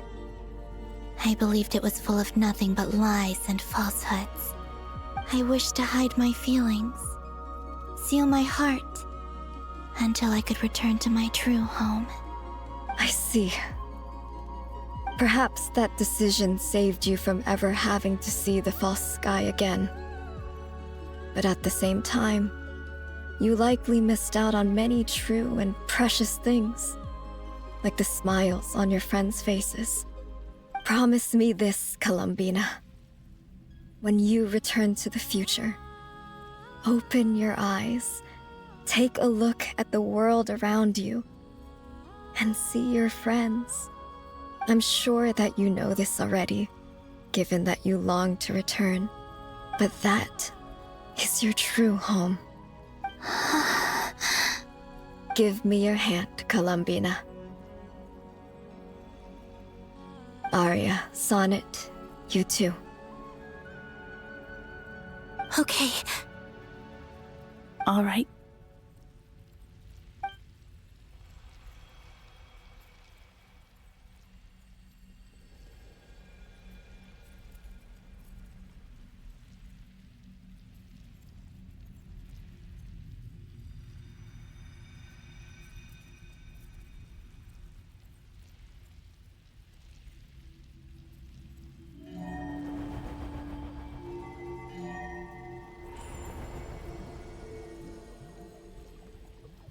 We once were the song sung for eternity, but now it is you who must continue to sing. We once were the tides in the great river of time, but now we subside, and you arise. We were the messengers of madness and inspiration, but now the lies have faded, and your truth must endure. We are souls awaiting the sun. You must return to be with those who smile when they see your face.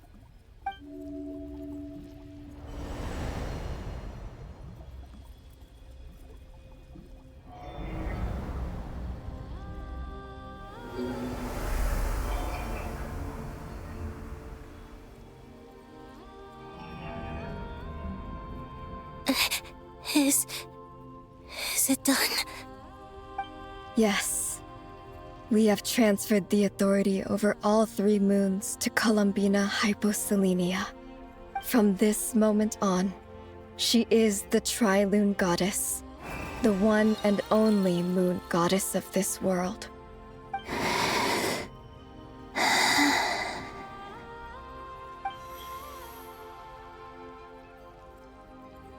Thank you. Thank you, my sisters. Now go, and do what you believe is right, Columbina Hyposelenia. Be aware that we cannot grant you the power of the three moons beyond these prison walls. The conflict that arose over their remains following our disappearance will still take place. I understand.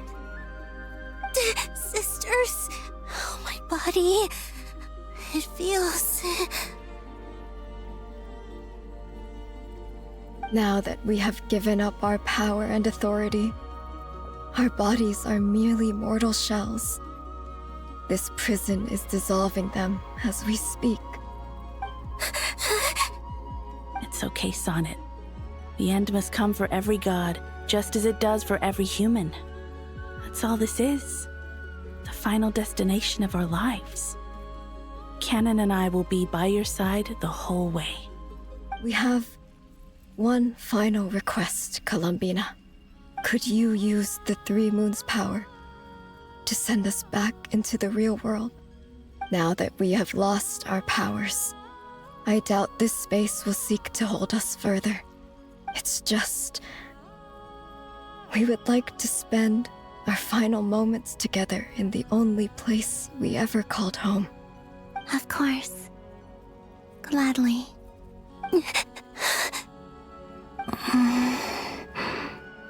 Sonnet.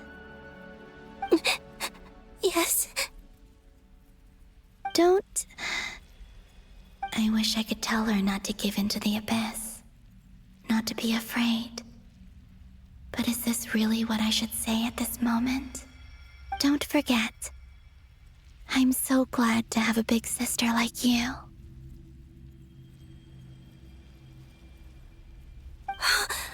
No, Hypo. Thank you. I'm okay. I'm not afraid. As long as my sisters are with me, I won't be afraid.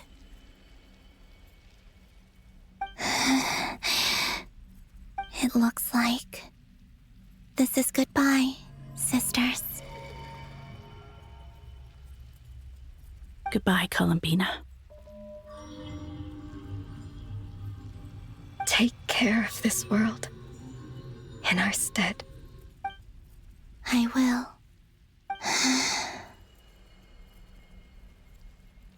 And now, it's time for me to bid farewell to my body, too. May it become the moonlight that keeps Nodcry company through the long years ahead. So this is why Nodcry was not always home to Kuvaki. It only appeared after I poured my body out upon this land, and only this land. Kuvaki responds to me because it is me, my body, answering the call of my soul. And the golden energy I've encountered on my way here was, in fact, that very soul, which I am about to leave here to guide me. O power Trilune, eternal moonlight. I, Columbina Hyposelenia, lay aside my body. Let it be cast into the dark night to illuminate the future. May it be a companion to all who dwell beneath the moon.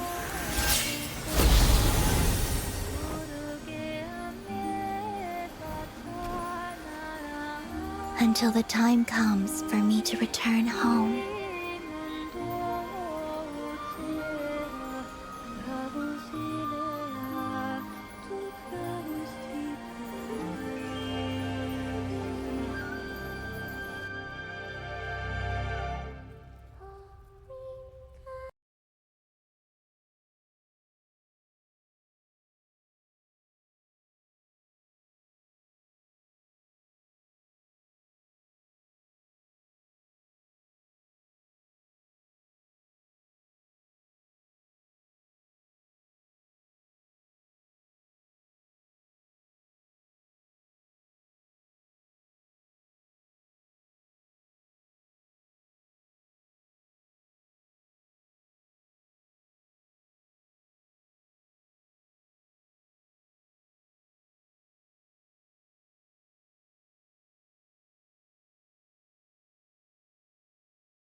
Boss!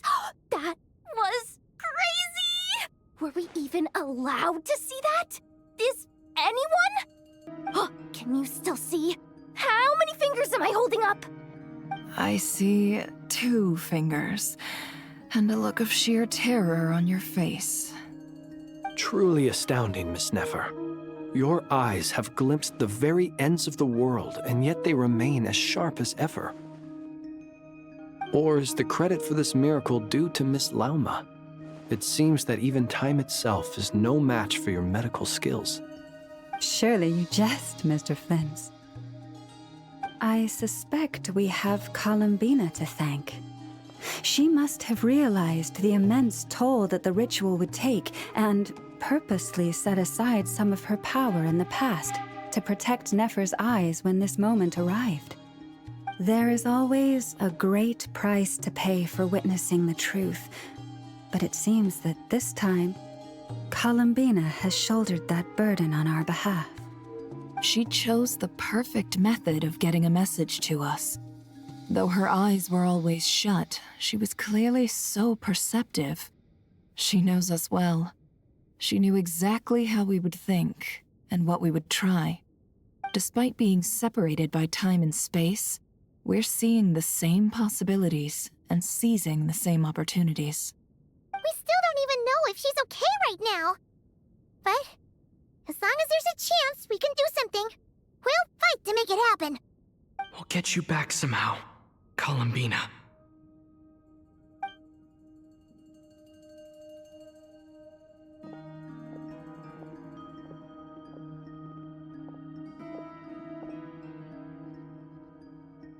Well, based on the information we now have, let's figure out our next moves. Thanks to these gentlemen, we have a much clearer picture of the situation with Dottore. The civilian population has been moved to safety, so we no longer need to hold back. Miss Androne, how are the calculations going? So far, so good. I'll keep seeing how far I can push the system, though. Can't have Hatman being powered down for nothing. There's still a long road ahead. Where should we begin?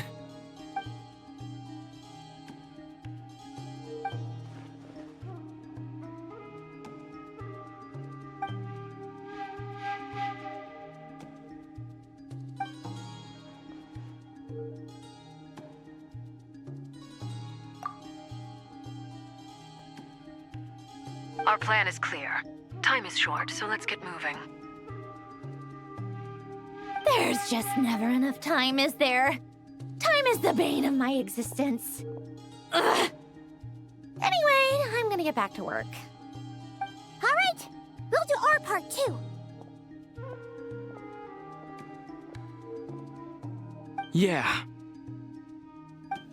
Albedo's theory says that elemental energy can dilute the light realm's power, but I'm no expert in building elemental defenses. Sounds like something out of the advanced elemental theory section of the library. Whew.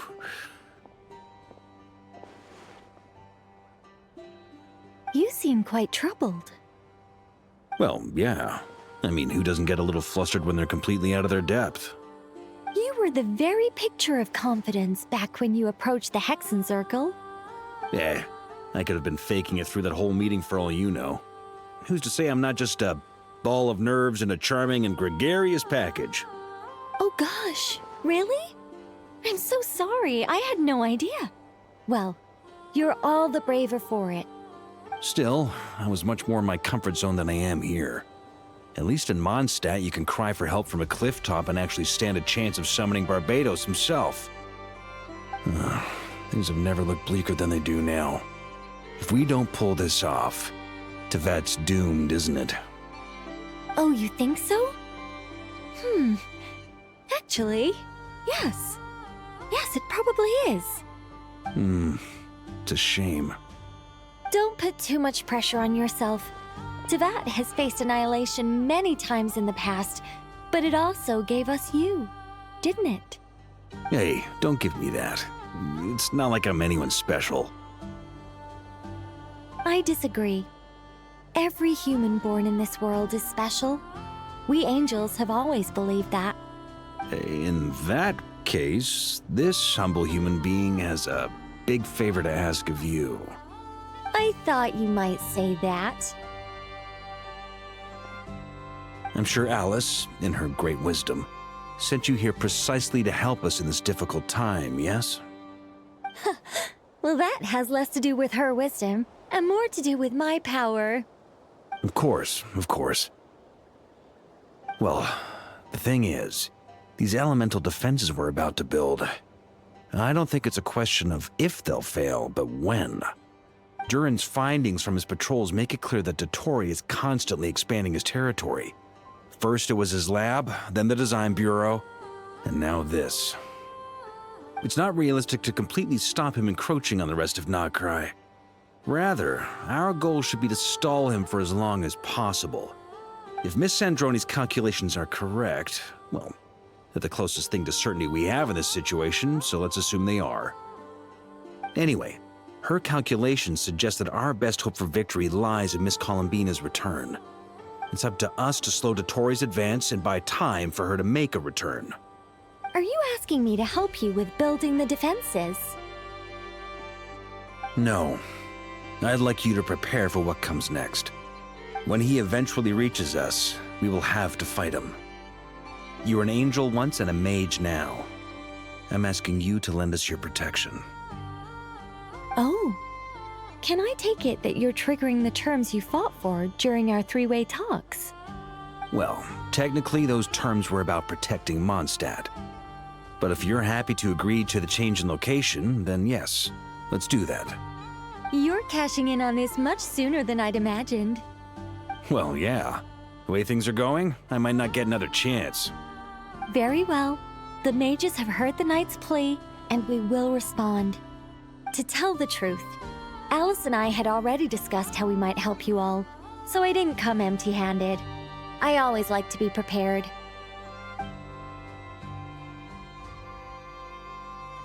This is... wow. Yeah. This is great. Seriously, thank you.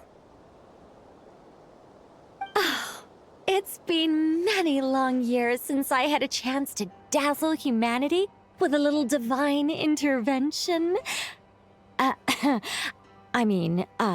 To humbly serve as a reliable and responsible guide. Anyway, Knight of Boreas, please accept this gift in recognition of your great virtue. Go now. May the angel's blessing deliver you safely to your destination.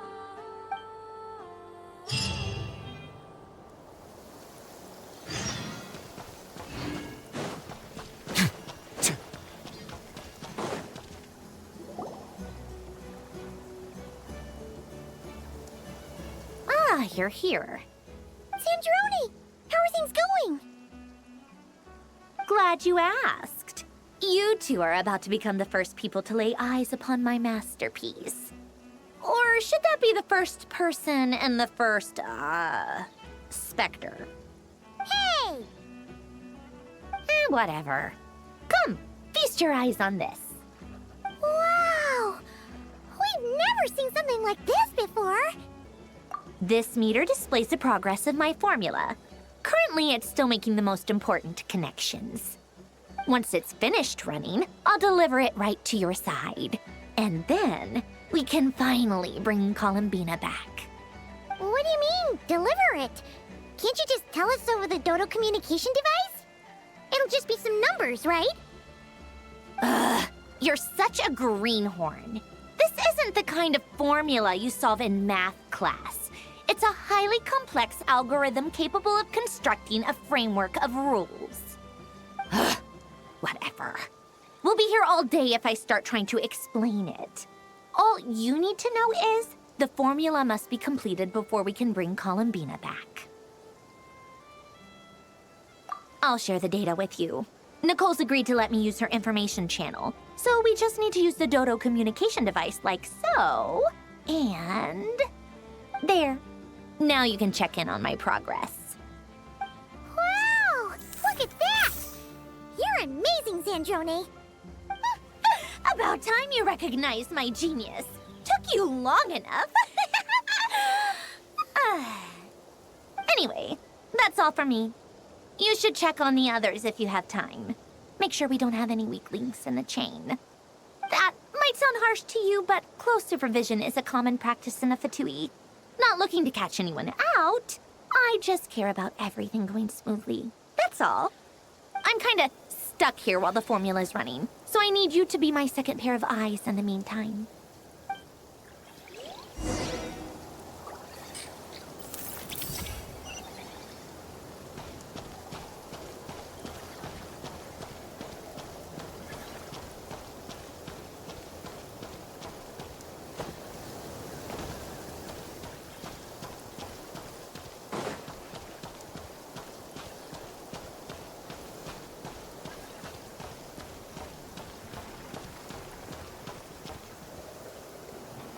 Thankfully, Miss Nicole has come to our aid. Nasha Town is now looking very well defended. Golden Flame. Yes, that's Nicole's power, all right. Based on the latest message from Grandmaster Varka, it sounds like they've reached an agreement. The situation should be more stable with her assistance. Everyone will have at least some degree of protection. Albedo! Durin! Hello there, you two. Are you well rested? That's good to hear. As per the plan, Albedo and I will be in charge of Nasha Town. As Dottoro's energy field expands, it's creeping ever closer in that direction. But we will do our best to hold our position. We fought side by side many times before, and always with great success. I believe this time will be no different. So don't worry about us. Focus on fighting Dottore.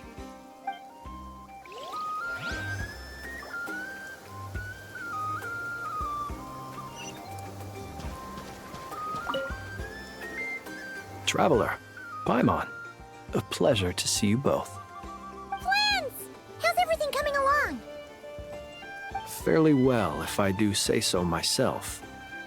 Personally, I am ready to confront Dottore head-on. Ooh, you sound much more serious than usual. To be honest, I am not usually fond of exercising my full strength. For one thing, it's hardly conducive to maintaining a low profile. Besides, I believe one should have the right to choose when to show their hand. I am conserving my strength until the moment of battle is upon us. Anything to boost our chances of victory. Seeing you get into the zone like this really puts Paimon at ease. Huh, Traveler?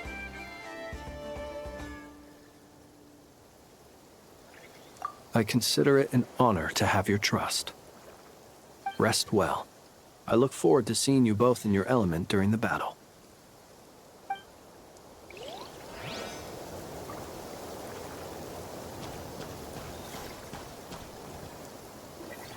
Yes, Miss Moonchanter?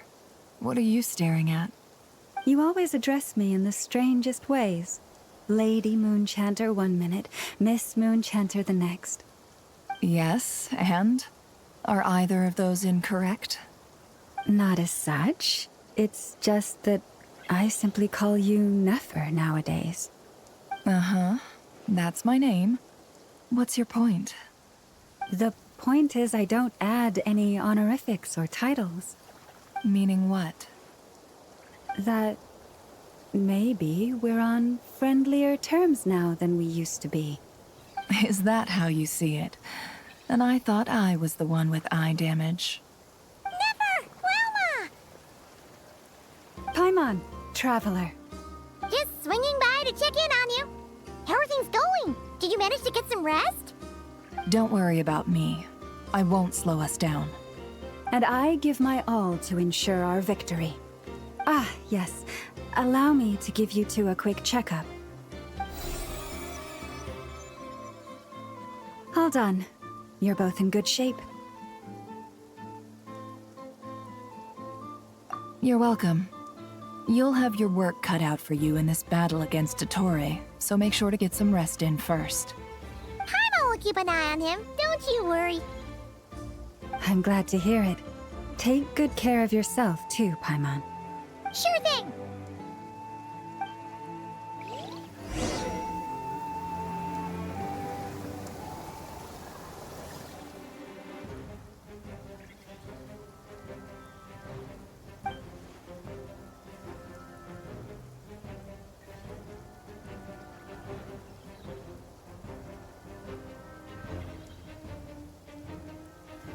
Here they come. That's quite a horde. As we expected.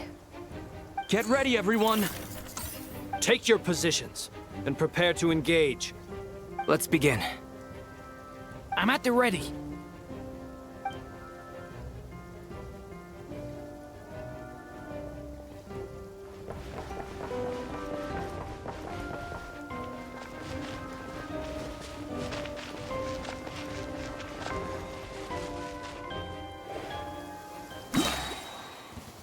Waste of time! Your skull!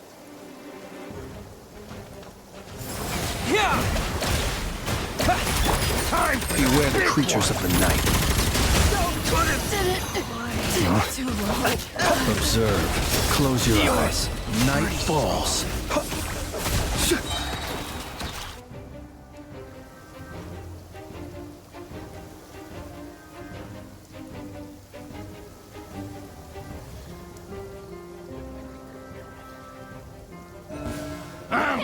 It's your skull! Horace, it all adds up. It all falls into place. These creatures cannot stand against us. Oh, a fighting talk. Just don't let your guard down. That goes without saying. I'm hardly the risk taker in this group.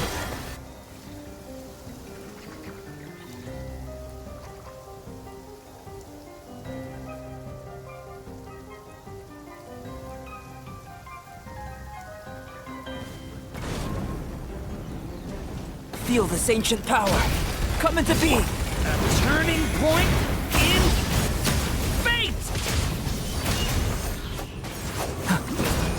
My strength! That was easier than I thought. Naturally. What do you mean?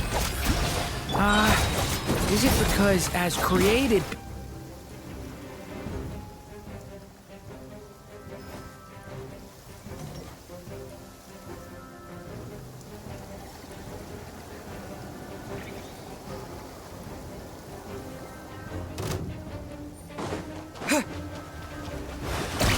Bombs away! By the frostman of old, leave them.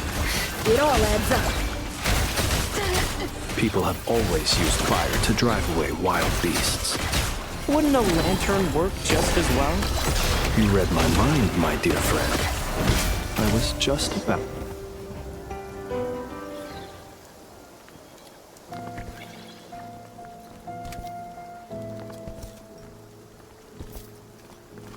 You're looking well. I trust you've had a good couple of days. Dottore. It's actually a good thing, in my view.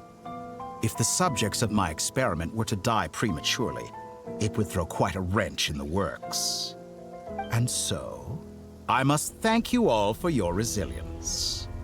We are no longer on the same level, but you are nonetheless worthy of my respect. A creator god should be merciful and gracious after all. And in any case, it is only right that before I end your lives, the world is informed of the arrival of their new god.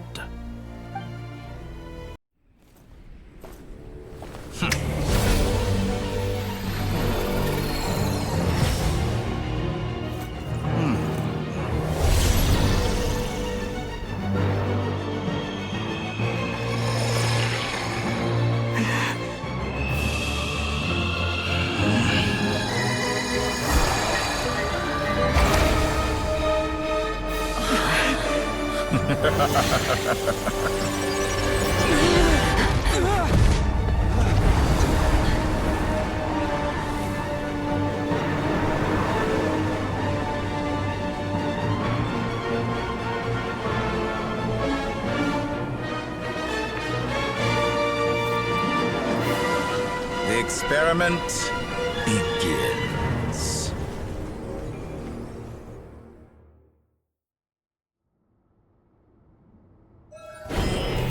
With the marrow of the three moons in my hand, behold the false spawns fall!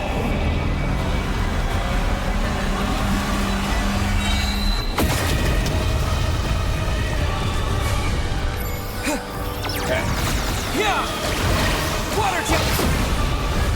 With one heart, we pray. You cannot face me! Found! Moon's remnants! Time to come clean. Be silent. Close.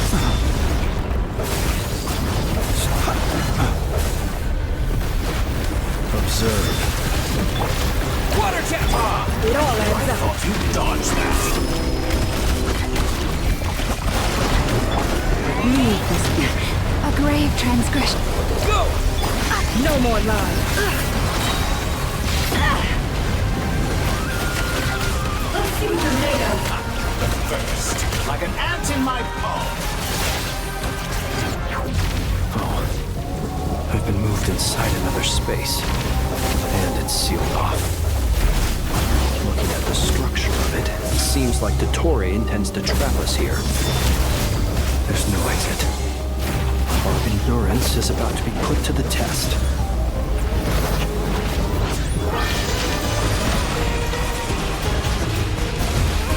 Water jet! Can I the truth? That's more like it. How dumb.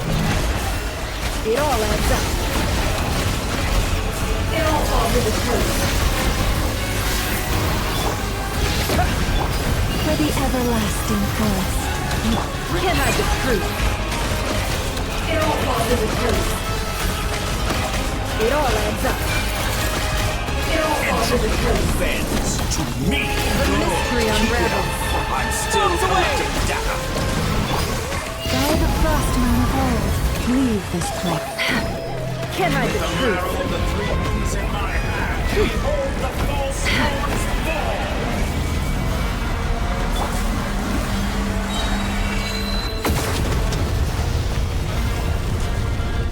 Moon's remnants fall. Yeah! Water jet! For the everlasting forest. It all adds up. Time to conclude.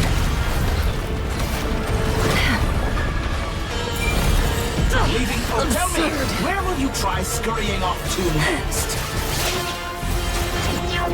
Looks like Dottore has opted for a divide and conquer strategy.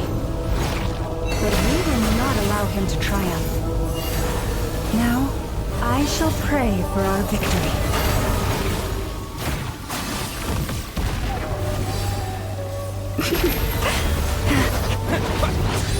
Entropy bends to me.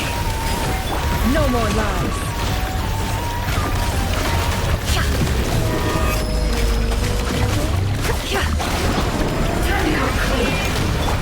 Water jet! It all adds up. No more lies. Be shot. Seek within. Can I the truth? How dumb. Bombs away! Moon's remnants. The deception ends here. Water jet!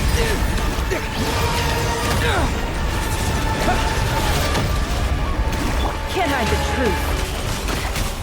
Entropy bends to me. Good, keep it up. I'm still collecting data. Go!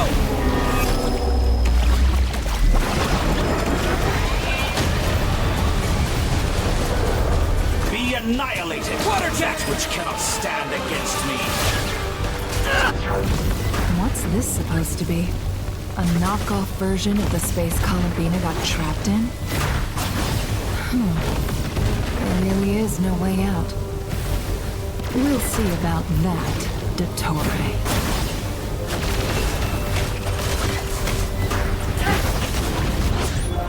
My apologies. I had not intended to take your teammates from you.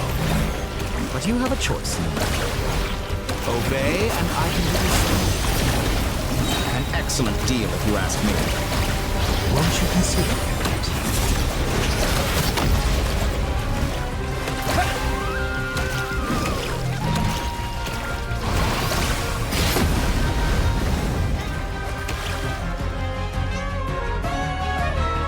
I'm aware you've been working on some little tricks to surprise me with, but it appears that none of them have come to fruition.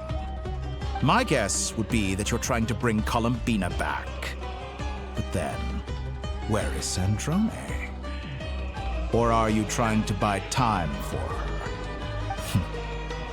I always found their friendship to be a curious phenomenon. Two highly incongruent personalities, and yet they share a deep connection. Speaking of Columbina, I once saw her as like a younger sister. We got along quite amicably while she was with the VIII. But then one day she suddenly decided she would refuse to take part in any further experiments. To this day, I truly don't understand what I could have done to upset her so much. It's such a pity. I could have had a sister, a family. But alas, she grew to dislike me. You're not fit to be family to her. That I can't deny. So many people, all obsessed with playing out the same tired old dramas. This world is rotten to the core. And then there's you. You had every opportunity to reach the right conclusion. The thought of killing you off like this? But I maintain that I approached you in good faith, so I will offer you another chance.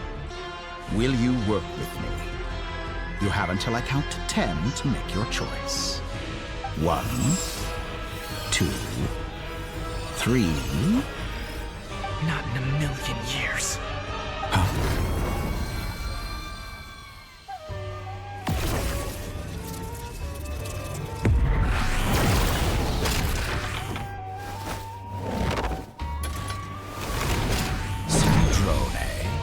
What a pleasant surprise. I didn't think you'd join us all the way up here. You're as sick and twisted as ever. Don't fool yourself into thinking anyone's grateful for the chances you're offering them. Sandrone? But the formula hasn't finished running yet. Funnily enough, I was just discussing a collaboration opportunity with the Traveler, and then I see you, who I must say is a good example of an opportunity gone to waste. Gone to waste? I said that everyone would get one chance, and you've used yours to march right back into the lion's den. So yes, it's an utterly wasted opportunity. And what makes you think I believe a word that comes out of your mouth? I was planning on disposing of your little formula after wrapping up more urgent business here. But since you've taken the trouble of serving it to me on a silver platter, I can simply bring it forward in the schedule.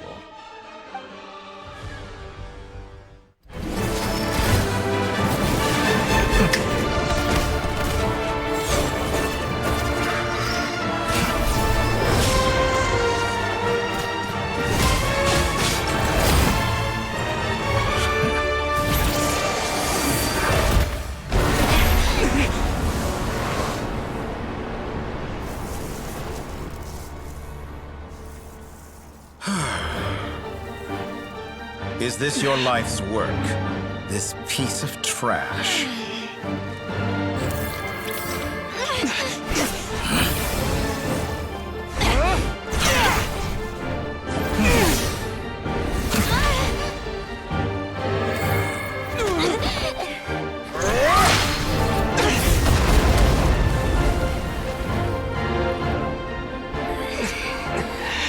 Your formula runs too slowly, Sandrone. You put your hope for success on others instead of fighting dirty. That is why you have failed.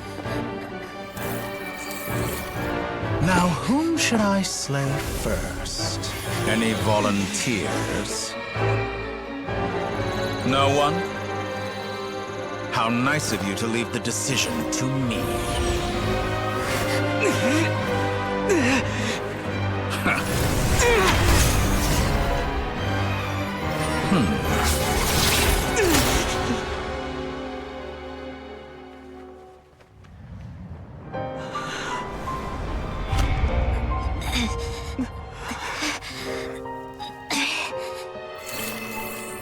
Oh, how unexpected.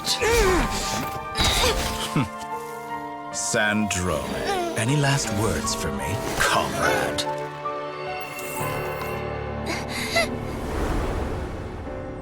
Is there anything you wish for? Not really. But I've always known what I don't want. Go to hell, Dottore.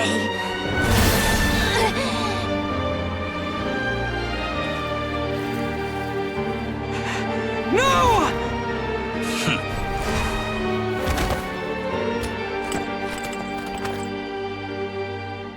And now, you have failed. Sandrone! Now you see how fragile mechanical contraptions are. Just a gentle tap, and they fall to pieces. However keen of an inventor Sandrone may have been, her death spells the end of the formula that was running inside her body. Of course, I have to commend her for making it this far. As her colleague, I have to admire her stubborn tenacity.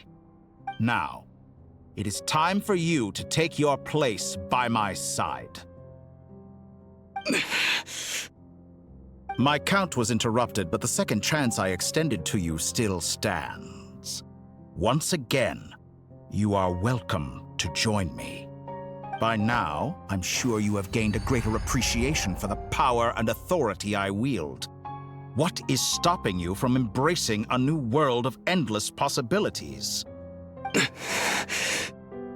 Not in the mood to talk? As you wish. You seem less talkative than usual today. I'll change the topic to something more apropos. Sandrone was always like this, never trusting anyone, always so reluctant to share her research with them. Objectively speaking, she had her strengths. It is remarkable how she extracted and even optimized the world formula from so much data. But her inability to trust was her undoing. Had she allowed someone else to monitor or run the formula for her, you might still have a chance at victory even now. But regrettably, she was a stubborn fool. As much as it pains me, she had to go. Dottore, maybe this is news to you, but people can change. Columbina surprised you when she escaped. And I think Sandrone would surprise you too. Change? You can twist the truth however you want, but I see it clear as day. You're the one who can't trust other people. Is that how you see me? By this point, what can you hope to do about it?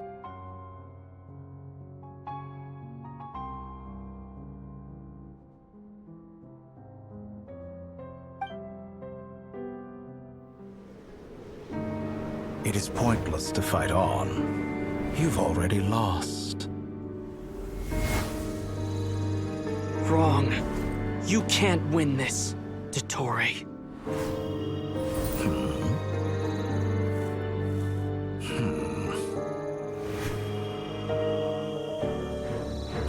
What?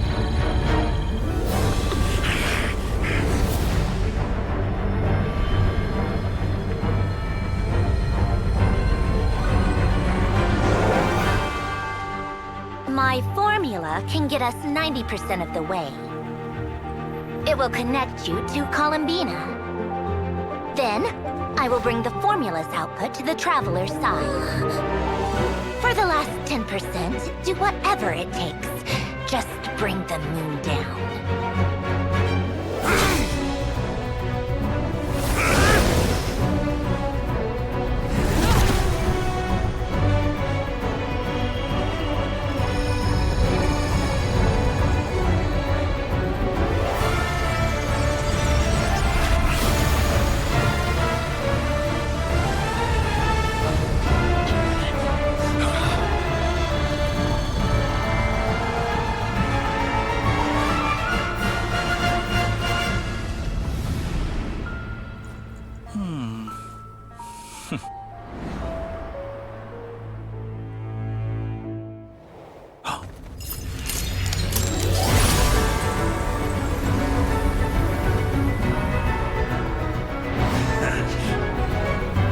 The moon will never be yours!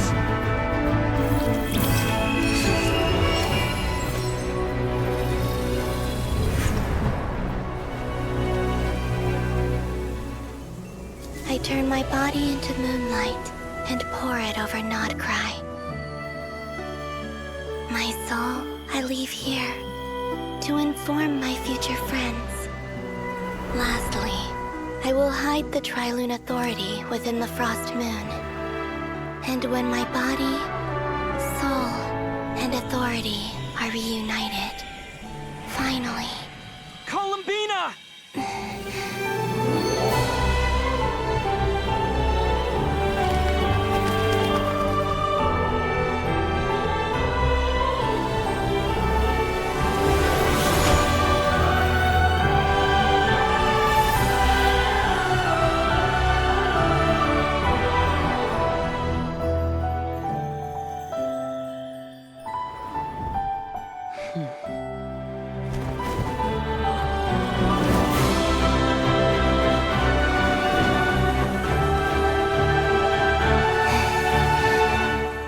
It's been too long. I'm back.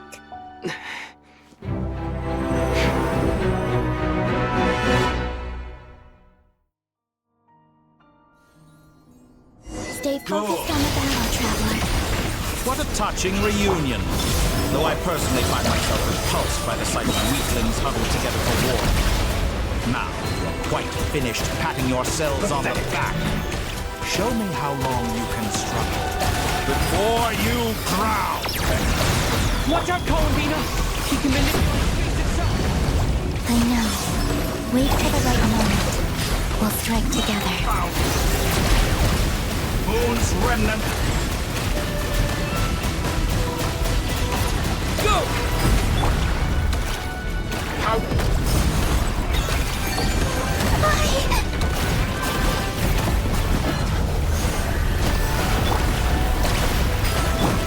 Excellent. You barely managed to touch my leg.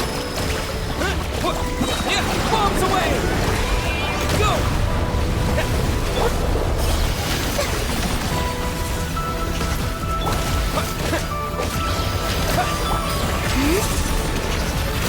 Leaving openings on purpose? Confident? Did you honestly think that would hit me? Water jet! Enough! Test like an ant in my palm.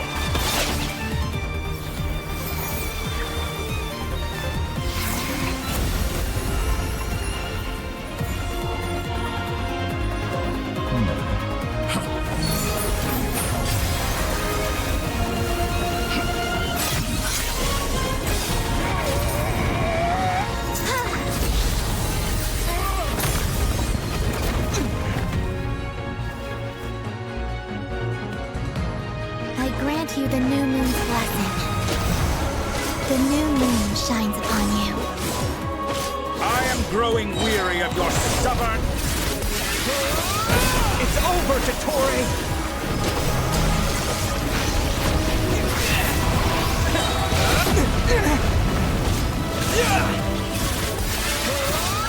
Time! No longer must the world cower in the cold night.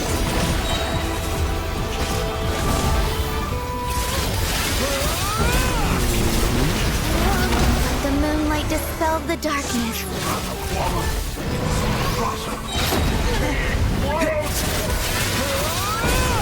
Everlasting as the moon.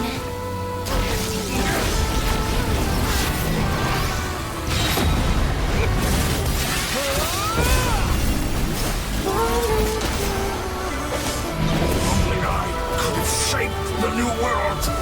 Only I...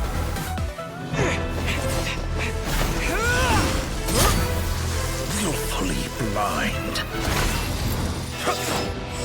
How can you be so satisfied with your fate?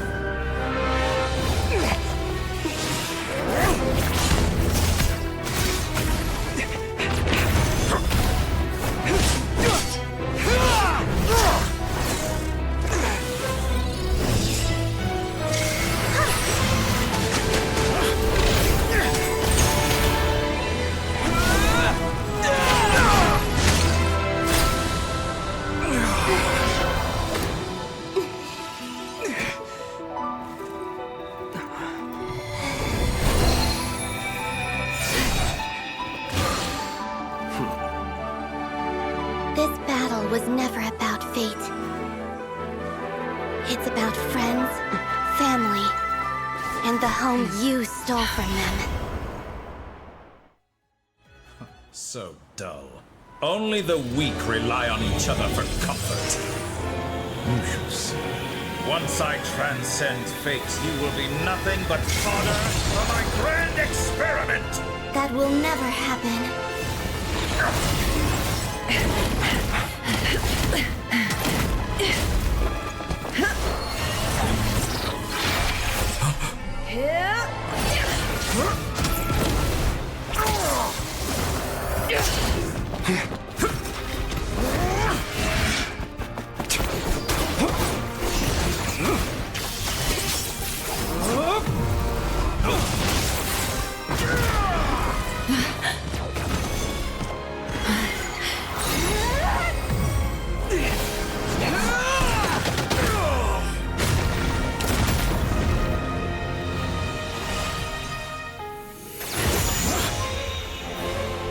Today, the moon lights up this world once more.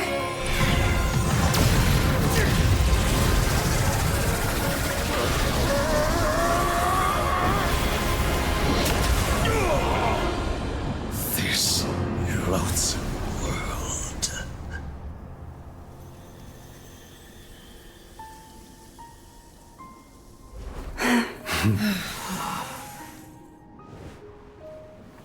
No, this world is our home.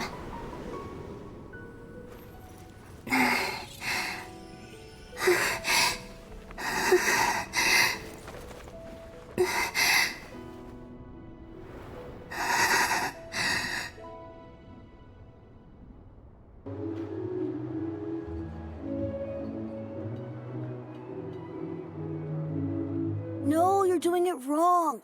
The moon looks like this now. What are you drawing, children? The new moon, Mom. It looks different than before, doesn't it? Also... Can I go buy a sugar sculpture today? Please? Just one? All right. I suppose today is a special day after all. Almost like a festival. Extra, extra! Get the latest Nasha Express here! Post-disaster report! Nasha Town reborn beneath a new moon! The voyage begins today! The future looks bright thanks to the League. Want a copy? I knew things would be different, but I didn't think that would include the moon. They say a new moon goddess has been born. A new moon goddess? Who's saying that?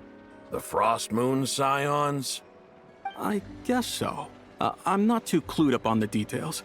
As far as I'm concerned, the moon's still in the sky and it's business as usual. Hey, since we've come all this way, shall we grab ourselves a free meal while we're here? Are you a convert now? Or are you just here for the free lunch? Oh, come on, what does it matter?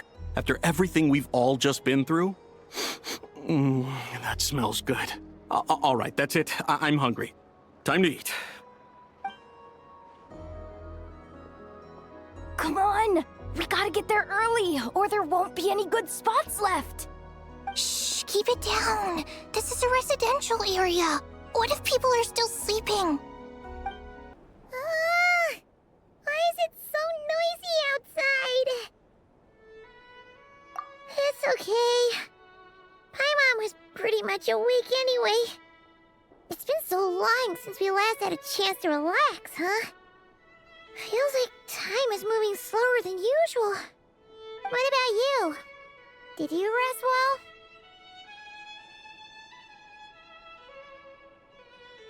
Still winding down from everything that's happened? Or are you wondering how our friends are doing? Or is it about what Dotori said to you? Okay, if you say so. But don't push yourself, alright? Let Paimon know if you need to talk. What we just went through was a lot. It's totally normal if you need some time to get back in your groove. Luanatar disappeared after Columbina came back. Apparently, she was part of Columbina's soul or something. Still, Paimon kind of misses Luanatar somehow. But anyway, you did great. So did Paimon. We all worked our butts off to contain this disaster, and in the end, we made it. So, chin up, Traveler. You should be proud of yourself. Hey, don't poke fun. You should be glad that Paimon's growing as a person. Paimon didn't think you'd mention it.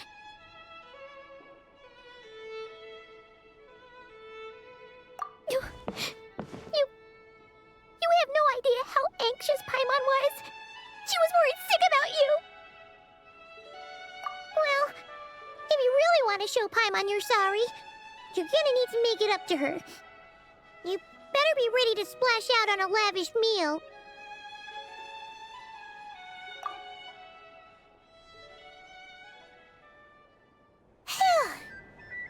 Okay.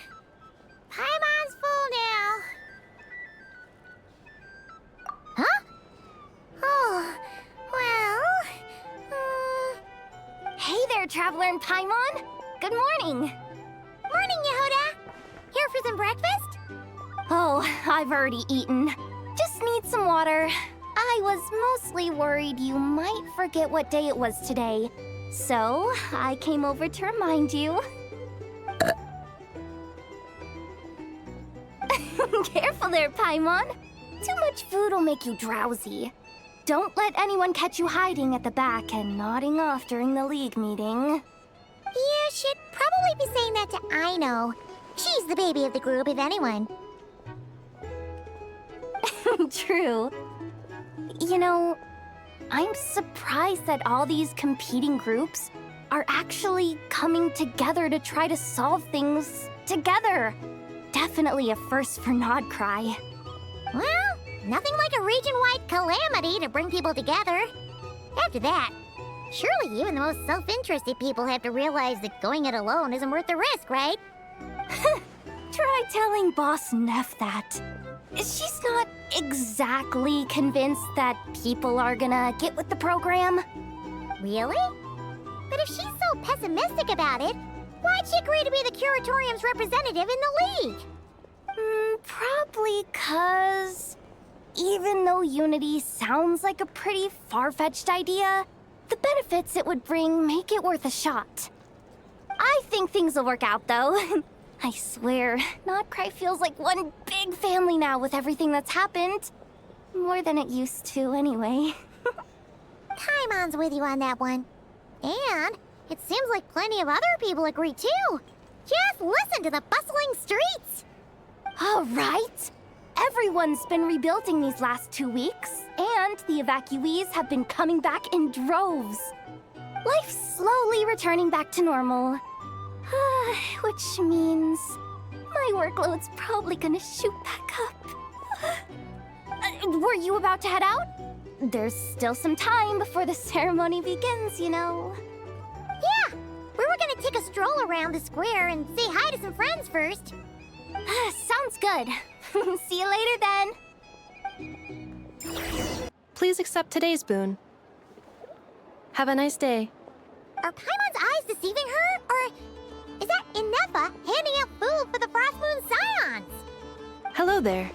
Would you like a feast of the moon, along with some snacks of the day? So, what's new, Inefa? It was only a few days ago when we last saw you, but it looks like you've joined the Frost Moon Scions in that time. And I know too? What are you talking about, Paimon? We're just here to help, duh. In the wake of the disaster, it's all hands on deck. We responded to Lama's request for support. At times like these, the smallest good deed can inspire others and help them through the hard days ahead. And we're using eggs and heating tubes to make that a reality, in true Kromkake Crab Shop style! Enough! Did you hear that? The Traveler said I did good. The Traveler! That's because it's true, I know. Proposal. If you can resist eating today's dessert, I will provide you with compliments, too. No way! Well, that proposal got shot down quickly. I need something to get me through the hard times too, you know. Mom! Yes, dear. Go right ahead. Excuse me. Could I take a photo with the robot lady? She helped us get safely out of Notcry, and she helped us get back home too. She's the best. Of course she is. And since I'm the whiz kid who built her, that makes me even better than best, right? But you stole my snacks, though. Oops. Shall we move to the open space near the center? The view there is better. Thank you! Aren't you the better pick for this job, Flint? You underestimate yourself yet again, Master Ilua. Not at all. I rarely come by Nasha Town. I don't know any of the big shots here. All in good time. Socializing is a step-by-step journey. But you're much further ahead on that road, aren't you? You're not seeing the full picture. You know the truth now. My friends do not understand my habits. There is no question about it. The Lightkeepers need a representative in the League. Someone who is upright, cares about other people, and can realize their self-worth through group action. You say it like you wouldn't make the cut. I am most flattered that you think I would. Sigh a little less, Master Ilua, and have more faith in yourself. All the Lightkeepers agree that you're a very promising young man. That is precisely why Starshina and Nikita felt safe delegating such important work to you. I'm sure we all also agree that we would sooner die of dehydration than manage to wrangle anything out of you in a discussion. My apologies. I am not in the habit of bringing water with me when I go out. Whatever. I'll take the job. By the way, who else is part of this? Oh, it's quite the who's who of Notcry. There's the Moon Chanter of the Frostmoon Scions, the boss of the Curatorium of Secrets, a representative of the Voynich Guild, and even someone from the adorable Kromkake craft shop. I'm sure you will find speaking with them to be a genuine pleasure. If you say so. I've never done this work before, so I'm honestly a little scared of making mistakes. But I'll do it. Not only is it our duty as Lightkeepers, but because I want to make Notcry a more welcoming place. An admirable attitude to take. The beacons are lit, Ilua. We're but one step away from breaking through the blizzard.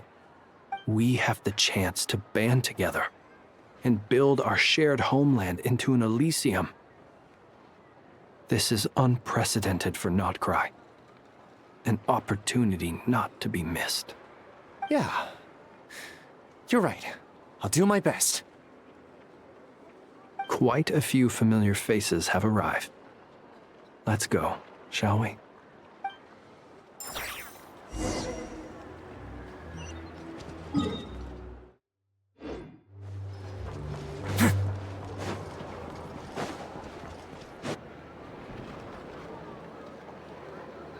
Wow! Everyone's here!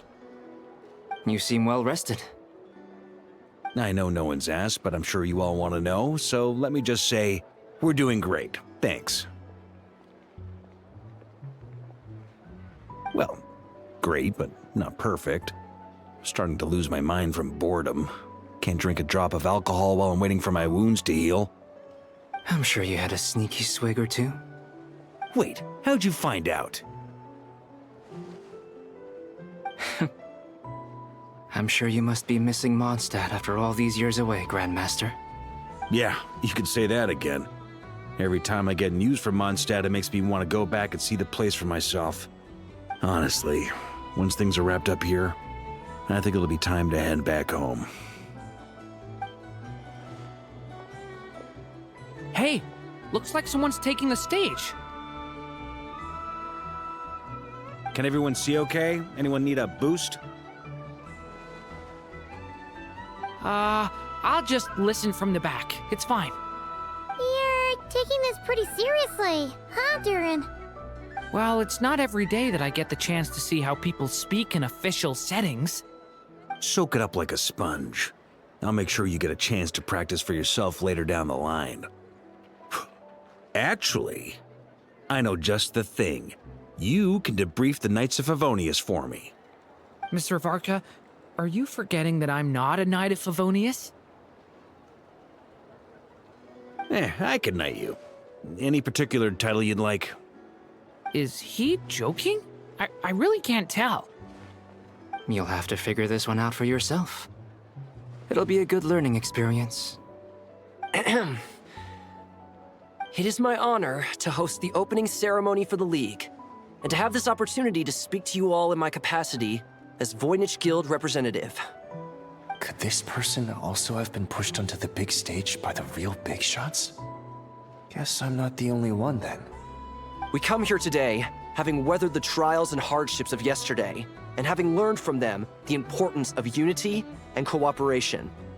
All right, here we go. Uh-oh, looks like Aino's off in dreamland already. Wait, Boss is looking kinda drowsy too. What's up with her? Come on, get the speech over with already.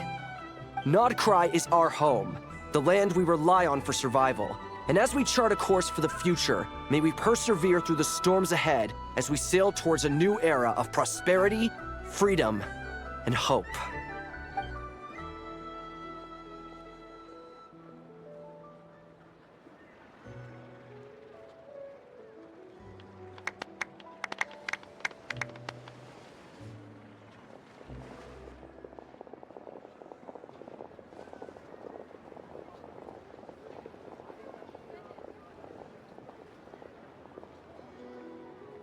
Looks like we'll have more opportunities to travel in the future.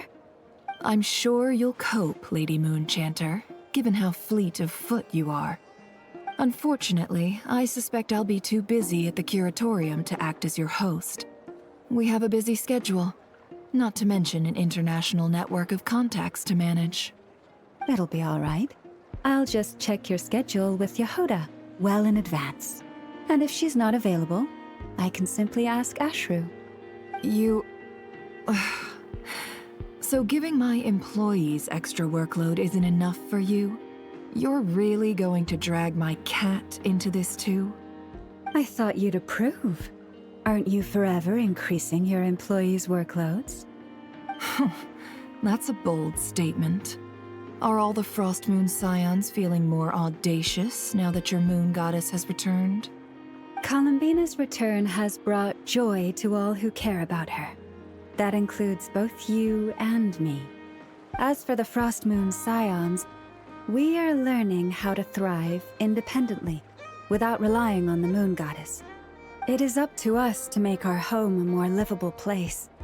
Joining the League is one of the steps we are trying towards that end. I like the word try. It's nice and non-committal. You can opt out at any time and still say you tried. You don't see a bright future for the Frostmoon Scions? Or did you mean the League? I'm just not as optimistic as you. The Frostmoon Scions should count themselves lucky that they have a leader as stubborn and enterprising as you. But Nodcry's a big place, with all kinds of people. Most of them don't enjoy answering to a leader, or even listening to reason. Well, that's where you and your methods come in. Unless the Curatorium of Secrets is only here for appearances. For now, yes. And that won't change until this venture becomes worth my while. What would make it worth your while? Getting out more than I put in. Right now, I'd barely break even, but I'll grant that it's a good start for Nodcry. Then maybe it's worth a try. All right, you can stop now. Or do I have to join the Frostmoon Scions before you'll get off my back? You'd be very welcome to join us. Hey, you two! Congrats on all your hard work! What are you chatting about? Nefer was trying to dissuade me from adding to her employees' workload. Also, she's considering joining the Frostmoon Scions. Sorry, what? Your conversations are always the most interesting. Would you two care to join me for some tea before heading to your next destination?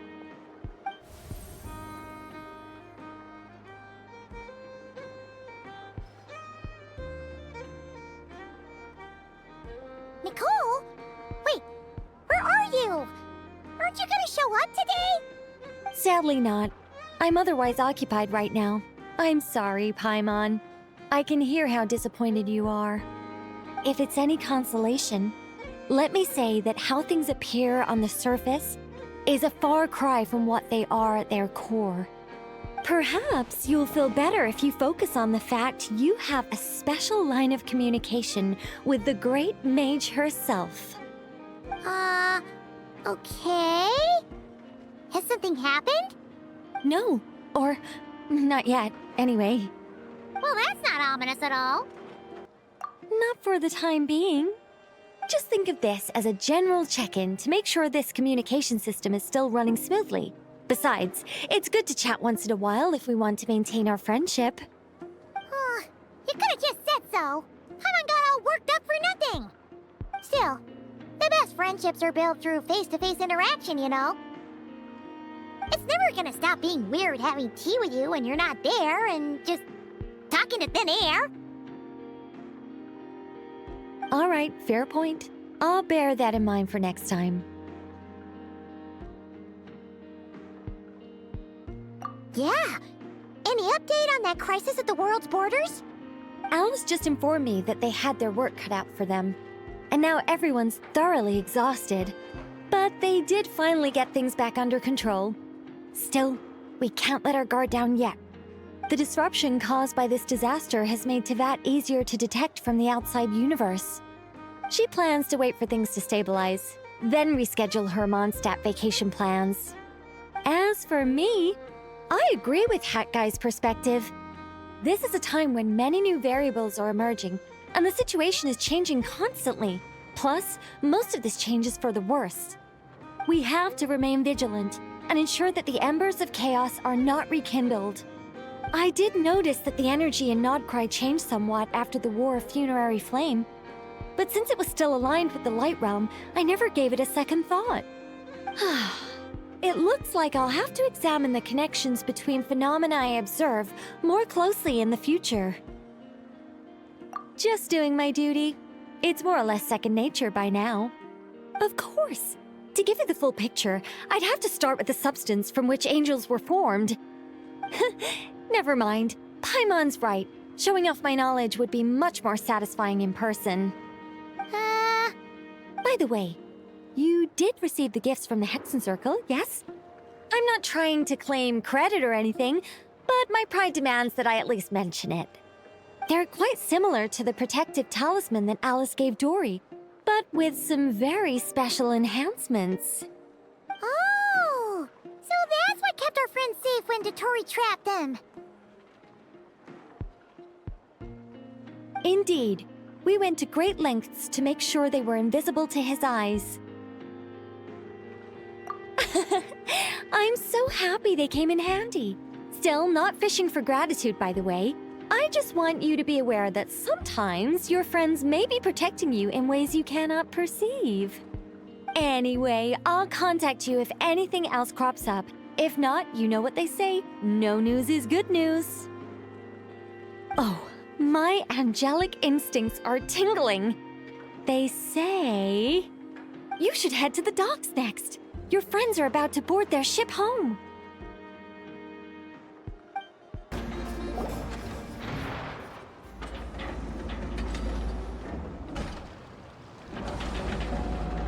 You're here. You're here too, Hat Guy. Are you heading back together? No. I'm bound for Sumeru, and she for Fontaine. We just happened to cross paths at the harbor. Everything seems fine. Sandrone may have an abominable temper, but she's always been very responsible with important calculations, and things entrusted to her by valued friends. You always speak as if you know us inside out, Mr. Hat Guy. Maybe I'm just a good judge of character. I certainly hope that's all there is to it. Regardless, you have been a significant help in this matter. For that, you have my gratitude. I didn't do anything special. Sandrone's the one who completed a seemingly impossible formula and turned the tide of the entire battle, even giving her life in the process.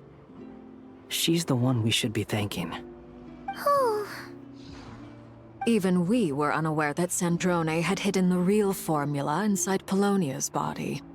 She managed to fool Dottore into thinking the formula was running in her system by installing an identical-looking decoy within her. She probably realized that she didn't have the strength to stop Dottore. But this way, she could at least get him to lower his guard. She always worked like that. Always had a backup plan. Well, that's why I'm traveling to Fontaine. She made a request of me long ago, and the time has come to fulfill it. Think of it as her will. She said that should she ever fail in a mission, she'd like me to deliver her core and Polonia's to the Fontaine Research Institute. She also mentioned that she had made arrangements for people there to set her affairs in order. Some of her personal effects, such as her notes, were left to me. I've decided to take them back to the House of the Hearth, for safekeeping primarily, but also as mementos, I suppose. However, there is one book among them that I'd like to leave in your care. I'll have someone deliver it to your residence at the flagship at a later date. No, I was specifically warned not to tell her. This is her last wish, and I will abide by it.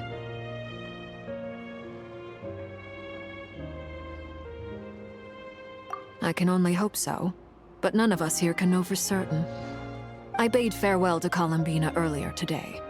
As promised, she turned the iridescent moon's marrow over to me. She spent a long time with Sandrone's body, saying her goodbyes. Oh, is she alright? Sandrone's passing has left a great wound in all of our hearts. It will take time to heal, but Columbina surprised me. She offered me some words of comfort before I departed. Despite being grief-stricken herself, she showed an awareness of the feelings of others around her. She never used to act like this. Clearly, she has grown. And I suspect that we have you to thank for much of the change we are seeing in her. Huh. After these recent events, the Tsaritsa has revoked the Pale Star Edict. Snezhnaya now realizes that the arrest warrant for Columbina was just a ploy by Dottore, who coveted her powers. I shall return to Nodcry to see her as soon as I find the time. I hope that from now on, she too will explore more of the world. Columbina Hyposelenia's journey is only beginning. My ship is here. Traveler, Paimon, we shall meet again. You too, Hat Guy. What are you still bumming around for? Isn't Columbina waiting for you? I thought today was the day you'd agreed with her to go find out the truth about your sibling.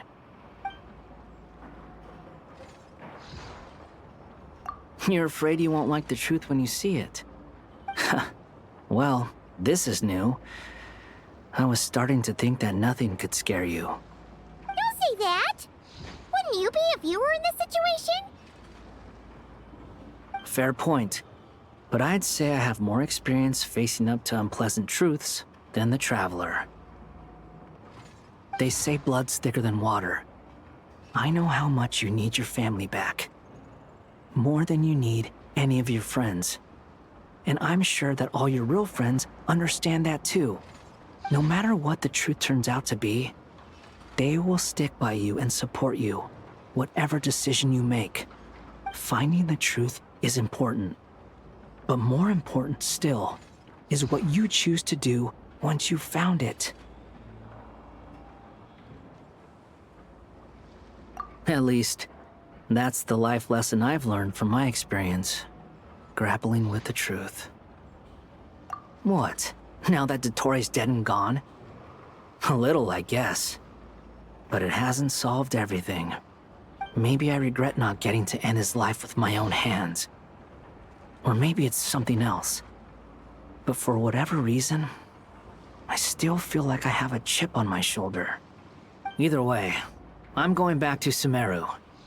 Lesser Lord Kusanali is gonna need help dealing with all the chaos Dotori left in his wake. Not just from this incident, but everything he did in the past, too. You should continue with your journey, as you've always done. Who knows? Maybe we'll meet again someplace else. So, what should we do now? If you want to explore a bit more to steady those nerves, Paimon's game! After all, when Columbina said she knew where your ship was hidden, Paimon promised to give you two some alone time with the truth. It hasn't been all that long since we were last apart, sure, but with Columbina there, Paimon's sure things will be just dandy.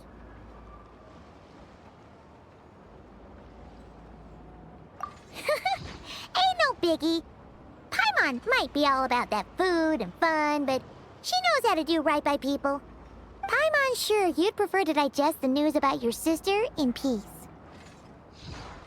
But, no matter what you see, just know you can share it with Paimon. Of course, as long as it's not super private. If you can't make sense of something, let's give it some thought together. And even if we both can't figure it out, Paimon can at least treat you to a nice meal.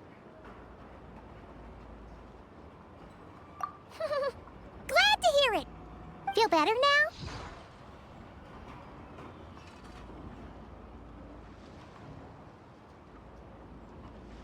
Alrighty. Next up, time to meet with Columbina.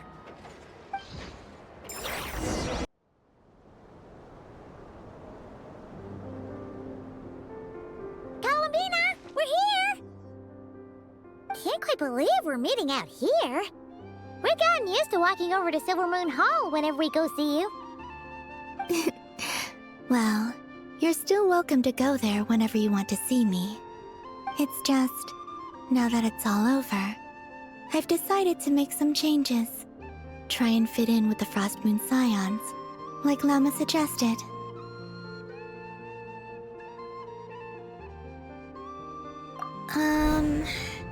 The older generation are still timid around me. They don't dare get too close, and they bow their heads when I walk by. But things are much better with the children. I see more curiosity in their eyes. Hopefully, by the time the next Moon Prayer Night comes around, I can enjoy the festival with them as myself, without having to pretend that I'm only dressed up as the Moon Goddess. You'll do fine, Columbina. Paimon's sure they'll realize you're super nice once they get to know you better. You really think so? When we first met, you thought I was a little up in the clouds. We were just starting out then, come on! So Lama told you, huh? I'm only teasing. I know that I have you to thank for pulling me back down to solid ground. It feels good to finally stand firm on the earth where I was born. Oh, that's great!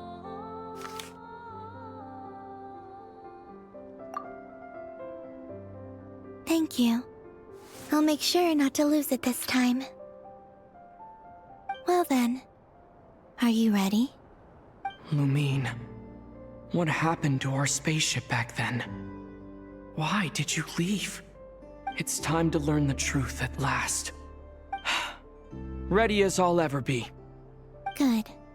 Then let me open the way for you.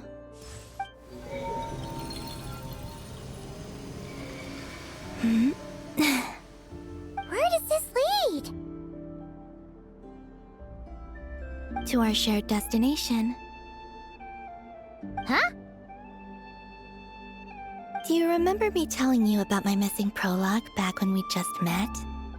I said that my story began on the moon.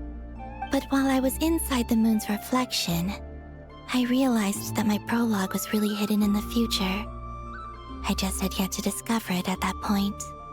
The story of the time before I was born was in fact the story of my distant future. It's truly fascinating. But when I obtained the Trilunar Authority and returned to our present reality, I sensed something I hadn't expected. Your prologue. So you mean... Yes, your spaceship. All this time, it has been hidden on the Frost Moon, which lay beyond the sky. The great ruler of the firmament. The heavenly principles. Wait, them? Why would they do that? I don't know. Perhaps your ship contains something that is incompatible with Teyvat. Or something that cannot be known. Oh, did I pick a bad time to say this? I know it must have been hard to work up the courage to do this. Maybe I should have waited until you were on the moon, with no chance to back out. That would have been kind of mean, you know.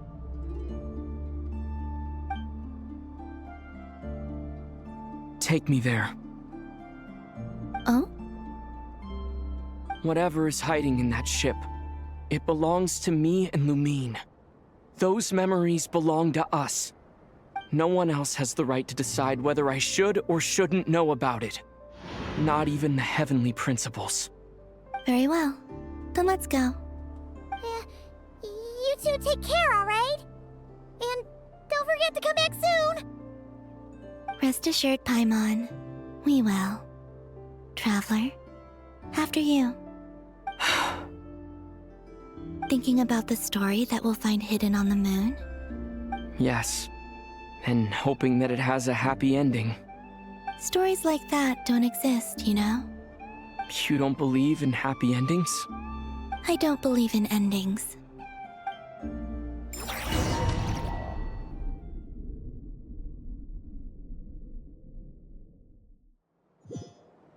Where am I? This is the pathway I built between Teyvat and the Frost Moon. The moon is very far away from us, so it could be a long journey.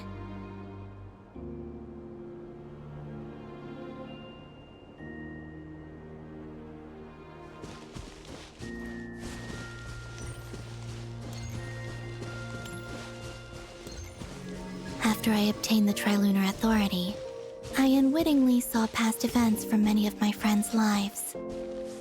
One was Lauma. She was so young when they chose her to be the Moon Chanter.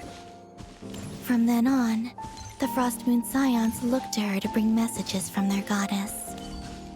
But, for better or worse, I had left Hisi Island before she was ever born. It was not until much, much later that she met me. I think it's for the best. Because of the way things turned out, you had the opportunity to become friends. You're right.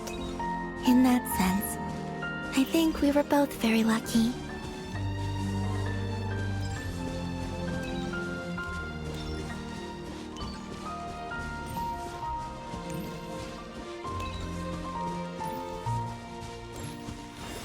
Oh, and about that mage, Nicole. I only recently learned that she has lived in Teyvat since the time of the Three Moon Sisters. The Moon Goddesses always had a good relationship with the angels. I suppose our friendship continues that tradition.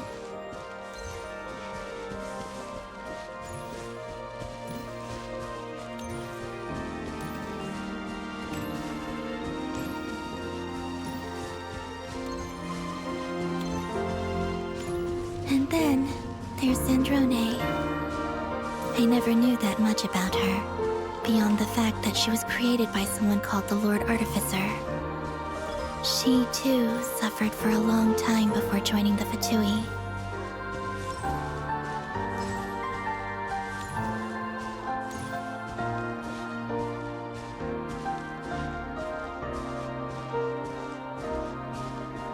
How I wish I could talk to her again. Even if only to hear her say nasty things to me.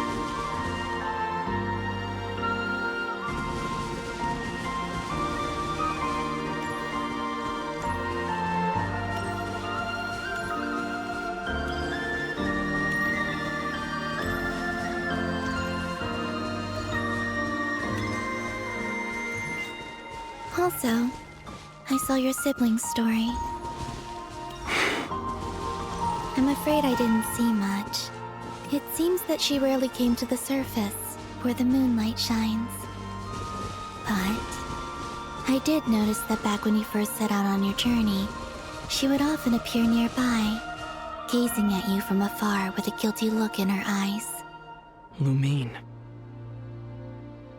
Let us speak no more of the past. I probably shouldn't reveal so much about my friends. It's not my place. Let the moonlight carry us forth. We are very close now.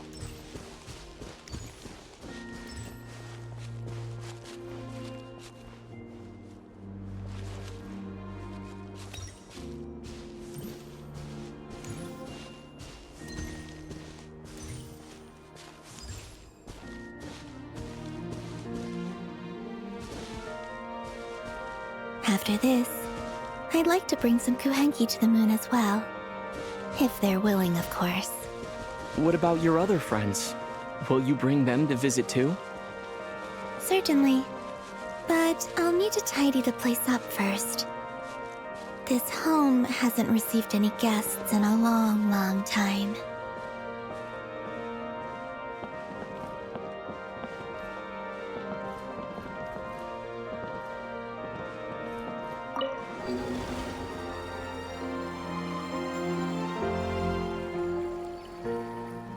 I remember writing something similar with you on Moon Prayer Night.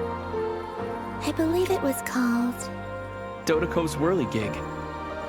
Yes, that was it. You asked me if I was afraid to return to the moon, and I said that I was. The idea that I had gained something precious, only to lose it so quickly. That frightened me. But I'm not afraid anymore. Besides, this time, we're traveling together.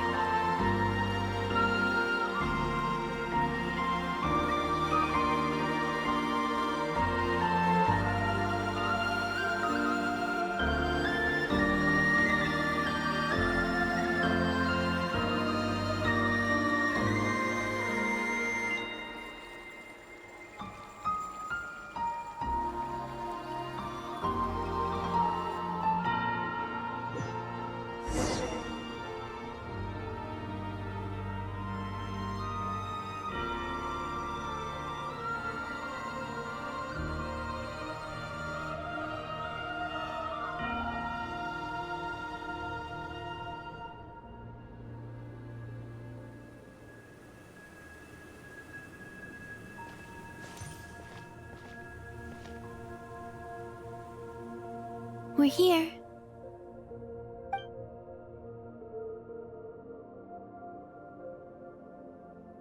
Over there.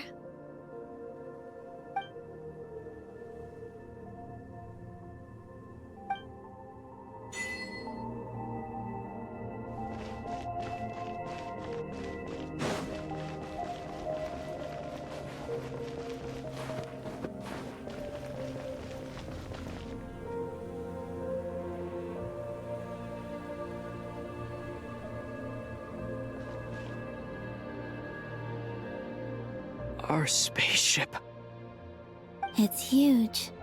I suppose that the moon is the only place one could hide it. It'll be all right. Huh? The way you feel in this moment, I went through it too, on Moon Prayer Night. The door was right in front of me, but I struggled to find the courage to step through. Solitude for me once meant living a life in which even I was absent. Before I met you, that was the only life I knew. But that night, solitude meant throwing away the life I had gained after meeting all of you. Columbina. Go. Retrieve the part of your life that was once lost. Trust me, you will lose nothing by doing so. Look, Tavad is right there. All of our friends are down there, waiting for us. You're right. Thanks, Columbina.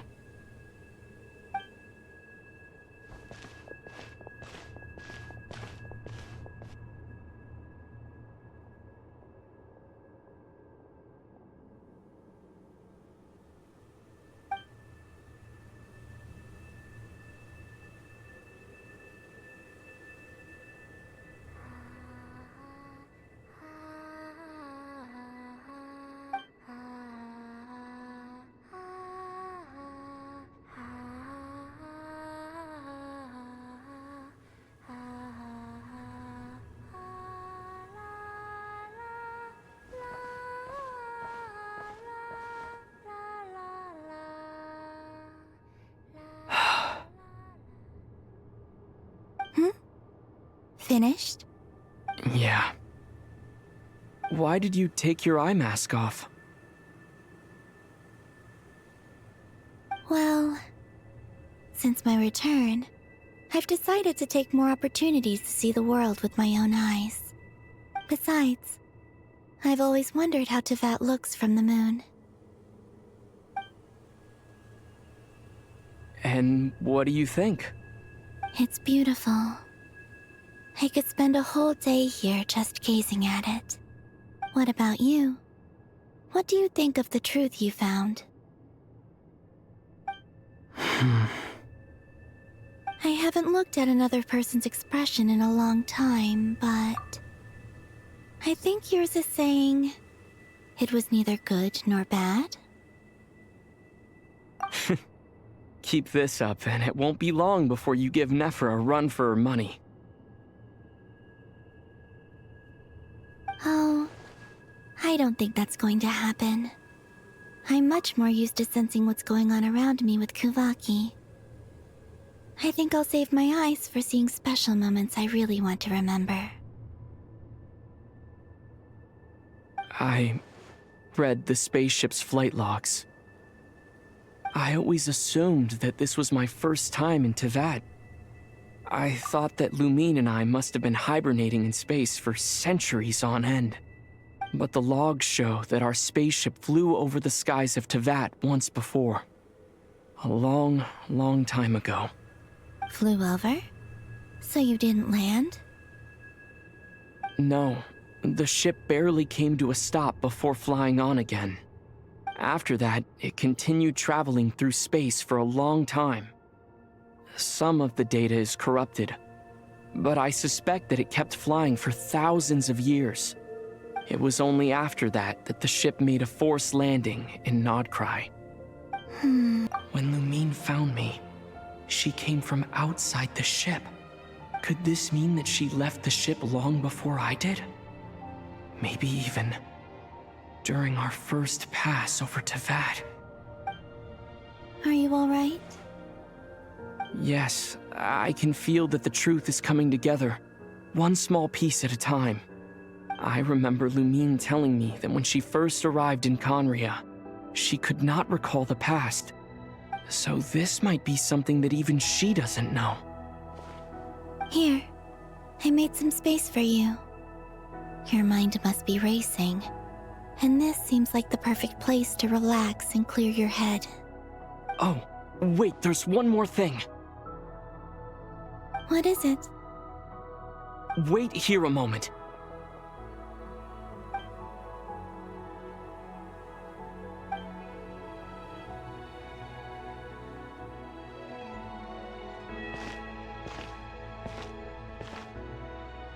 Hey, Columbina.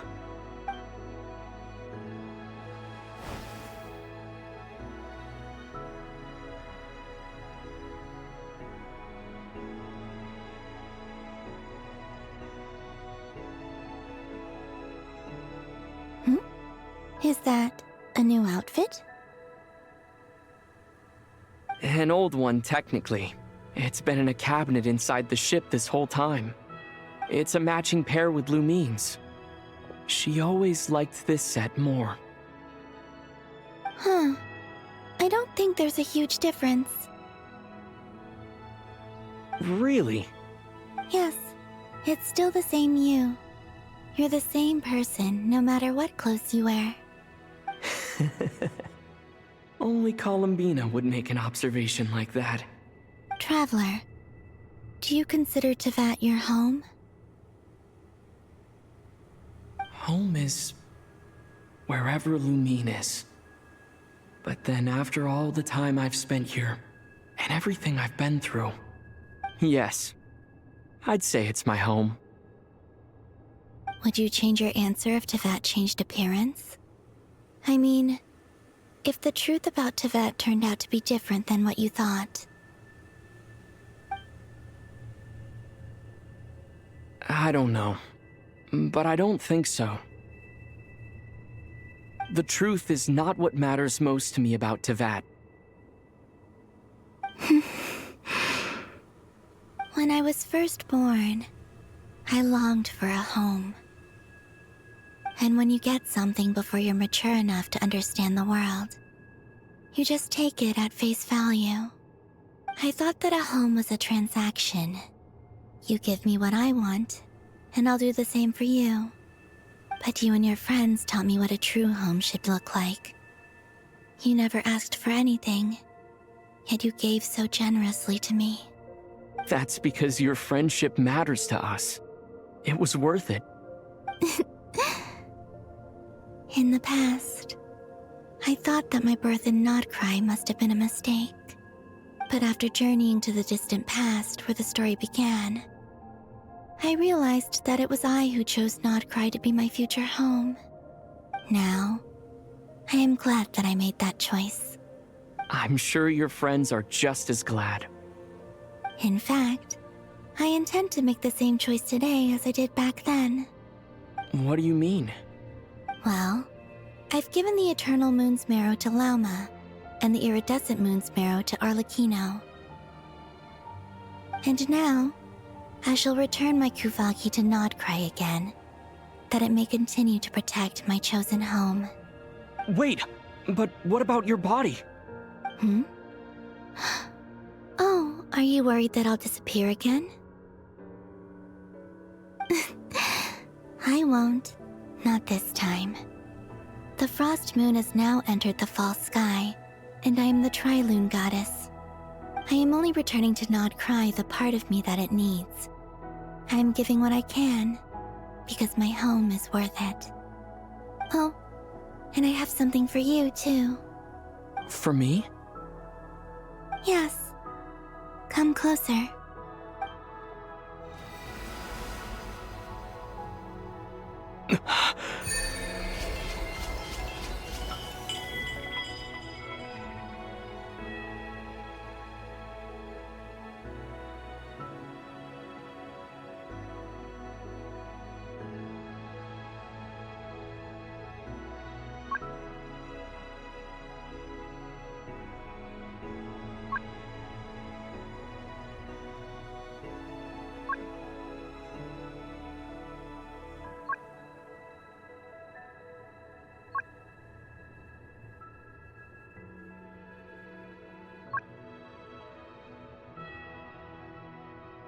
What was that? I lifted some of the restrictions this world placed on you. I trust this will help in your future adventures. My power. It feels like it's grown.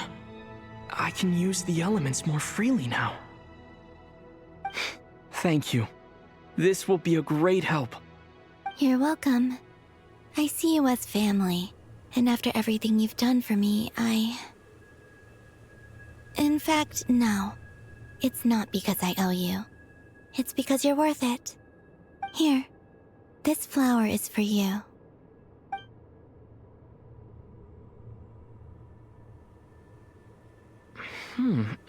Isn't this a moon prayer blossom? Yes. Don't worry. You will never see these flowers lose their color again. I'm finally discovering the joy of giving. How I wish I'd learned this sooner. Hey, better late than never. What are you thinking about now? Why don't you take a guess? You get... one shot. I don't think I'll get it in one guess. But I'm sure it's a happy thought. That's kind of a sneaky answer. I can't say you got it wrong. Down into that, the moon seems so far away. I felt it might always lie beyond my reach. But on the moon, everything feels so close by. The haze that once enshrouded the skies has finally been dispersed. I feel like a traveler on a winter's night, starting a new chapter in my tale by the warmth of a bonfire. I don't have a lot of luggage, but I do have a lot of hope for the future. Well, what's next? Next? To start with, I want to stay here just a little longer. After that, let's return home and continue our journey.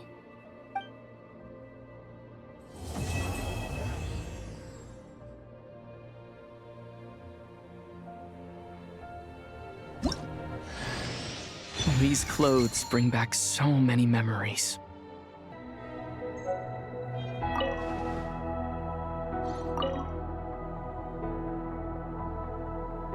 The journey goes on, for you and for me. Like I said, this is not the end. I don't believe there has to be an ending. Oh, is that your next destination? Most people would probably tell you to pack some warm clothes. But I experience things differently than most people, so I can't know how cold it is. In fact, it is home to quite a wondrous heat source. I think they call it Kreshnik's torch. Every city in Snezhnaya is built around one of those. I sensed the energy it gave off as I was passing by on a railway train. It felt grand and distant. I also recommend the Korolievsky troupe in Snezhnograd. They give performances quite regularly, and entry was free for harbingers. I liked them a lot. Ice cold and sharp. Crystal clear in some ways, yet profoundly unfathomable in others. Like the thick layer of ice on top of a frozen lake. That's just the impression that Tsaritsa gives me. I was never able to glimpse what truly lies beneath that icy exterior. In fact, I don't think the people of Snezhnaya even know what kind of power their god wields. Maybe that's because the Tsaritsa herself has never acknowledged, nor accepted that power. There's Regrator, the Rooster, and the Jester. Between them, they control a lot of what happens in Snezhnaya, but I can never wrap my head around how exactly power is split between them. I just know they are each responsible for many specific domains. I noticed that the Rooster and Regrator often appear to get along on the surface, while working against each other in secret. And theirs is not a friendly rivalry. But I wasn't particularly interested, so I tended to keep my distance. Now that I think about it, the term Mistelton often seemed to come up in connection with Project Stuja. Once things settle down in Nodcry, I'd like to explore the world beyond Snezhnaya. You've told me so many stories about the other places you've been to, and all the friends you've made there. I'm curious to visit those nations and see them for myself. It would also help me learn more about the journey that has made you into the person you are today. Okay. As you continue on your journey, don't forget to gaze up at the moon once in a while. It is, after all, no longer an illusion. It shall cast down its true moonlight, connecting us in truth.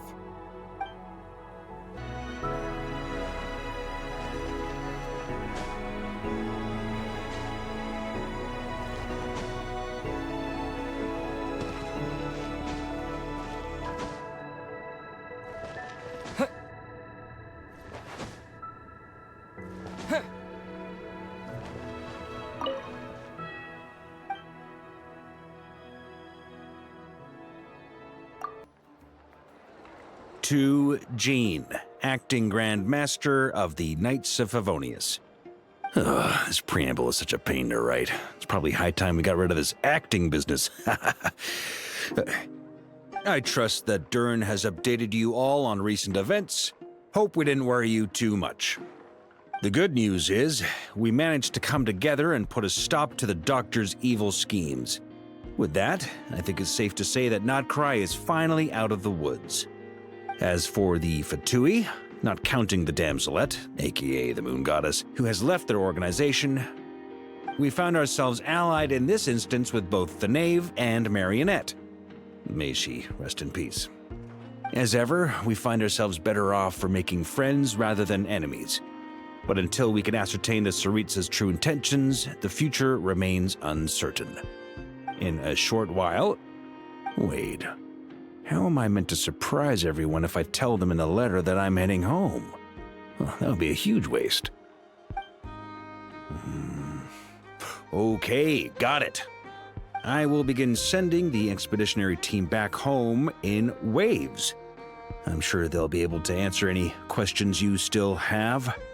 I hope they won't gloss over the details of my many heroic deeds, but if they do, I'm sure it'll be because they're just too exhausted from the long journey. I think of Mondstadt daily. Please give everyone my best regards. P.S. The honorary knight went above and beyond this time. Are there any other honors we can give him? I'll leave it with you. P.P.S. Please be extra nice to Klee for the foreseeable future.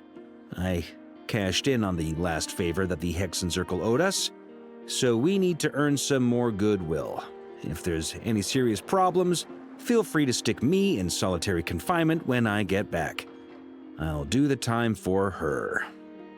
Whew. And that, as they say, is all she wrote. End of an era. And with the moon shining down brighter than ever, I think everyone is going to sleep well tonight.